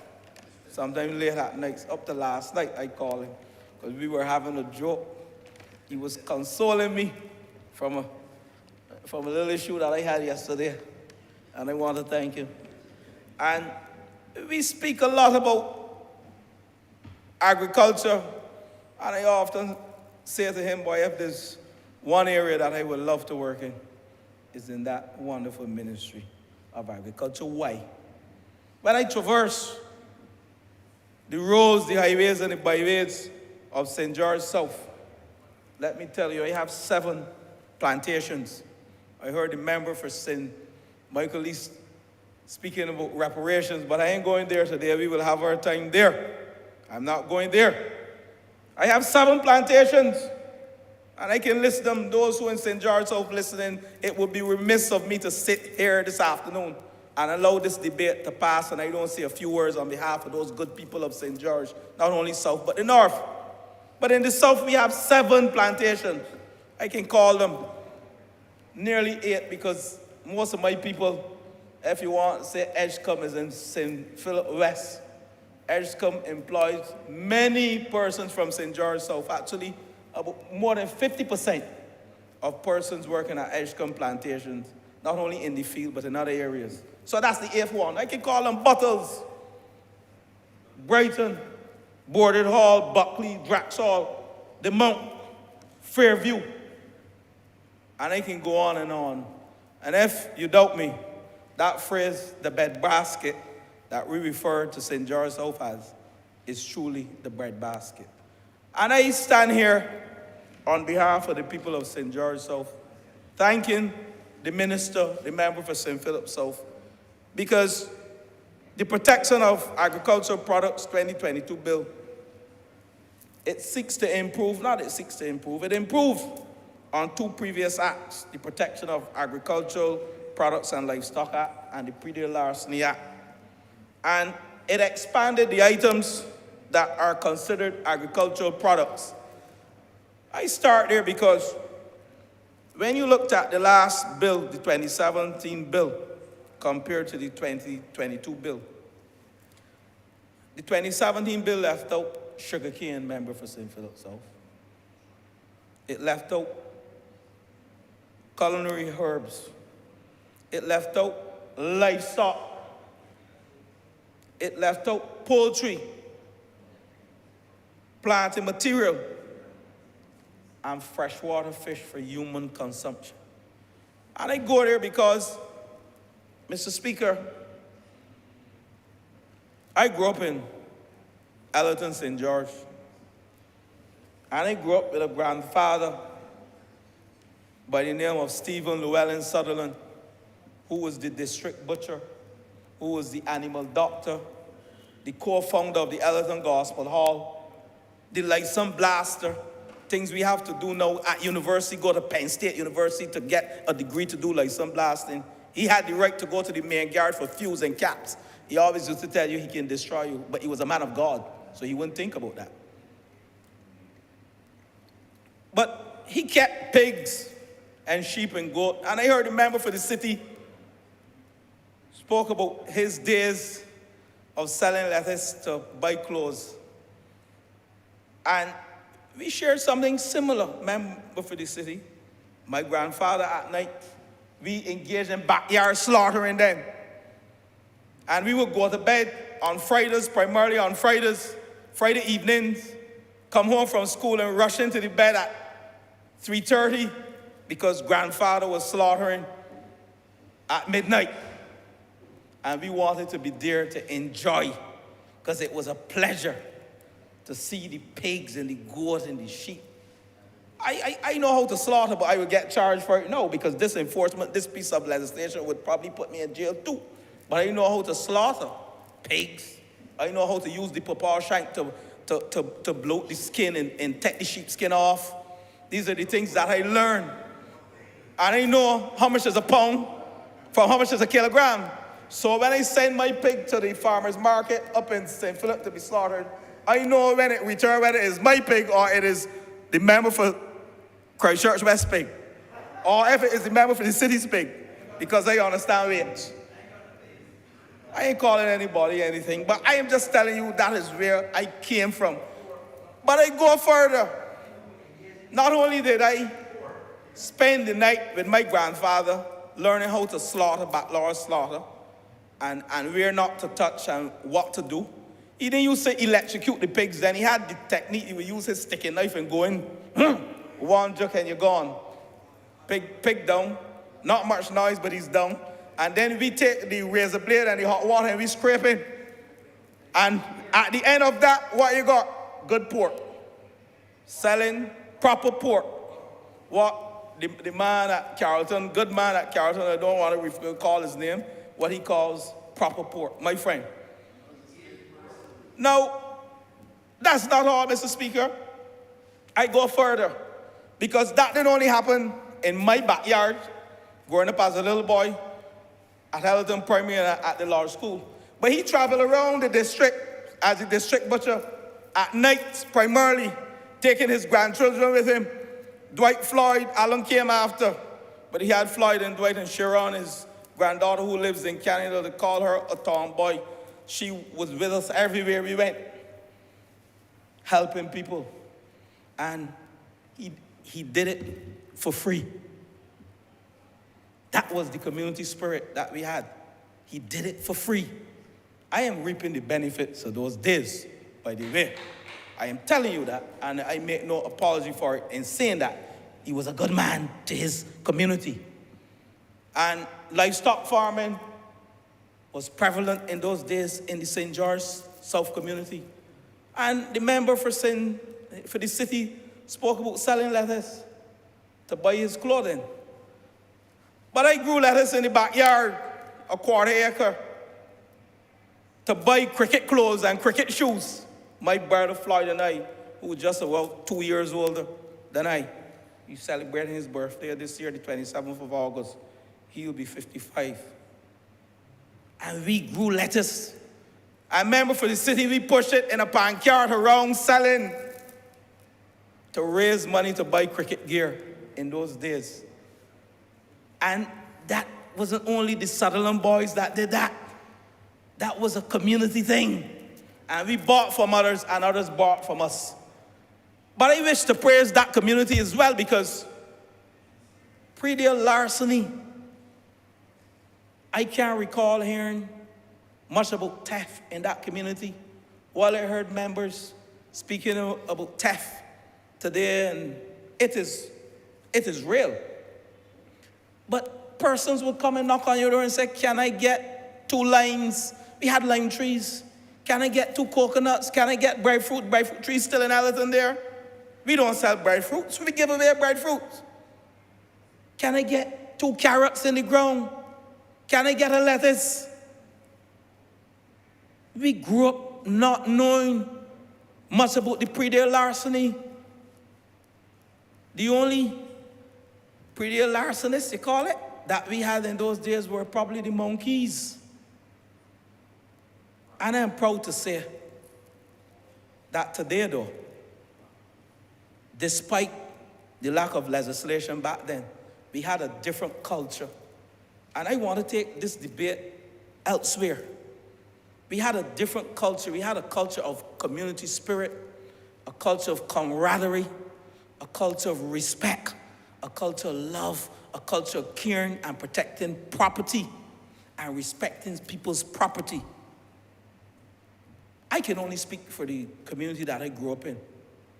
And I have a lot of respect for those persons from all areas of Greens, Melverton. That is the spirit that we had in St. George South.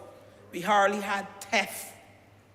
Persons walk around and say, let me go from Greens to Allerton to get a breadfruit. We will leave from Allerton and go to Melverton. By no, the Lord rest her in her grave. No worked at the Edgecombe plantation as well. And get 2 yams. Because they would bring them home. They didn't used to steal them. They would give the workers the produce then. And I go back there because, you know, we spoke about the legislation. And I go straight to the whole aspect of the mechanisms to combat praedial larceny. And I saw the good member for St. Philip South. He listed a few. Prevention, detection. I heard the member for Christchurch, he spoke about the drones. The member spoke about tracking. I heard the member for St. Michael's South, South Central, spoke about the whole tracking system. But what we did today is enforcement.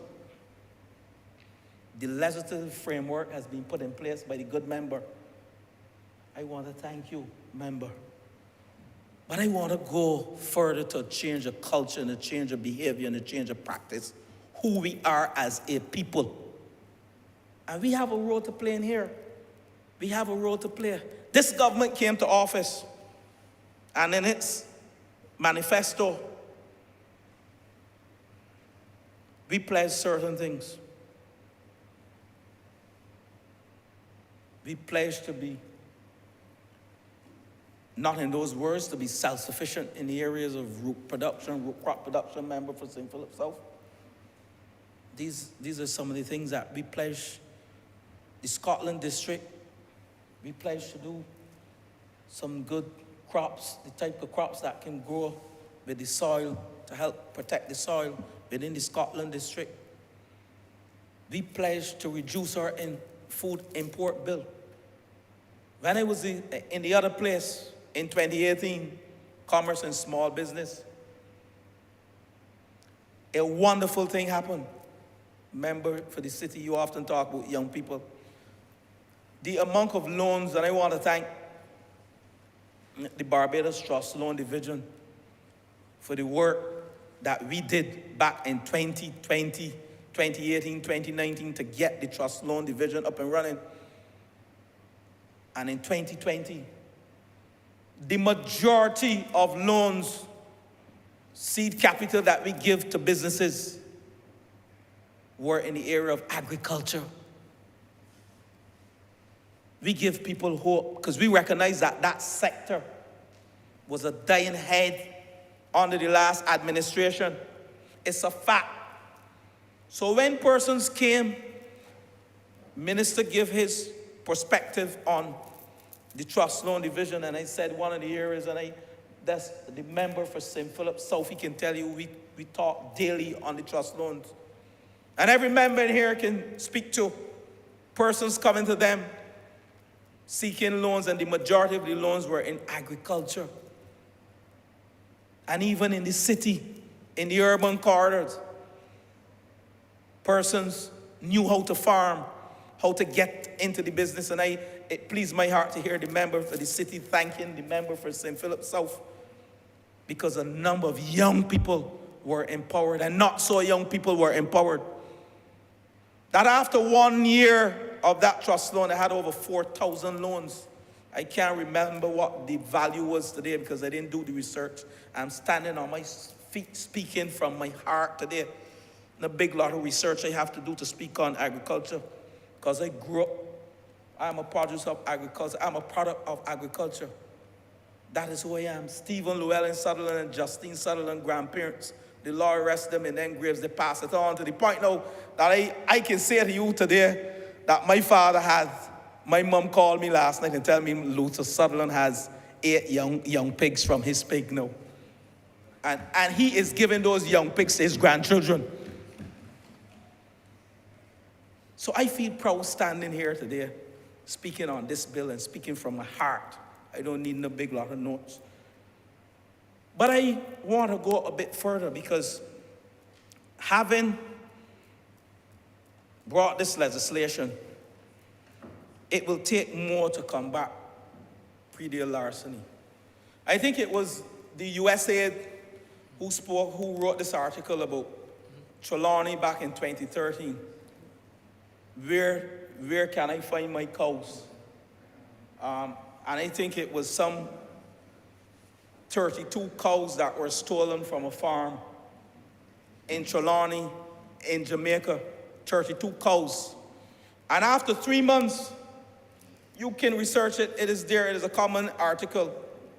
After 3 months, I think when the news caught down in Kingston, that farm that had 22 workers, if you research it, only had 6 workers after those 32 cows were stolen. But the value to the Jamaican economy was over I think it was $32 million lost as a result of praedial larceny in that year to the Jamaican economy, either 32 million or 321 million. I speak on the correction because I don't have my notes here. That's from a little research that I did back then. But this act, Mr. Speaker, if we had left the 2017 Act with these wardens in place to carry out law enforcement, how could a warden enforce this legislation? What's the role of the police? This man from St. Philip South had the wisdom to recognize, to enforce law in this country. Who you need? You need the law enforcers, which is the police. And he removed the burden of the warden. The warden had so much clout in this legislation back in 2017. And I surprised that the former Minister of Agriculture, someone that I know very well and I like, my good friend, would do such. I think he was operating under duress at that time. I don't want to go there. I think so. I think he was operating under duress because sometimes, rushing to an election, operating under duress, rushing legislation in this place, bad legislation. And his good friend, too, member for St. Philip South, had to come and do the necessary corrections. I want to thank you. But it takes more than the legislation to combat praedial larceny. It takes prevention, detection, tracking. These areas are critical. Not only the enforcement, the legislative framework, which is urgent, and I praise the member and I praise this government because he knows that he can't sit on his chair too often because the Prime Minister had him chipping. Just like she has all of us, because we need to do things and do them in a manner to help our people and to help the country. Time is against us. We can't sit down and talk about we got 15 years put down. We have to do it now. And I thank him again. But prevention, the member for the city, you touch on an area that I want to go to. When I was in the other place, again, back in 2018, I think it was in 2019, that Ministry of Commerce, the cooperative division, I visited most of the farmers in this country, the co-ops in this country. And I recognized one of the areas to drive your costs down was to form cooperatives.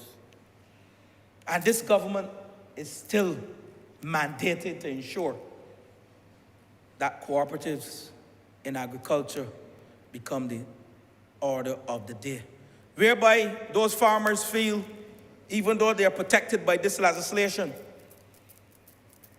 they have that communication and that ecosystem, the agricultural ecosystem that is so critical.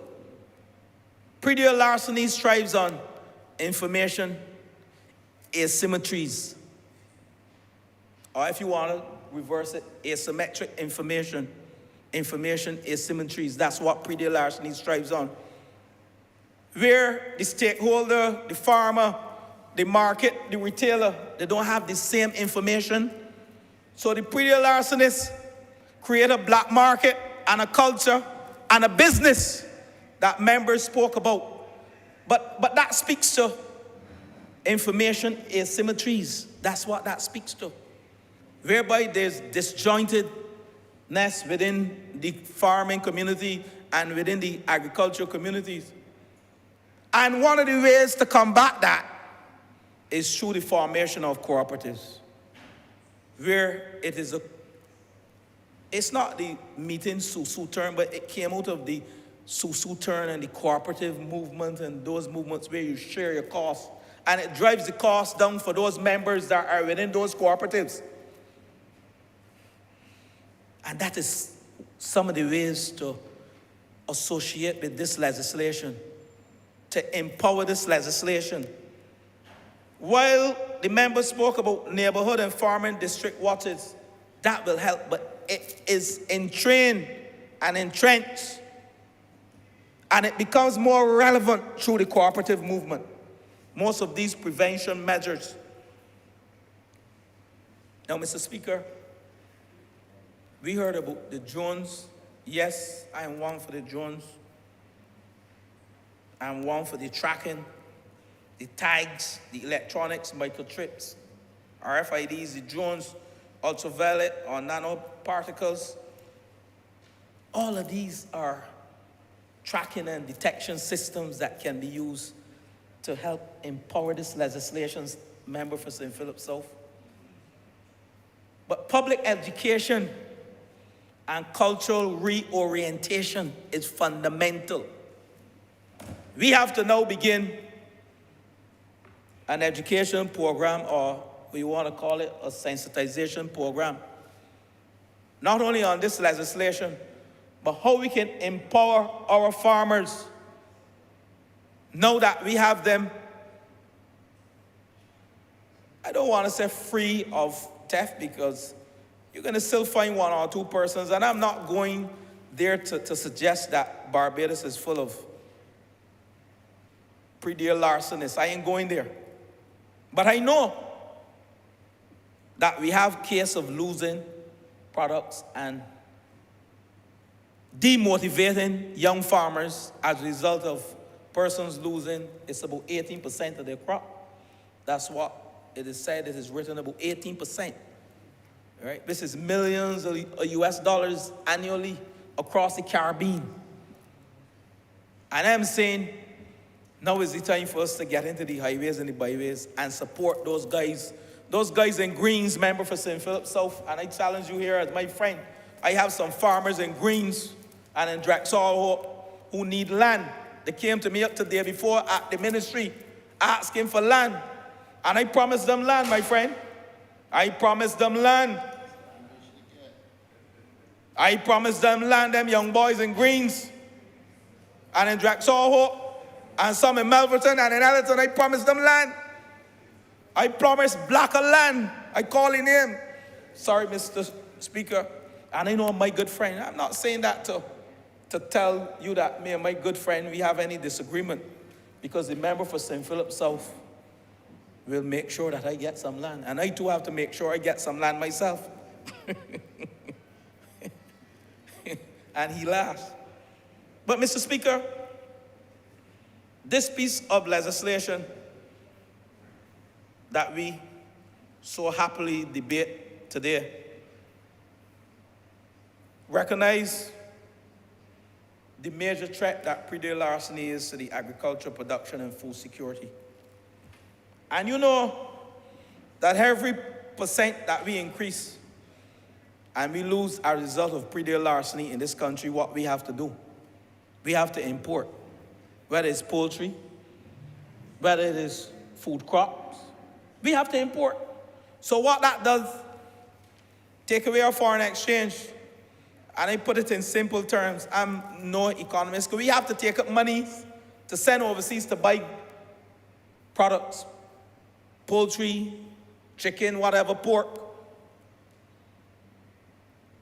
root crops, broccoli, and I heard the member here, pineapple, looking to grow these things now regionally and locally. So we have to support this legislation in the highways and the byways of this country. I am calling on all sectors, not only the agricultural sector, the business sector, the retail sector, the small farmers, those persons within communities and youth groups, the cooperatives, to get out there and form more cooperatives. Now is the time. We can't sit on our laurels and on our desks. We have to go on the highways and the byways and take the business to the people. Because this is about empowering the ordinary man. Those persons, and I see the member of the city, I enjoy your speech, man, but that's why I keep referencing you. I see people in their backyards, farming. But they're farming to sustain and send school their children and themselves. And I heard the member spoke about gone are the days when we only going to tinker with agriculture. But we need to see some breakthrough and some innovation of agricultural produce, utilizing our good soil and our lands, whether it is reparations lands or not, to create some innovation so we can begin to export and generate the necessary foreign exchange out of agriculture. And I see the black belly sheep now going regionally. I want to thank you. If I could hug you and kiss you, I would member for St. Philip South. But I can't. That won't be manly, and we know how we are. But I embrace him, and I thank him for the journey and the steps you've taken so far to ensure that agriculture return to the glory days where persons are now seeing the benefits of getting into agriculture. So when we speak about housing, I didn't want to mention any housing today, but when we speak about housing, the member from Christchurch West is smiling because he knows I eat, sleep, and breathe housing. Just like you, member for St. Philip South, you eat, sleep, and breathe agriculture. I woke up last night, jump up out of bed, and from a dream with a hammer and a nail, erecting a Juravilla house. So you understand. No, I had a hammer and a nail, and I was pounding, erecting a Juravilla home.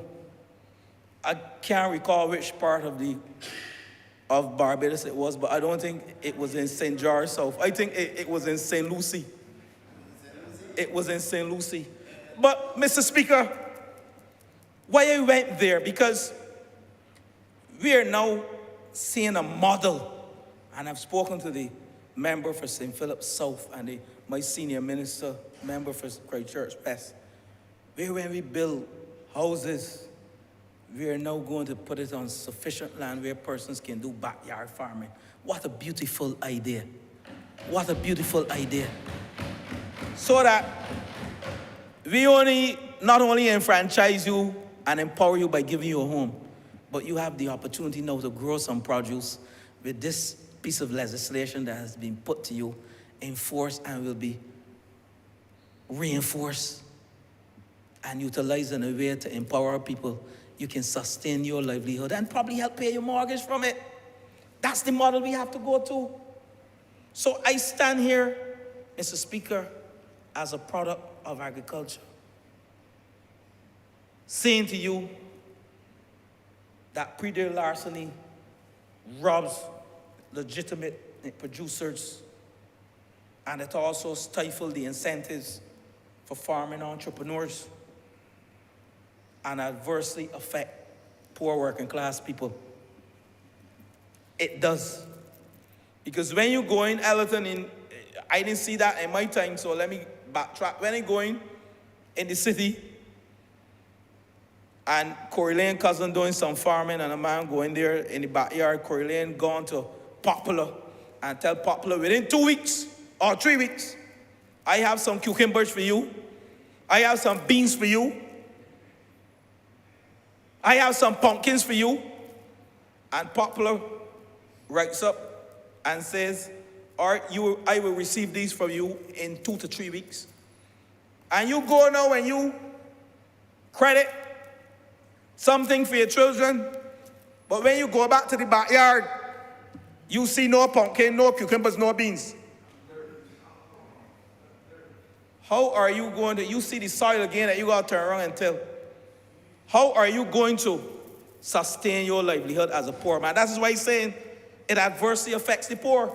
Because these are working class people who are not even paying taxes, but they're trying to sustain a life, to build a business so that they can get into the formal sector,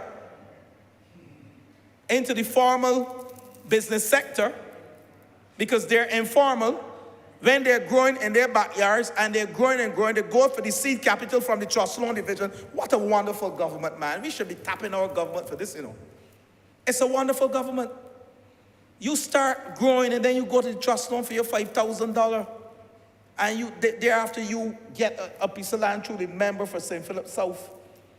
You know, some either at Bath, St. John, some of these 200 acres that we have to give. I don't want to speak to it as your baby, but I have to mention it. These are some of the things that we ought to be proud of. So, Mr. Speaker, we have given the average man the motivation now to till the soil. And with this legislation, my point to you is that we seek to change the culture and reinforce the behaviors that will allow Barbados to continue to benefit from this piece of legislation through prevention, through tracking, through communication, through all the necessary systems that make up the agricultural ecosystem that will allow this sector to become one of the most productive sectors and generate the necessary revenues that we need to see our small businesses maintain the buoyancy in our local economy that is necessary. And with those few words, Mr. Speaker, I'm obliged.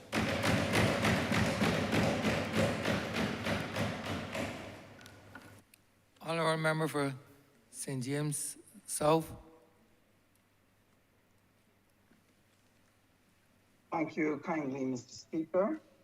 And I'm happy to have the opportunity to join my colleagues in addressing this particular bill on praedial larceny. It is one that has been needed for a significant time to be able to enable us to make agriculture truly work. It is such a serious problem, and it is felt right across the region. What we are experiencing across CARICOM is that praedial larceny is having an impact to the level of 321 million US dollars per annum. That's over $600 million, sir. What it means is that praedial larceny is eating out the agricultural product across this region. And why is this important? Because of the issue that was raised by others today of the need for our food security in this region. And at a time such as this, when we have logistics problems, when we have the war in Ukraine, but we also have at the moment, Mr. Speaker, floods, droughts, and all of this is going to compromise our capacity to be able to get food and to get food affordably. That is why the work across the region to try to push food security and food production is extremely important. We have a target that the CPSO is to work across the region. This is the CARICOM private sector organization, that by 2025, that we will be able to increase our production by at least 25%. And what does praedial larceny mean to all of us here in the region? Jamaica, for example, loses something like 55 million US per year. Little St. Vincent loses 1.2 million per year. Trinidad, close to 11 million per year. And what it is undermining is the capacity of the region to be able to feed its people. So the risk here is not only for the farmer, but it's for people who live in the suburbs, people who live in the urban corridor. All of us are in this together. All of us have a vested interest in making sure that praedial larceny is stamped out. And that is why it is absolutely critical that everybody within that chain does what he or she must do to be able to protect agricultural production in this country and across the region. Now, sir, it reminds me of that song years ago that I used to hear as a child. Oh Lord, the bucket got a hole in the center. And if you think I tell a lie, you know, that song represents, I think, the best example of what praedial larceny is to agricultural production. It is a hole in the center of that bucket. And that is why I want to congratulate the honourable member for bringing this bill and for putting before this chamber all of the sections that seek to address the challenges that we will have in seeking to ensure that praedial larceny is reduced, minimized, and may God help him that we could eventually stamp it out. Now, sir, one of the things that the FAO had shared about this issue of praedial larceny as it impacts right across the region, they said that there's a domino effect in relation to praedial larceny. It's not only the primary producer, the farmer who's worked hard, the family is depending on him to be able to put food on the table and take care of their needs. It is also that as people come out from agriculture, you reduce the acreage that is now put into agricultural production. You reduce the number of people who are attracted to invest. So even if a farmer stepped out and said, look, I am done with this, I am just not getting anywhere with this, maybe somebody else could do it, I want to put my land up for sale.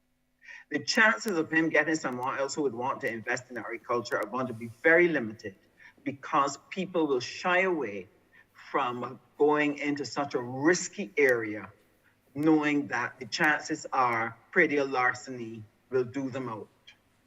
And what does that mean? It means then the agricultural land will then shift to other uses. And once it goes out of agricultural production, it's going to be very difficult to bring it back in. If it shifts into housing, you can't get it back. If you shift it into commercial, you can't get it back.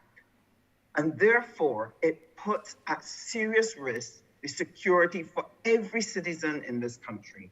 That is why we must all band together in order to address this area of praedial larceny. And I want to congratulate the minister again and my colleagues for the arguments that they've put on the table to explain why this is important and how transformative this particular piece of legislation is. Now, sir, part of these studies in seeking to address the issue of praedial larceny across the region, a number of countries reported their experiences. And within the OECS, for example, one island, the farmers there spoke about their woes as they were looking at what they needed to do, and they were assessing how successful some of the initiatives were. And the farmers indicated that, in truth and in fact, it wasn't always a stranger who was stealing. Sometimes it was another farmer who maybe had a contract, had fallen short, was afraid of losing his contract, and didn't mind stealing from a fellow farmer. They also reported that in some cases, the persons who were supposed to be there to protect the crop, the very police who were part of the body that was to respond to praedial larceny, that sometimes they too were involved in the theft of crops. And what this said to me, sir, is that if we're going to be combating praedial larceny, one of the things that we need to address is the underlying crumbling foundations of the values and morals of our society. With the best will in the world, Mr. Speaker, there isn't enough barbed wire, there are not enough things that we could put up unless we spend time working on helping our people to get back to the old-time values. I believe the Honourable Member for St. George South talked about his own experiences with agriculture and that there was no praedial larceny because people's underlying value system made a difference to how they related to the property of others. And that what we need is a serious restoration of the values that are necessary in order for us to be able to live a secure and quiet life in which we're all able to provide for ourselves. So this is going to be important. But I want to commend the Honourable Member for the initiatives that he shared concerning what will be done under the legislation to be able to help in stamping out the praedial larceny. And one of the things that I had noted in Jamaica is that they had a dedicated praedial larceny unit. And so I want to commend the Minister for the establishment of a rapid response unit. That I'm hoping that once that is formed and operational, that will go some way into assisting us in reducing the scourge of praedial larceny. But I want to make a further recommendation. Another part of the initiatives that the Honourable Member for St. Philip South had shared was the fact that they're going to be able to use drones. They're going to look at things like, some farmers may look at things like fencing and being able to do things to help secure their crops. One of the things that is suggested and that is very important is that partnerships are important in dealing with praedial larceny. And In terms of partnerships, one of the things is that farmers have to band together and work together in order to help themselves in relation to the scourge of praedial larceny. And I want to recommend that the formation of the watch groups is an excellent one, but I would like to take it a step further. One of the things that we want to partner with the Ministry of Agriculture on in the Ministry of Energy and Business is in the area of the formation of cooperatives. Cooperatives are ways for people to work together to be able to achieve more than they can achieve on their own. And being able to build a culture of cooperation is going to be very important. And I just want to let the chamber know that the ministry is eager to actually accelerate the movement of our because we recognize that sometimes there's a reticence in working together. And if we're going to overcome our reluctance to do things together, it is necessary that we deliberately do things in the community to help build and explain and nurture that spirit of cooperation. Because through agricultural cooperatives, there are a number of things that a farming group can achieve. One, farmers can make higher profits because they can do things together, they can go after bigger contracts, and this is going to help us to do the exporting that we want to be able to achieve in Barbados in order to be able to grow our foreign exchange. You want to be able to improve the quality of products. Now, to be able to do that, people have to be able to afford inputs. They can only afford those inputs if they can band together and by bulk purchasing, be able to drop the unit price. And this will allow them to build a better quality product. This will lower their expenses and therefore make farming more viable for those who have engaged in it. They can tap into larger markets. And one of the most important things that we will see is the transformation of the rural corridor, where you will see rural development, where you will see those farms, those prosperous families being able to extract a meaningful living, a living of dignity, doing agriculture, being able to get involved in some of the new technologies that the Ministry of Agriculture has been rolling out to help bring agriculture in Barbados into the 21st century. So being able to work in cooperatives is going to allow and empower our farmers to be able to overcome certain limitations.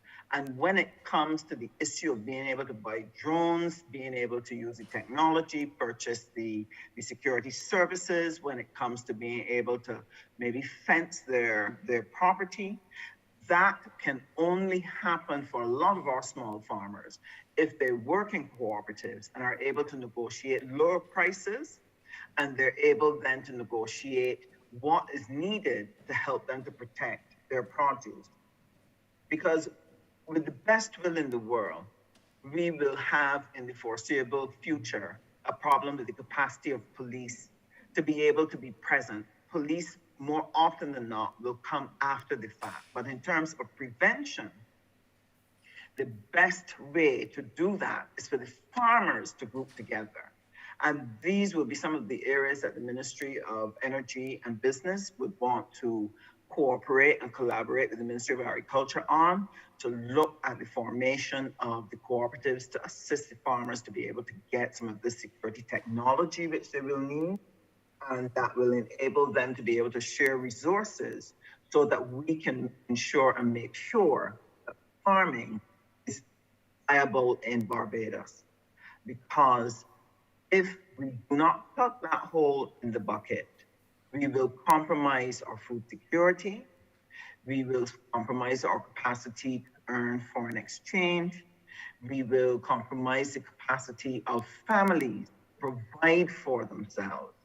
So I want to say to Barbadian farmers, I want to say to Barbados and the Ministry of Agriculture that I personally will work collaboratively to enable and empower us to identify ways in which we can make praedial larceny a thing of the past and that we can create for farmers a much more sustainable future where new farmers will want to come in because they're able to recognize that there are those who are participating, who actually are benefiting, and it will encourage the growth of our farming community.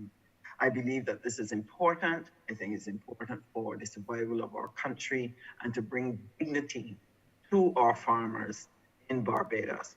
Let me again congratulate the Minister of Agriculture, and I want to thank you, Mr. Speaker, for giving me the opportunity to share and to offer our support in helping to deal with the scourge of praedial larceny in Barbados. I'm obliged to.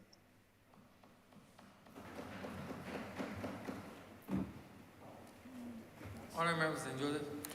Mr. Speaker, I only wish to make a brief intervention on this bill. You know, one of the hardest things I think that we've ever had to draft as legislation has been this Protection of Agricultural Products Act.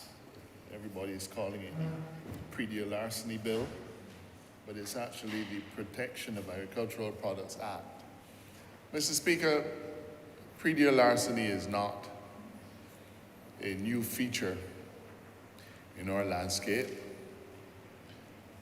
In fact, my research shows that as far back as 1901, the Secretary of State for the Colonies had directed that an attorney be sent out to the Caribbean islands to investigate the prevalence and impact of praedial larceny in our small colonial states. 1901, sir. For some strange reason, the administrations in the Caribbean countries did not support the idea, and the Secretary of State for the Colonies axed that particular initiative. But if in 1901, Mr. Speaker, praedial larceny was seen as being an issue in the region, one can imagine how it is seen today. Of course, having heard the earlier presentation from the member for St. Michael East, we understand that he views the matter of praedial larceny in 1901 as a particular sociological construct. But however we see the history, however we see the interplay between the plantocracy and those who worked on the plantocracy, what we have had to do, Mr. Speaker, is to craft a piece of legislation that suits the nature of the difficulty that we have today, while at the same time not criminalizing individuals who are engaged in legitimate farming as a smallholder. I'm delighted to know that just about everybody in this chamber, and I'm not surprised, but I'm delighted for the affirmation that just about everybody in this chamber has had some kind of connection with agriculture. It is unfortunate that too many people of a newer generation don't. But in almost each instance, as members have shared their own experiences with farming, it is obvious, sir, that none of my colleagues, none of the members of this honorable chamber were large farmers or had a connection to large farms. From listening to their comments, almost invariably, there were individuals who were engaged in smallholding farming. And as I work with my office, Chief Parliamentary Counsel, and the Ministry of Agriculture, making sure that the individual who plants a few heads of lettuce and finds a market for it, or somebody who grows some thyme or some seasoning and wants to be able to sell it to the neighborhood mini mart. We want to make sure, sir, that those individuals were not driven out of farming through an overly restrictive legislative framework. And you will notice, Mr. Speaker, that in this bill there is a schedule. The first schedule to the bill talks about commercial value and commercial quantities. And let me say to the Minister of Agriculture that I've already received a few text messages and questions about how we arrived at what is a commercial quantity. Now that, Mr. Speaker, was not my remit. That was the remit of the officers of the Ministry of Agriculture. But to be fair, some kind commentator pointed out to me that we have honey and sugar cane, with the commercial quantity being an amount in excess of 5 kilograms. 5 kilograms. And they pointed out to me that while 5 kilograms of honey is a lot of honey, 5 kilograms of cane may really just be two, I don't want to call cane stalks. May just be two sizable pieces of cane. And that is not outside of a lot of individuals. I know individuals who have a hole of cane growing in the yard, often for the nostalgia of it. I tried to grow some, sir, but the monkeys got hold of those too. They eat everything. But I want to say that this legislation has been crafted in a way which allows the minister to vary the schedule by way of an order, so that should circumstances require the Ministry of Agriculture to reconsider either upwards or downwards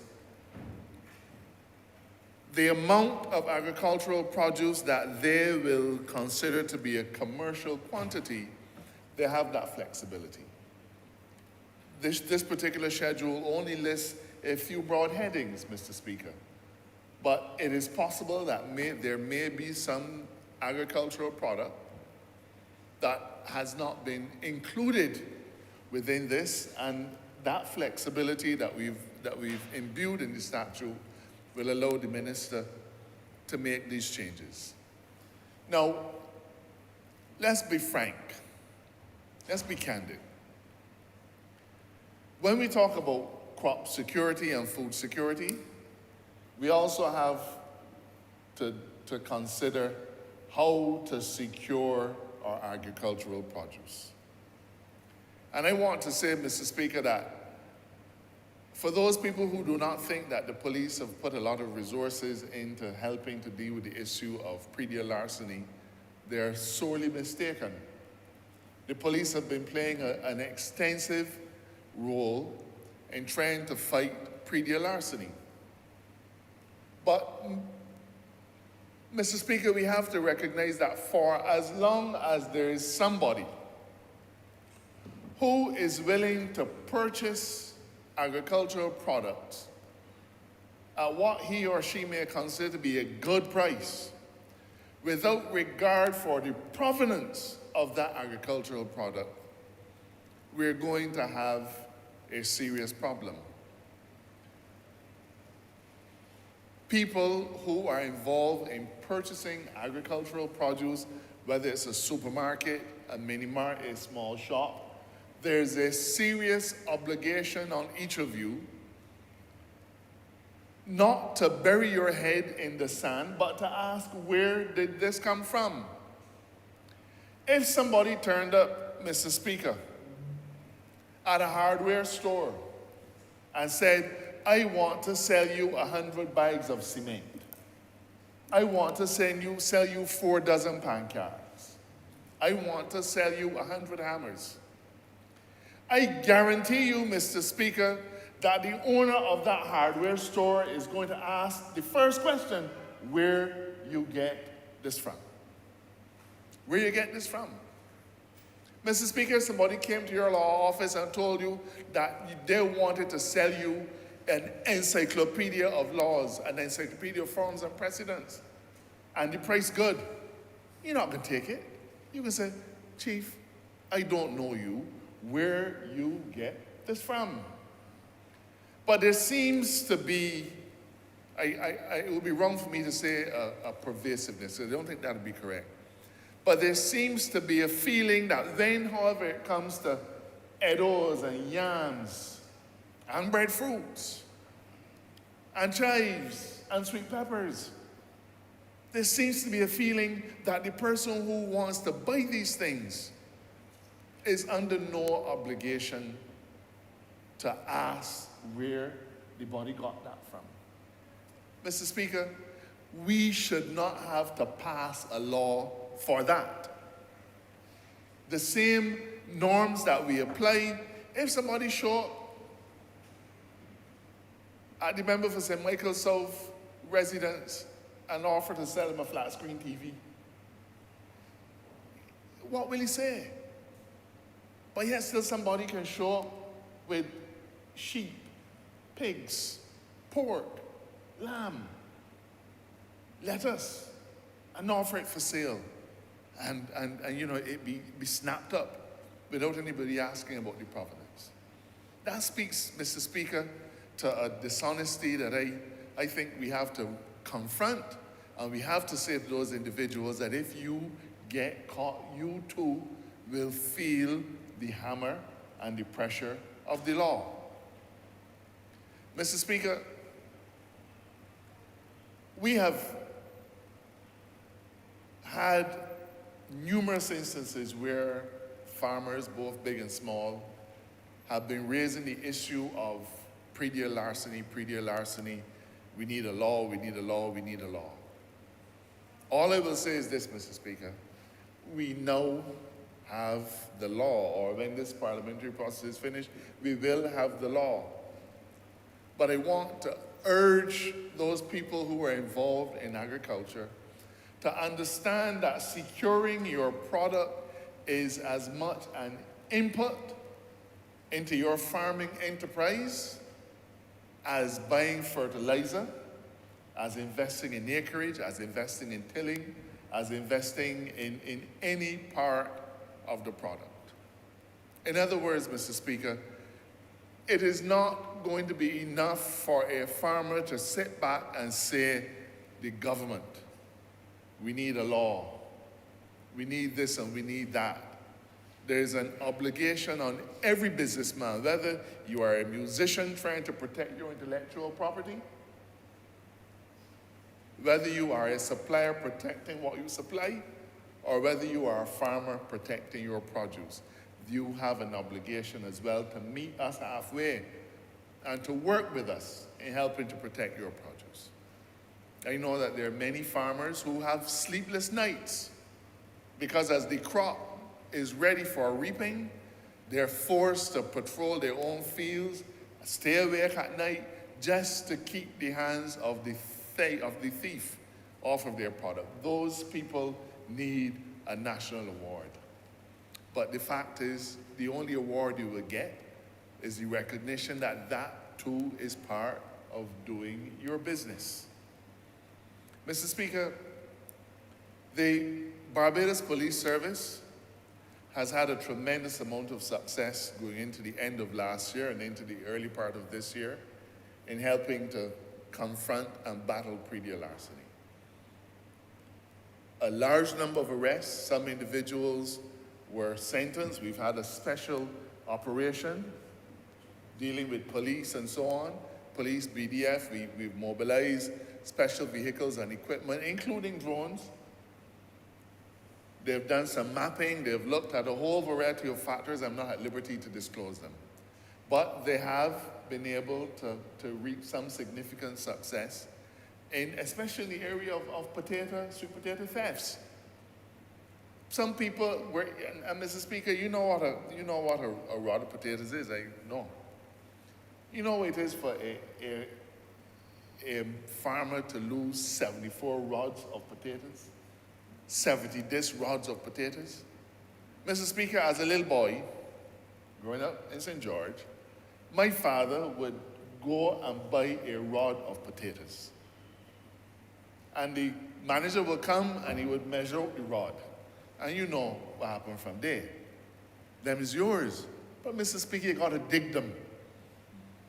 You gotta dig every inch of that rod in order to harvest your potatoes.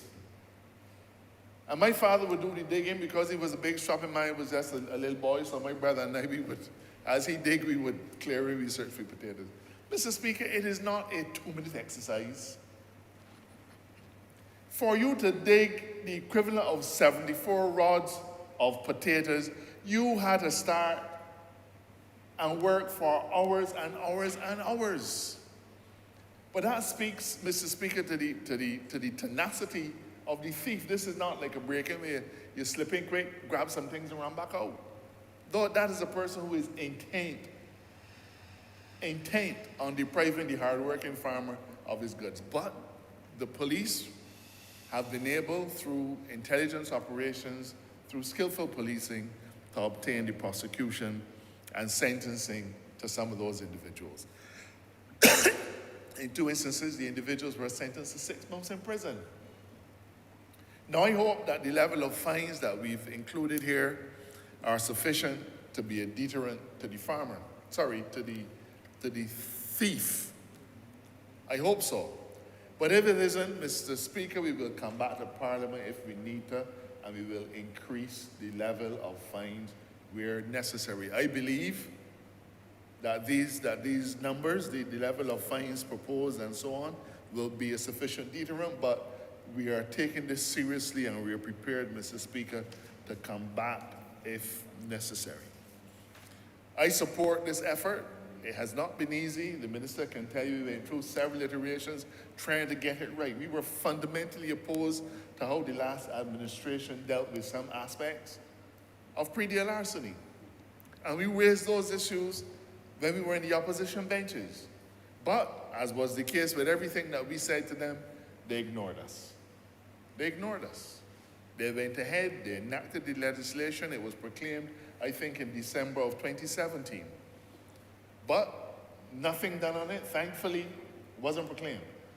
Thankfully, we are here today to bring to the farming community, to the hard-working farming community of Barbados, a bill that we believe, if people work together, we will be able to wrestle significantly the issue of praedial larceny to the ground.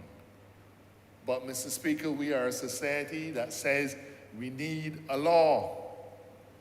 Everything that's going wrong, man, we should pass another law. We should have a law about this and we should have a law about that. Praedial larceny is theft. And to carry some of my colleagues into the early jurisprudential thinking, at common law, the position was that whatever is attached to the land is part of the land and not capable of being stolen, because the perception was that if it is part of the land, it is hard to carry away. A bit naive, a bit naive. But that was so technically speaking, you could not have been charged for theft at common law of growing produce. If you took somebody's produce, it was a trespass to property, which was a civil offense and not a criminal offense. These are things that I suppose the lawyers among us might have an interest in. But that was the case. If you stole agricultural produce, stuff that was grown as opposed to pigs and sheep and so on, you couldn't be prosecuted at common law. You could be sued for trespass to property. But we've gone long past that, and we accept that today stealing of agricultural produce is not just a civil wrong, but it is a criminal wrong of tremendous importance. It robs the farmer of his livelihood. The fact is, Mr. Speaker, that sometimes when you carry away 74 rods of potatoes from that farmer, that might be the entire profit. That might be the entire profit that farmer might have made for that field. We need to see that we are all partners in this together. We need to ensure that our small farmers, however, the people who do a little backyard something, are not going to be inconvenienced by our efforts to remove praedial larceny as a main impediment to farming in Barbados. We don't want to criminalize our small farmers. We don't. We want to encourage people. In fact, one of the things that the Minister of Agriculture is passionate about is that every Barbadian should be growing something. And if you're carrying 200 bananas for your deer aunt or something, nobody should be stopping you on the road and asking where you get them from. We want to encourage that kind of subsistence agriculture. That too will help to cut down our food import bill. But for those individuals who have invested their lives, their every penny into farming, we have to protect them. But as we protect them, the farmers must agree to take on board that solemn responsibility. Protecting your crop is as much an input into your agriculture as the fertilizer, the water, and everything else that you use. There's that American saying, if you have skin in the game, you stay in the game. So farmers have skin in the game. The government, by putting this legislation in place, by providing to the police service those things that they need, we feel that we are matching the efforts of the farmer. But then that third component has to be the vigilance of the individual who is going to be buying the farm produce. Please demand to know where it is from. Do not just accept that a person shows up and offers you a good price on beef or chickens and feel that you can just take it without following the law, because if you do, you are going to be as guilty of a criminal offense as the person who stole the product. I am proud of this piece of legislation, Mr. Speaker. I believe it is a far cry from what we had before. It is sensitive. It accepts the reality that we have to deal with farming not as a single kind of enterprise, but as something both big and small to be engaged in by professionals, to be engaged in as well by hobbyists. But we reserve the right to change the schedule, to change the amount of commercial quantities. And just so I don't recollect if the minister did it, but commercial quantities, if you're found with more in relation to roots, tubers, and bulbs, so that's sweet potatoes, edders, yams, and so on. If you have more than 25 kilograms, that's a commercial quantity, and therefore the law kicks in. In relation to poultry, livestock, fish products, if you have more than 20 kilograms, commercial quantity. Vegetables and fruits, if you have more than 15 kilograms, commercial quantity. I already mentioned honey and sugar cane. Culinary herbs, thyme, parsley, those things are light, so a kilogram is really a fairly big bag. 2 kilograms. Fresh milk, 20 liters. Eggs, 180 eggs. One live livestock, or in other words, one animal. In relation to poultry, 10 birds. Now, when the feedback comes back to us, those figures are too low, the Minister of Agriculture is going to be open to changing it. We've already had this discussion. But we did not feel it was appropriate to go in at a level that is too high and then have too many people sliding under the bar and getting away with it. But the minister has assured me that he is willing to listen to any representations from credible individuals who come with sensible arguments and say, Minister, this cannot work because when I do my little small thing, I got one sheep. So what you can do, okay? He's open to that, and that's a discussion. They've done the research, they've done the analysis, and they think that these numbers are workable, but they are open to coming back if necessary, as any good parliament, as any good legislature must be willing to do. We will adjust if it is required. Mr. Speaker, I support this legislation. I thank the people in the Ministry of Agriculture for their hard work. It was tough going to get this far. Tough going to get this far, because the people who were drafting it are not necessarily farmers.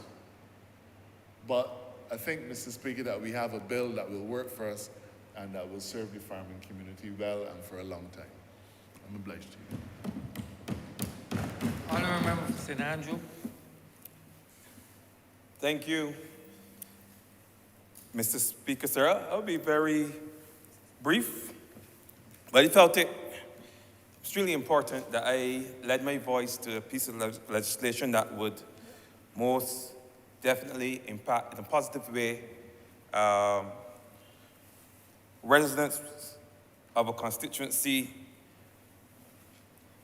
that I represent that can very well, at some point, be listed amongst those areas in Barbados that one would refer to as the breadbasket of Barbados in terms of food production. We're not there yet, but from what I've been seeing of late, I believe that we will soon get there. Mr. Speaker, when I was in another place, I would often encourage entrepreneurship. I taught business studies. I encourage young men, young ladies in my classes to engage in entrepreneurship, starting of their own businesses. And over the years, I've met some of my past students, former students, and they will come up to me and tell me, sir, we're into farming. We're into farming. Farming, in essence, is a business. Just like a lawyer, a doctor is a small business in some cases. A farmer is a small businessman. And farming is livelihood. But for some reason, Mr. Speaker, I believe over the years, many a farmer would tell you that the theft or agricultural crimes have not been treated with the seriousness that they deserve, despite the fact that perhaps agricultural crimes or praedial larceny is perhaps one of the most prevalent forms of crime, of theft, not only in Barbados, but right across the region. In fact, they say that there are more cases of praedial larceny than there are sometimes of house breaking. And that's a fact. Right across the region, you have these cases where persons would sometimes, even if you look at how it's treated within the community, persons walk around, they go into your little kitchen garden, they steal your pumpkin, they go into your mango tree, they steal your mangoes, and they sell it. And sometimes those persons are not even seen as thieves within the community. They're not treated as criminals within the community. In fact, I remember coming home from overseas one day and seeing a young man in my tree with a box of mangoes, a box. He picked almost every single mango off the tree. And I went outside to ask a question, and his response to me was that, I didn't know that you were back. It was like, no, you're in my yard, you're stealing my crop, my fruits. But in his mind, he's just, it was not even, he does not even see it as a crime. And there are persons who would support that. There were persons who would more take offense to the fact that someone called the police on a young man who was in the tree stealing fruit or breaking the cane or stealing corn or anything like that, than the fact that the young person is actually depriving someone of their livelihood. And the fact that persons openly, in some cases, steal from these farmers, Mr. Speaker, is the greatest disincentive to farming. That form of entrepreneurship where persons go into to growing food, that is the greatest disincentive. They have issues of sometimes access to water. Sometimes the land is not as fertile as it should be. And they can work around that. They find ways around that. But when you invest your time, your energy, your money into planting something, and then at that point, when it's time to reap, someone walks into your property at 4 o'clock in the morning or 3 o'clock in the morning based on what I've been hearing here today. Sometimes they have to come maybe at midnight and work from midnight to 6 o'clock or 5 o'clock in the morning and steal all of your products, steal all your entire harvest. It's heartbreaking, Mr. Speaker. Heartbreaking. I over the last 2 years, I've become somewhat of a small farmer. My wife, she refers to herself as a plant mama. People get connected to their plants, maybe not in the same way as you would get connected to ornamental plants. But I'm sure that when a farmer plants something from a seed and watch it grow, there's a connection. And when that is stolen from you, it's almost like you lose a part of your family. It's like, that's how I sense. Because sometimes it brings tears to people's eyes when they don't only thinking about the money that they lost now, but the hard work. The hard work and the energy that they put into planting these crops that I think brings the tears. And the fact of the matter is that sometimes when persons walk onto your property and they steal your produce, sometimes they don't stop there. Sometimes they steal your tools, they steal your equipment. If you have a few ceilings, sometimes they take that. Sometimes they they clean you out, wipe you out, they finish you. These are some of the realities that farmers face in this country over the years. They're spiteful like that, they're wicked like that. They finish you, leave you in a position where you can hardly restart. And that's the reality. But yet, because of the nature of the crime, only less than half of persons who experience this form of theft report it. And why don't they report it? Why less than half? Why only about 41% of persons who are hit in this way report it? Because in the past, there was never any really serious response, in some cases, from the authorities. And they realized that. And some said it made no sense reporting because they were not taken seriously. So I'm glad today, Mr. Speaker, that I can support a bill that has upped the ante in terms of the seriousness that government has taken as a response to agricultural theft, a praedial larceny, where the fines or the fees that persons will incur or will be asked to pay have increased significantly, as well as the time spent in jail from 10,000 to 100,000 in some cases, and from 3 years to 5 years. And in some cases, I believe that it could go higher than that, because if what I'm hearing, that a person could be robbed of up to $100,000, $200,000 in produce, then I believe that 5 years is probably perhaps too lenient. Because sometimes when we think about it, we think about a few plant pumpkins, a few potatoes being stolen. But then you hear that they come in trucks. There are people out there whose entire livelihood is based on stealing other people's produce, on robbing other people of their hard work. And I believe that a person like that, who is a career criminal, who makes a living, and a good living, from what I'm hearing, a good living, from stealing people's produce, I think in some cases we may have at some point in time to look at even increasing the penalty for such persons, because it has a deleterious effect on a country's food security.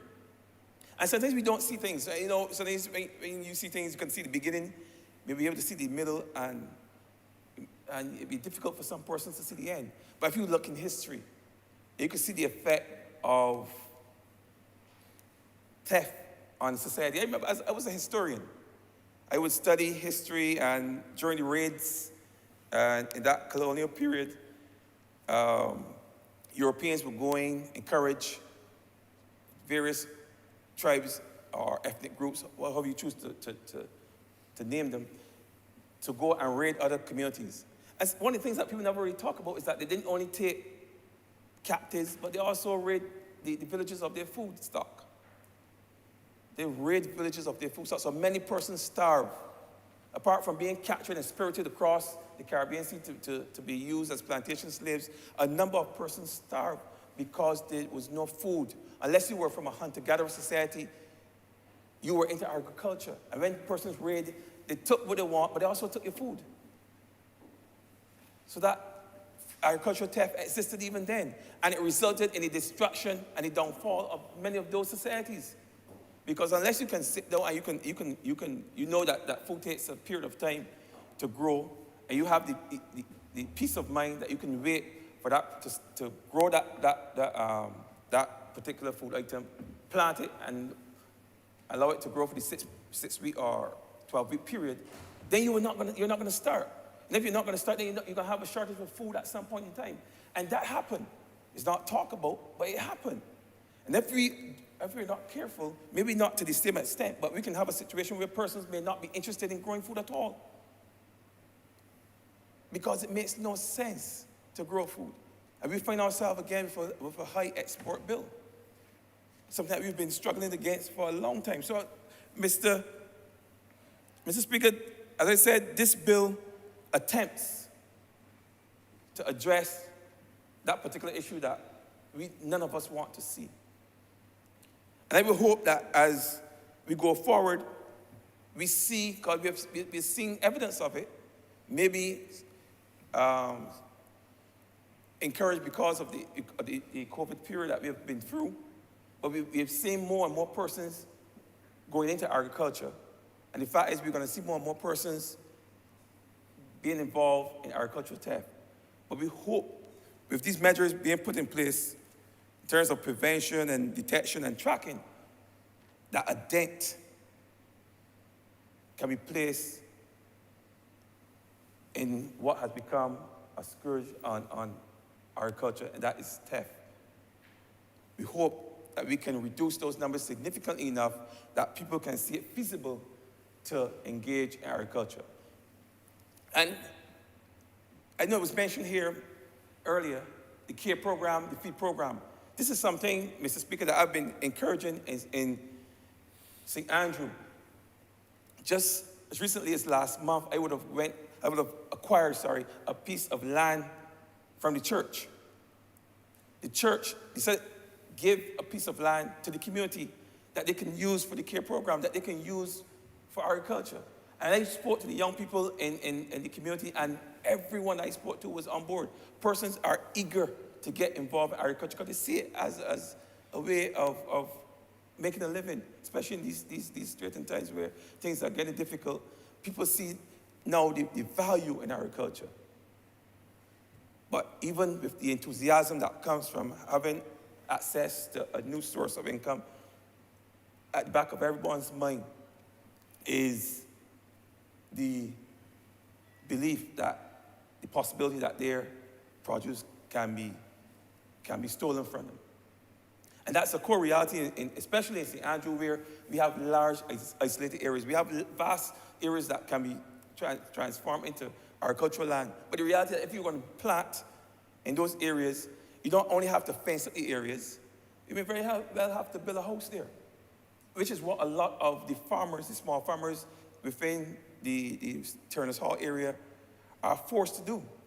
They have to physically reside in the area to protect their crops, because there are no houses or anyone to see you come in or go out in the area. Very few. In fact, there are no homes, no houses at all in Turner's Hall area, except for farmers who decide, you know what, I'm going to grow here, so I'm going to live here. Because in some cases, the fence is not going to be enough to protect your crop. And in other cases, it's easier just to build a small shanty and live there than to try to fence up 2 acres or 3 acres of land. It's extremely costly. As I said, Mr. Speaker, I'm not going to be very long. I just wanted to raise the fact that we still have a challenge on our hand as it relates to praedial larceny. We still have to change the mindset of persons so they see it as a crime. A crime, as theft, as the Honourable Member for St. Joseph said, it's theft. When you steal someone's pumpkins or potatoes, it's just like if you break into their house and steal their money. We have to look at it like that. Now, if we can do that, we can perhaps change the attitude and change the culture within our communities. So as I close, I want to once again commend this bill.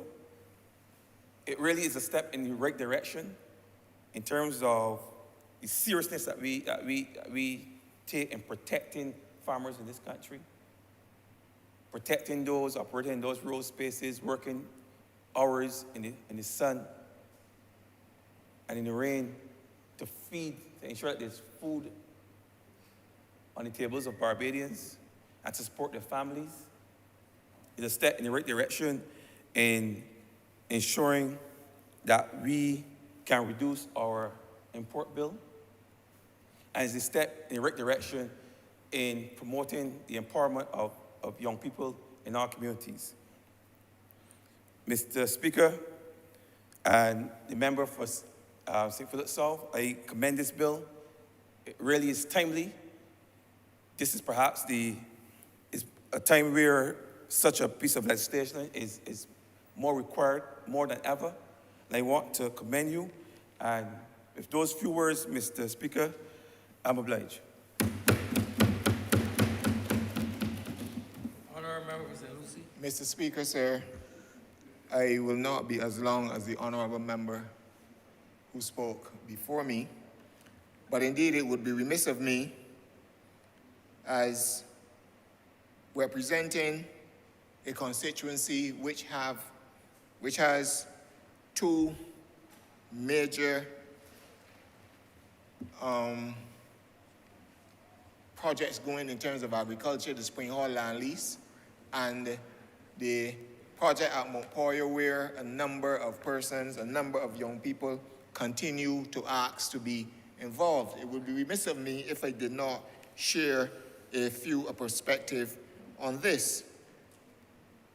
And I speak so, Mr. Speaker, from the standpoint that I have had some experience in agriculture as a little boy. As I grew up, very often in summer vacation time or any vacation time that we had, I had to be part of what my mother was doing as a small farmer, whether it was planting sugarcane or reaping sugarcane, planting yams or sweet potatoes. I had to be part of that. So I understand the hard work at that point in time, which had to go into agriculture. Perhaps it may be a bit easier now with all the mechanical tools and things that are available. But that time you had to use the hoe, the fork, etc. Now, Mr. Speaker, I would also want to commend and highly commend the honourable member for St. Philip South and the Minister of Agriculture and his team, both at BAMC, BADMC, and whatever other agencies there are that have helped him and helped this government in turn to get this far, to reach this point in agriculture, in the agricultural sector. Because we have come a long way, we are seeing progress, we are seeing movement, we are seeing growth in this sector, and it's making a very, very valuable and invaluable contribution to the economy, the economic activity of Barbados. He has done well. I sat indeed in that ministry, even though briefly, and I was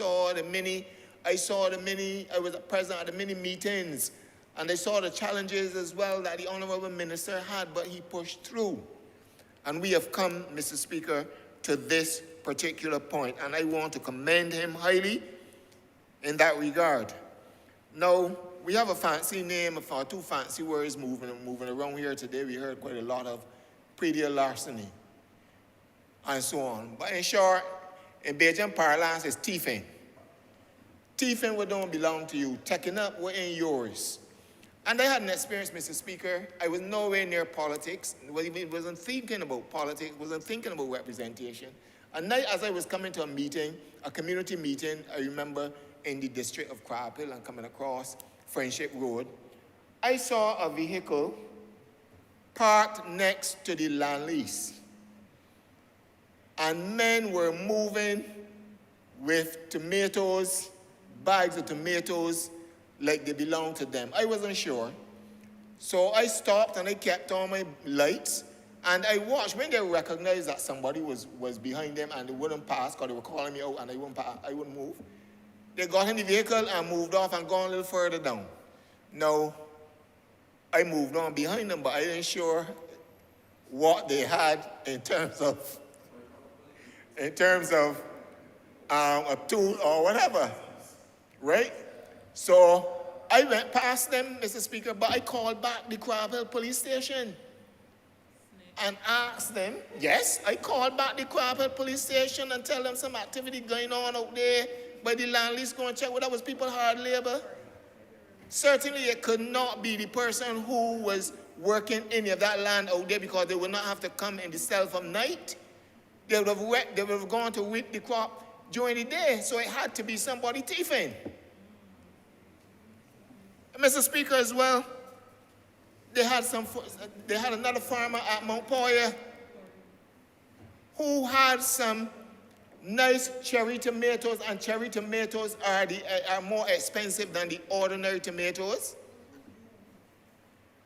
And the thief or thieves went in and then picked the tomatoes, because you got to go lower down to the ground to pick them. So what they do, they slashed the vines and loaded the vines and took them away. And when that farmer went back the next day to weed some tomatoes to fulfill an order they had from one of the hotels, there was none. And this sort of thing is heartbreaking to a farmer.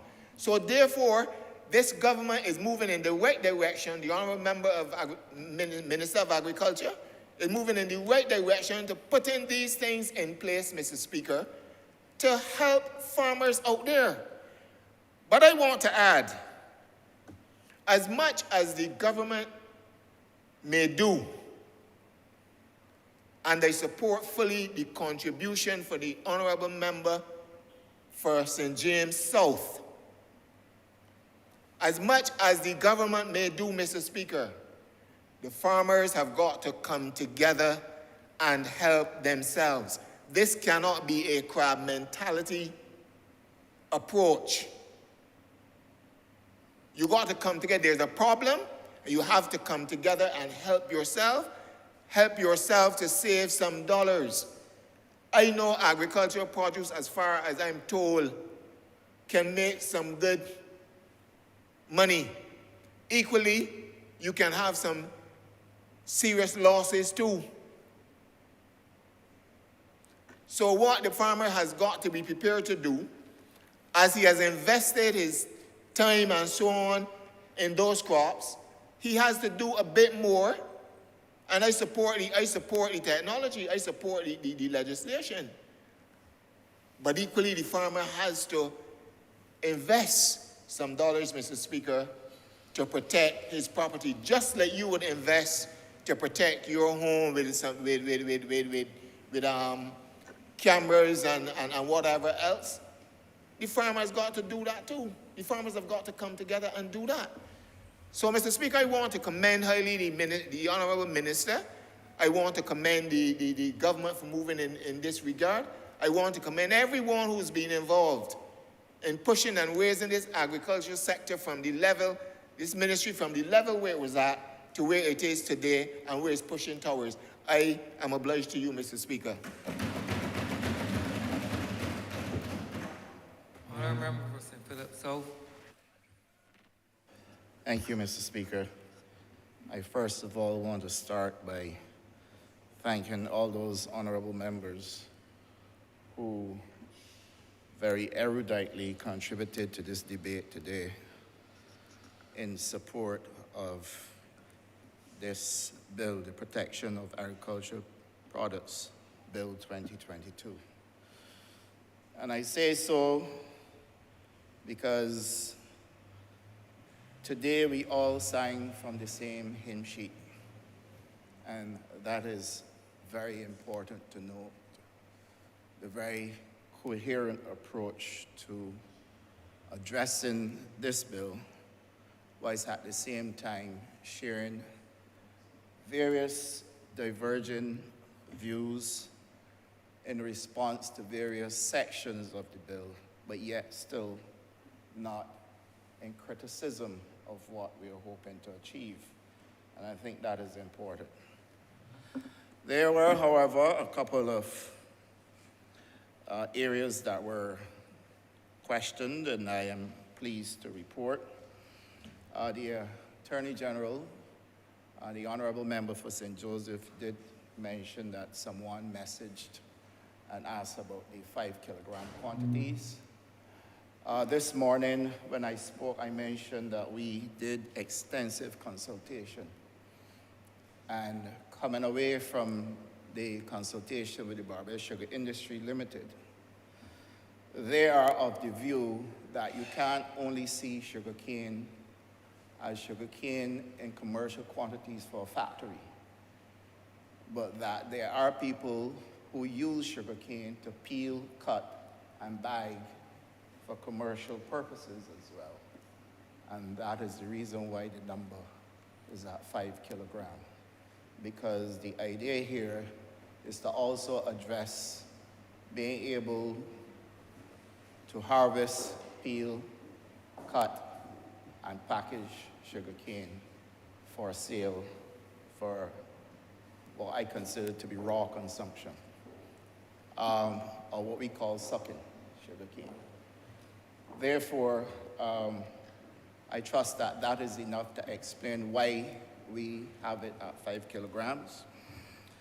The other question that was raised was the rapid response unit in the Barbados Police Service.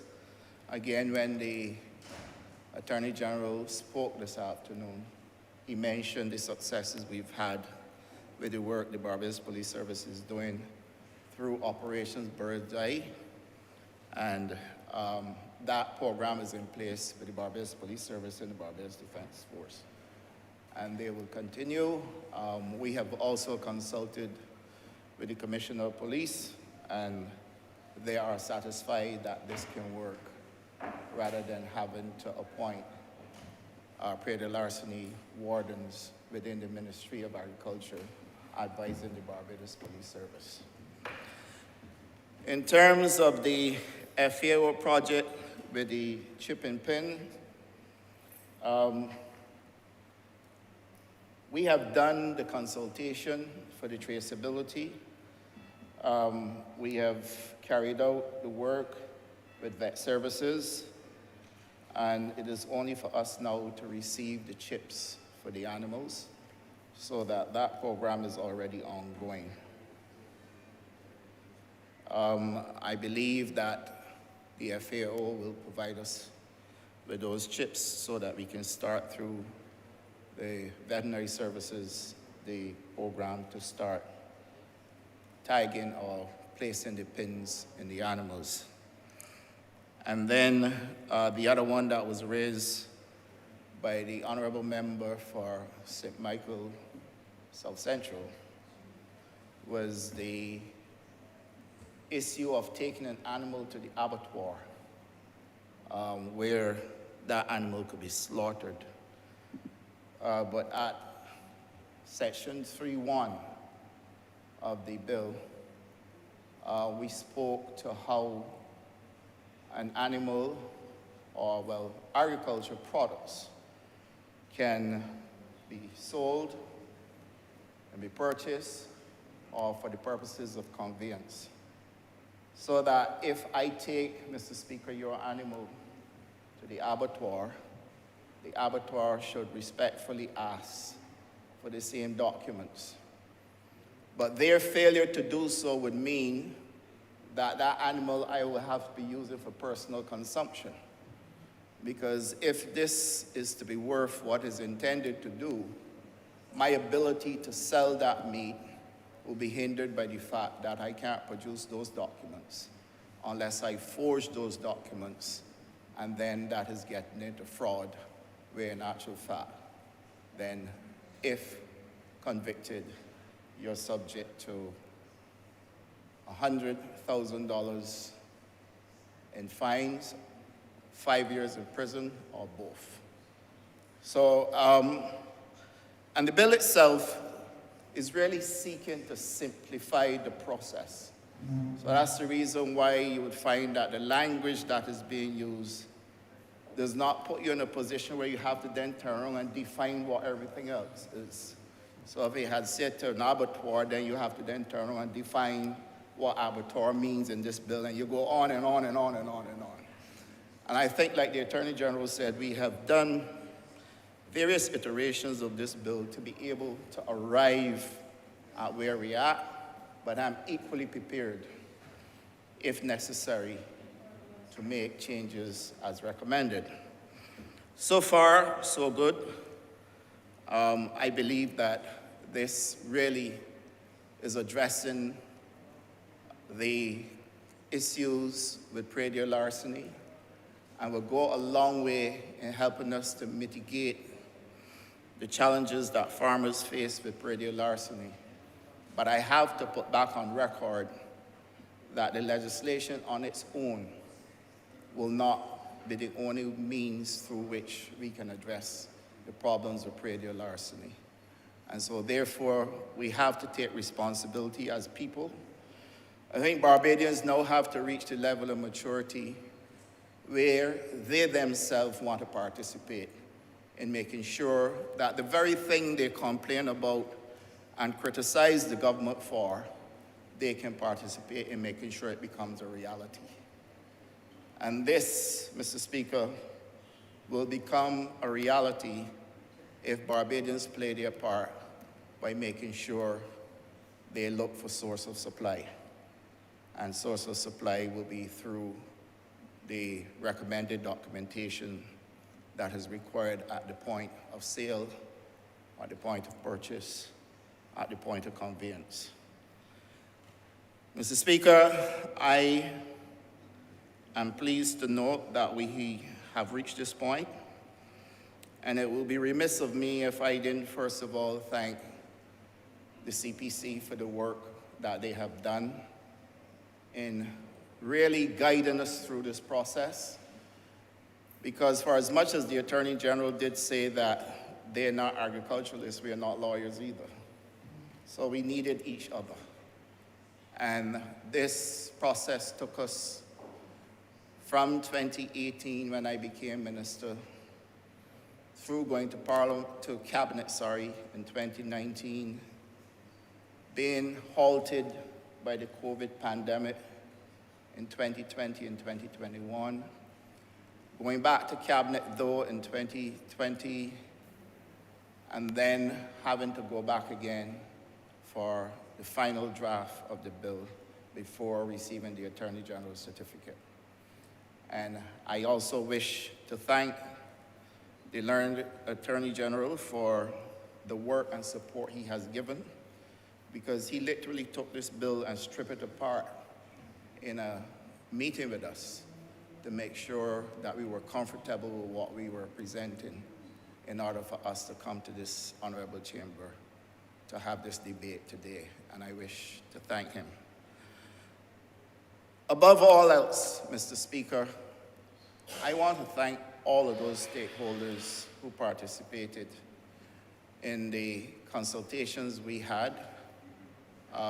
The one at the Savannah Hotel was well attended by all of the major farmers, small farmers, interest groups, and the Vendors Association as well, and the Barbados Police Service.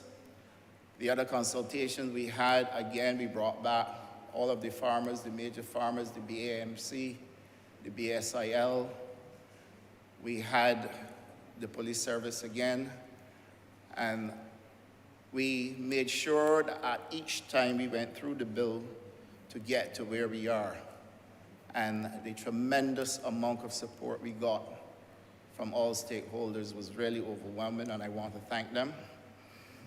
I want to especially thank the newly appointed Commissioner of Police for the leadership that he brought to this. When I first requested to meet with him, I did so at the very last minute, and he made himself available. And out of the conversation we had, he was able to guide us with the Barbados Defense Force to where we needed to get to in terms of implementing the announcement that the Prime Minister made in 2020 by establishing a unit within the Barbados Police Service. And his response was that the fastest way we can get to this, if we're going to make it meaningful, was to put in place Operation Birdseye. And that is where he brought back the police and the defense force to patrol all those farms that were complaining for crop theft, and to also go and visit the farmers, the managers, etc., to find out what times they are being targeted, and then to set about to respond. And Mr. Speaker, I am eternally grateful to him.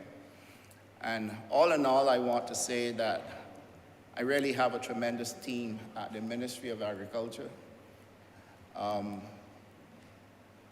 Let me say that there are times when they may think that I'm pushing them too hard, but I never told anybody that I'm going to come and complain about how hard I am being pushed. And really and truly, I need not do that because I accepted to be Minister of Agriculture. And if we have a responsibility to deliver and be nimble, then that is what I intend to do. So I just want my team to understand that there are times when we have to get things done, and I will not be as, how should I say? I will not be as soft as I may look in dealing with the situation. And I will try my best not to make people uncomfortable, but at the same time make sure we can achieve our objectives. And it's never going to be perfect, but they work very hard. And that perception that was out there in the public about we have more doctors in the Ministry of Agriculture, yet we don't achieve anything, is an absolute myth. Because the work that I see coming out of my ministry, not only in the central government, but right through the SOEs as well, is a tremendous turnaround from what was made to be a perception out there in public that they do not perform. Now, I would be the first to say to you that if under the previous administration, that perception was created because the focus was not the same focus that we have now to rebuild a sector and increase production, I understand. But that certainly cannot be the case now. And I wish sincerely to thank my Permanent Secretary, Chief Agriculture Officer, and all the officers in my ministry, including the Honourable Member for St. Lucie, for the time that he was there, for all the work that we have done in getting here. And I wish to thank Barbadians for their support. Many Barbadians have supported me as I spoke about this bill, including going on the radio program to speak about it to the public. And I want to thank Barbadians. Not everybody is going to support me. There are those people who will be waiting with daggers in hand for me to pass by only to slam it in my back. And there are those people who will also be waiting up front to see how fast they can cut my throat. But such is the nature of public life. And so therefore, I am not daunted at all, and I want to thank Barbadians sincerely for the support they have been giving my ministry and giving me as minister. And Mr. Speaker, with those few words, I beg that this bill be read a third time. Second time. I remember. Pardon? A second time. A second time. Second time. The question is that the aforementioned bill be read a second time. All those honourable members in favour, please say aye. Those against, please say no. Me think the ayes have it.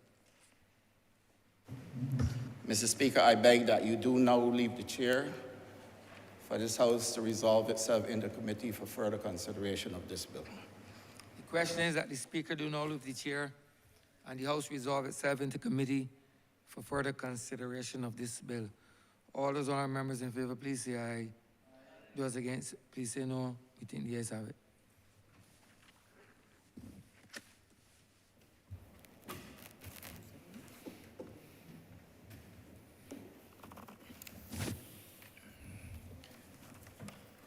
This Honourable House is now in committee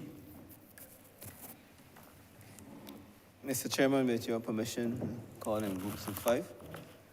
Clauses 1 to 5. Mr. Chairman, I beg to move that clauses 1 to 5 do stand part. The question is that clauses 1 to 5 stand part. All honorable members in favor, please say aye. Those against, please say no. Methinks the ayes have it. Clauses 6 to 10. Mr. Speaker, I beg to move that clauses 6 to 10 do stand part. The question is that clauses 6 to 10 stand part. All honorable members in favor, please say aye. Honorable members against, please say no. Methinks the ayes have it. Clauses 11 to 15. Mr. Chairman, I beg to move that clauses 11 to 15 do now stand part. The question is that clauses 11 to 15 stand part. All honorable members in favor, please say aye. Honorable members against, please say no. Methinks the ayes have it. Schedule. Mr. Speaker, I beg to move that the schedule be the schedule of the bill. The question is that the schedule be the schedule of the bill. All honorable members in favor, please say aye. Honorable members against, please say no. Methinks the ayes have it. Mr. Chairman, I beg that you do now report to His Honor the Speaker the passing of one bill in committee. The question is that I do now report to His Honor the Speaker the passing of one bill in committee. Honorable members in favor? All members against, please say no. I do not report His Honor. Methinks the ayes have it, sorry.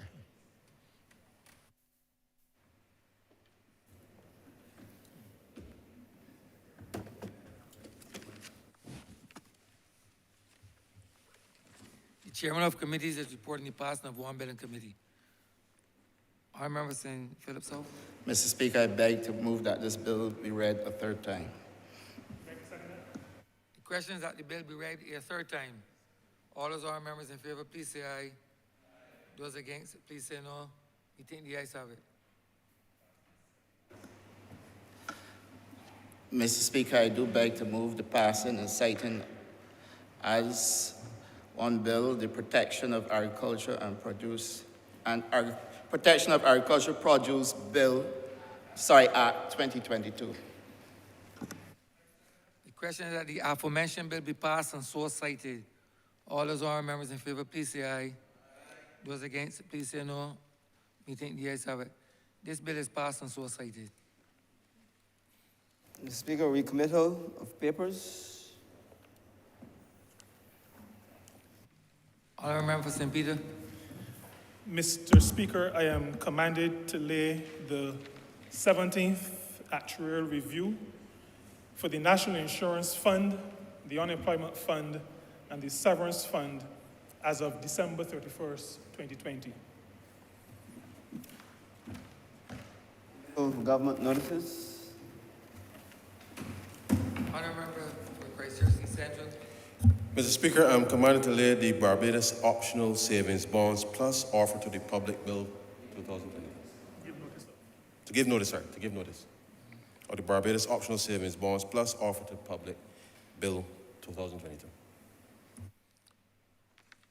Mr. Speaker, I'm commanded to give notice of a resolution to approve, in accordance with Section 5 of the Crown Lands Vesting and Disposal Act, Cap 225 of Barbados, the vesting in the National Housing Corporation of the parcel of land, the property of the state, situated at Brighton in the parish of St. George in this island for housing development. Recommittal first readings of bills.